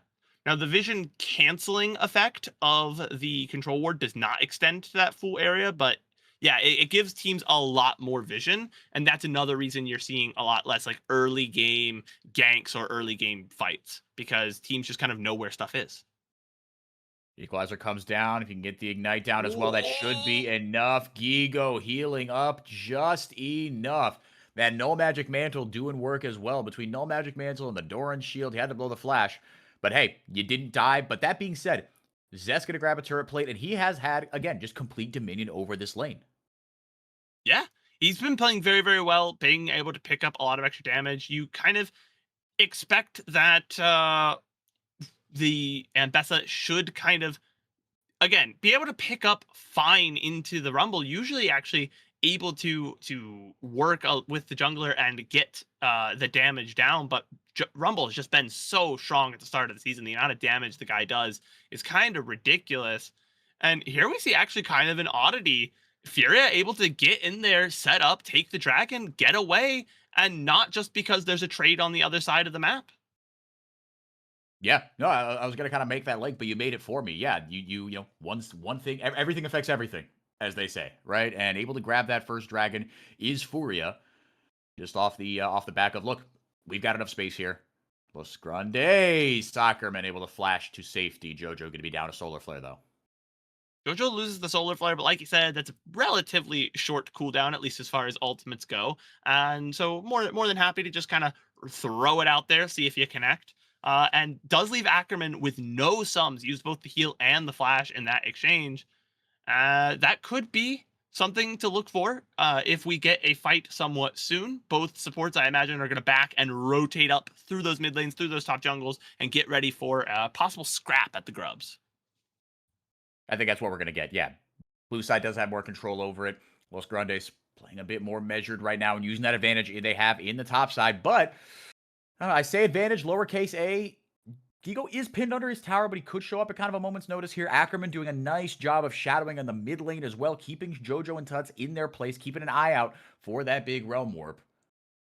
But indeed, we will not see a contest. So, not maybe how we expect, when or how we expected, but the objectives do get traded over one side to the other. Still no kills. Yeah, and Bren, you kind of you kind of mentioned it. These Phaelites make it a lot tougher for junglers to get these ganks off, and you have to. You can't say that has nothing to do with the fact that we are getting more CBLCK than CBLPL in these early games. I definitely think it does contribute to it, and I think that's kind of. I have not consumed very much LCS or LEC content so far this season, I must say, but I imagine we're seeing a similar thing across the board. Just more tools to play the game safer and smarter usually means teams are going to play the game safer and smarter. But we still get the kind of crazy team fights later on, because once you have the support ward quest down, once you're able to place vision anyways, we have all this vision, and it goes from, okay, we can avoid making a mistake, to now we can use the vision to proactively set up plays. And I think teams are willing, once you have a level 20 top laner, or a mid laner who can take trades kind of at will. See the ultimate use, kind of a dangerous play here from Gigo.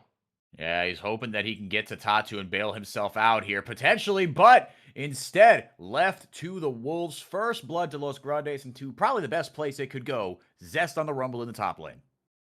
Yeah, the Rumble just so powerful this season. I'm surprised it hasn't been kind of slashed. He's just been such a high priority pick and does so much damage, even into a lane where you traditionally think, yeah, this is going to be fine. You know, Ambessa doesn't necessarily always have the run of the lane, but usually doesn't get completely run over by it either.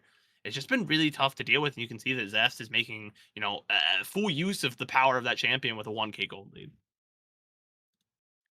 Absolutely. And the hope is you just keep on snowballing, right? It's all good that you got this lead. What do you do with it? That's what separates the good from the great players. And against a team like FourY4, whose dominance, when they're at the peak of their powers, has been in the mid game, can you press that advantage and make sure that you are playing the game on your terms? And that's not solely determined by Zest, obviously. The team around him has to set up well. It's the backbone, that jungle support has to make sure that they are commandeering the map and using this increased vision to their advantage here. But the game is relying on team fighting, and you've got good team fight set up for your equalizer. The double cyclone, walling off. Ackerman, he's the champion that is made of CC, so Zest certainly set up well here. Nice seismic shove hit, but Jojo able to flash out of danger just, and I mean just in time. Yeah, just barely in time. Does not get hit by the dredge line. Uses that extra movement speed from the inspiration rune tree to run away. Going to be more than happy with that. Trade though, if you are Los Grandes, getting again both sums out of the enemy support. Now it is Furia's support with no summoners. Nothing particularly to fight over yet, but the dragon's up in a couple of seconds, and I imagine we're going to see our teams rotating over that way. And it is Los Grandes, as it has been kind of throughout the start of the game. Other than that first Infernal Drake, Los has been kind of first to position, kind of setting up, letting the other team come into them. Now maybe another kill here. Zest, yeah, I think Gigo might just be cooked here. Doesn't have the Ignite up. If that was up, Gigo is toast. Ignite just coming off cooldown here. Flash blown on both sides. But again, Gigo just, he's not been allowed to play the game. Yeah, he's been kind of struggling immensely. And at this point, maybe I'm starting to doubt myself. Maybe the Ambessa isn't fine into the Rumble. Maybe as strong as the Ambessa is, the Rumble is just too good at the moment, and you need to pick a proper tank into that Rumble to deal with him. Normally, I feel like confident that a top player on the Ambessa can at least make the lane workable, but that has not been the case. We've got huge dredge line 404. Yeah, big CC. Tatu trying to get damage down as best he can. The Crescent Guard buys him a little bit of time, but Los Grandes, with that extra space, use it to their advantage. Feisty going to pick up a kill. Top laners trading blows. Meanwhile, Gigo and Zest kill each other in the top lane. Yeah. I saw them both die, and I was like, they're not in the team fight. It's like the SpongeBob subplot meme. Yeah, they're just meanwhile the B plot, like. Yeah, exactly. So after all that, the FourY4 do walk away with the dragon, and that's the important bit here. But Los Grandes inching towards that 2K gold lead. Yeah, and I think we saw something that I have noticed is becoming sort of a trend, where the team that makes these initiates on these fights, we saw that dredge line hit, they're able to pick up that first kill, but usually they give over so much in their health bars getting that early engage that you can see them, they're just running away. We don't want to give over any gold, and so we're willing to cede this dragon. Now we're going to see what happened here in the top side, and I think perhaps Zest got a little too confident that he could burst down Gigo. Does get the kill, but locked in by those minions, shot by the tower, and that is a trade. I think it's a trade that, given the state of the lane, Gigo is more than happy to take. Yeah, I would say so, and I don't think Zest had a bounty on his head. So, it all's, honors even, as they say. But one thing, Bren, I've kind of noticed here, do you feel like you see, well, actually, no, that's a lie. Shut up, FourY4. Just use your eyes. Never mind. Forget I said anything. Herald, I don't know if started is the right word, but tickled maybe here by Tatu. Tempted to be lured out to play. That's going to be the next big objective that can help crack this game open. Still 0 towers. Even though FourY4 have the 2 dragons, Los Grandes have the lead. And the brunt of it has been in the solo lanes. Drake Hero and Tatu, again, going kind of evens here in the jungle. Gonna start up this Herald? Well, I say that. Potentially here. They do have the numbers advantage. Jojo, you can tell he's chomping at the bit to try to lay down an EQ. Almost gets it onto Drake Hero. But almost. Only horseshoes and hand grenades. Meanwhile, the B plot continuing in the bottom lane. The two top laners continuing to kind of slug it out. Zest again continuing to get the better of that, up to a 30 CS lead, doing more than fine with that Rumble. But Gigo finally getting some damage down, but the equalizer comes right back out and does Taken not have down. the public execution. Nope, and not able to turn it around. And the Ignite, the cherry on top, when you have all that with that Leandry just munching through the health. And the only magic resist that Gigo has in his inventory is from the boots, and that's better than nothing. But man, oh man, yeah, 2 solo kills now for Zest, and a third traded kill. So once Zest decides to join the A plot, oh boy, things could get really ugly for FourY4 in terms of just raw damage. He's got a big target on his back, and in terms of gap closers, you do have a couple here for FourY4, right? If you can land that public execution, if Jojo can follow up some CC, or vice versa, as the Herald is taken here by Tatu, gonna try to slink off into the night. There goes the Weaver's Wall. Dredgeline lands. Damage coming back around. Big True Shot barrage from IU. He is ripping through these Los Grandes health bars. TP coming in from Gigo, and now he can 1v1 Feisty here. Zest, kind of in the wrong side of the train track, showed up, but it's too little too late. FourY4 grab themselves a kill. Maybe they try to go for more. Nope, plan aborted. Yeah, I mean, Los Grandes say, okay, they've got the objectives. They've been kind of getting to that front first each time, and so I was gonna say, the comment I was going to make if, when Furia slinks away was, well, good on Furia. They're losing out on these fights. They're not doing too well in the solo lanes, but they are getting these objectives and keeping the game close. And Los find a good engage here. The True Shot barrage doing so much damage over the top. I don't think they realized how much IU and Toots would do together. And we are immediately back in the fight, and I think it's Gigo dying again. Oh boy. Make that 3 solo bolos. Zest just going to take this tower as a reward. He's been monstering, man. Breakout players of the split. You got to look at Zest, man. I mean, and this game especially. Yeah, okay, look, the more the kills happen, the less surprising they are because the gold lead keeps expanding. That being said, he's still, what a monster game from him. He's been given the Zest has 2,000 more gold than I am. Yeah, that is what that says. 1,800 if you want to be a stickler about it. But yeah, he's got 2,000 more gold than IU. Cool.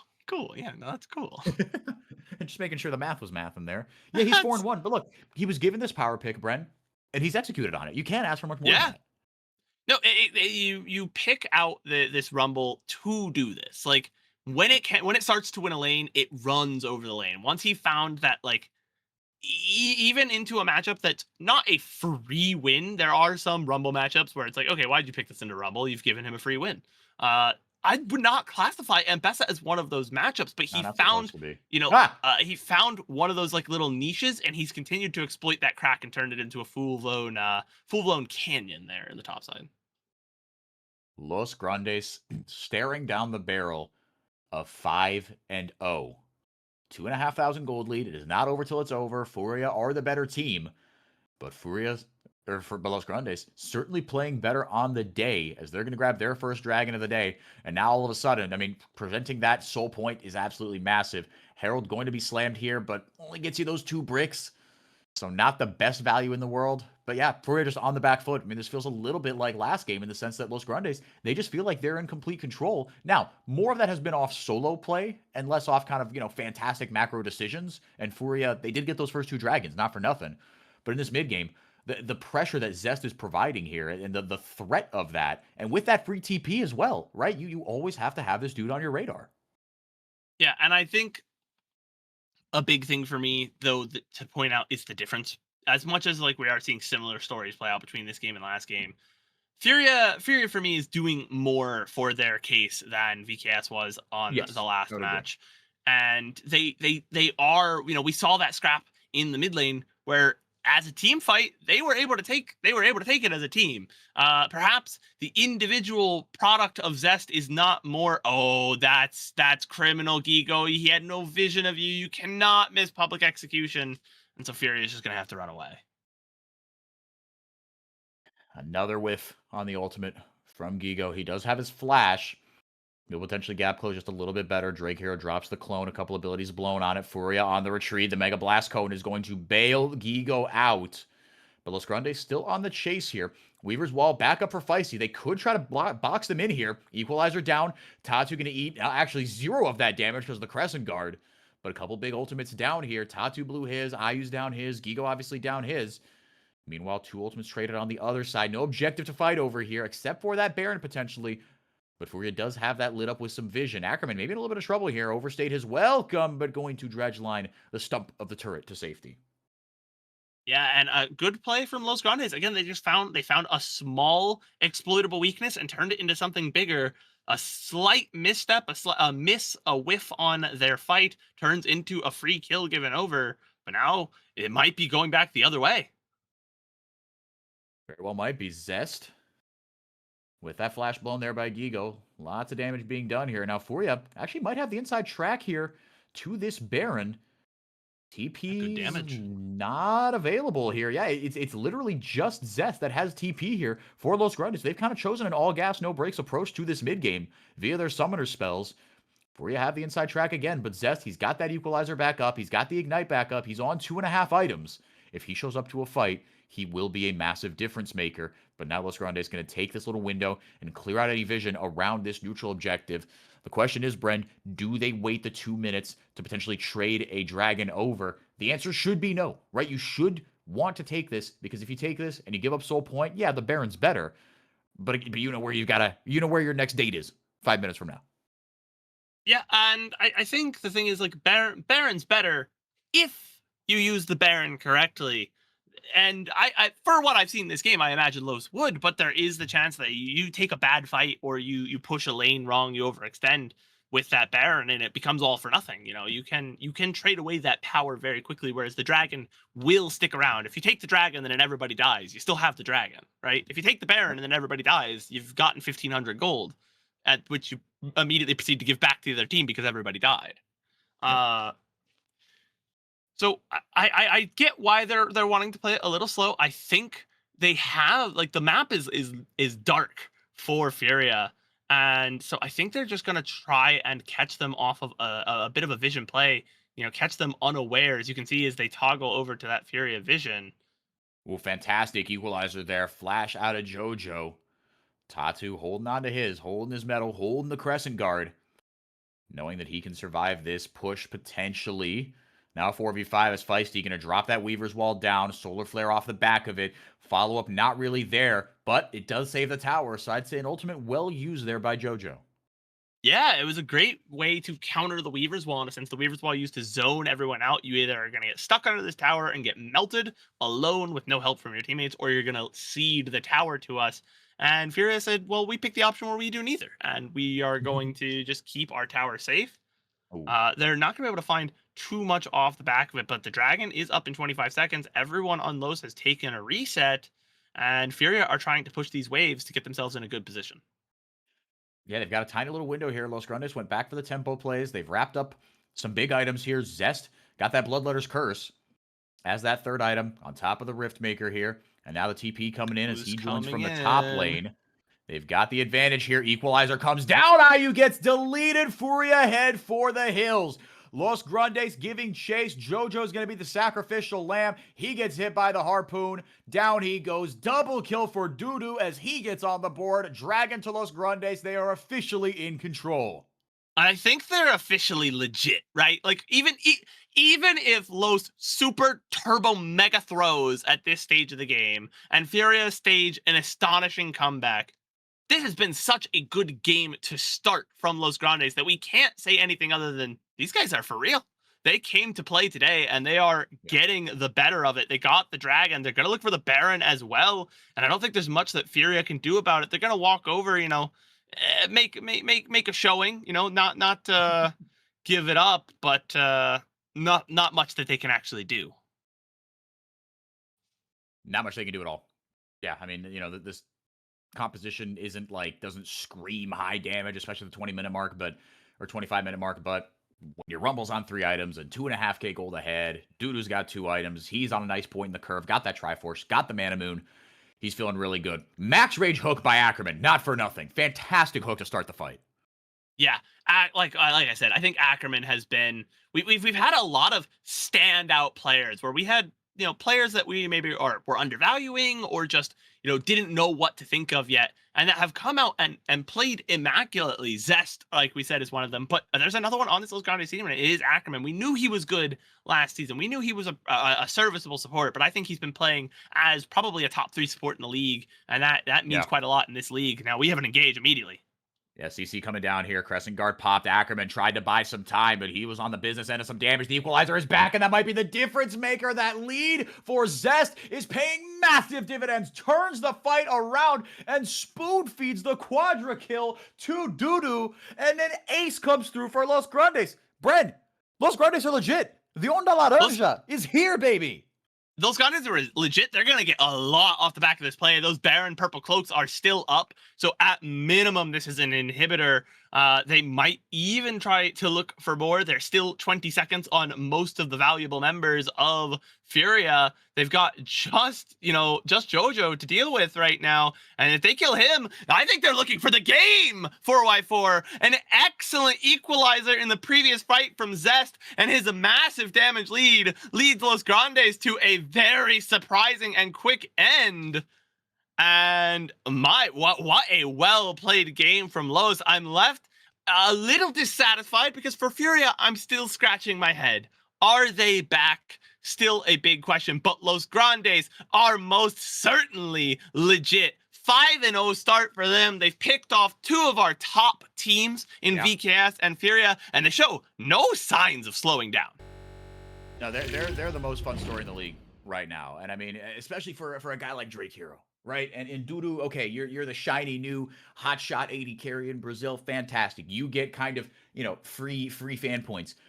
Drake Hero has been through the ringer in these last few years, coming up on crappy roster after crappy roster and putting up honestly stinker after stinker. Some not maybe totally his fault, but to be able to, to come down to tier 2 and bounce back up and have the mental fortitude to be like, no, this time's going to be different. This time's going to be different. And then Los Grandes has this golden opportunity when Leviathan, or excuse me, Isurus backs out of the league. Los Grandes goes up and they kind of, hold faith, right? Yes, they got 2 imports that right now are looking fantastic, but they hit the Brazilians right as well. And Ackerman unleashed as a veteran voice on this roster. It's fantastic, man. For sure, top 4, this Los Grandes team. You cannot argue that away. No, this team is definitely a top of the table team. There is no more question about. Well, they've only played one good team in VKS, and it's an early season VKS. Now it's like, is this your king? In Furia, as Los Grandes is lording over the CBLOL, and they really are kind of just waiting for someone to prove them wrong. Meanwhile, for Furia, it's a bit of a rocky start, right? Dropped one to Red, can't blame them. Dropped one to Los, and I guess, looking at this Los, you can't blame them much either. But I would have liked to have seen a little bit more life in that one. It was a relatively quick game, ending at 27 minutes, 28 minutes. And so there's still more questions to be asked. But I don't think Furia is by any means done. These best of ones are just that, best of ones, right? We're going to see some real metal be tested come best of 5 time, where it is no longer you just pick the 5 best champions and they pick the other 5 best champions.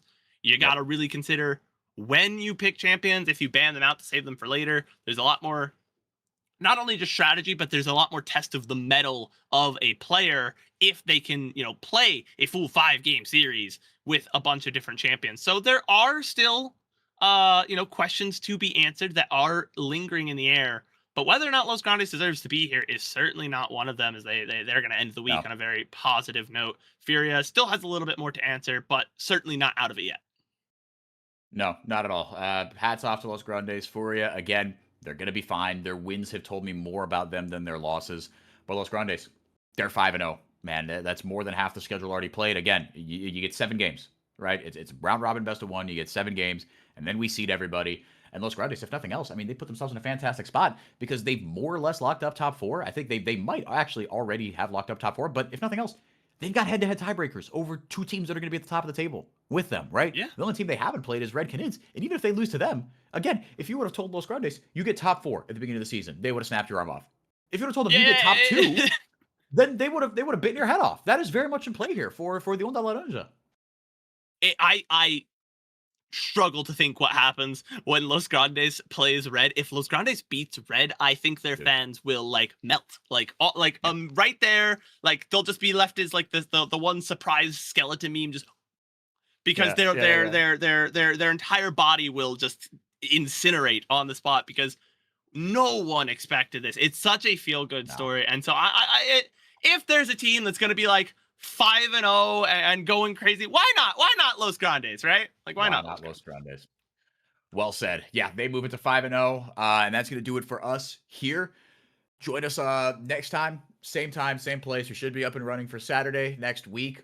Check out the Gringos Liberados podcast. That's on our YouTube channel and on Spotify as well. Just look up CBLOL English. One of our hot takes for Overreaction Monday. One of the hot takes was, the hot take is Los Grandes goes to first stand.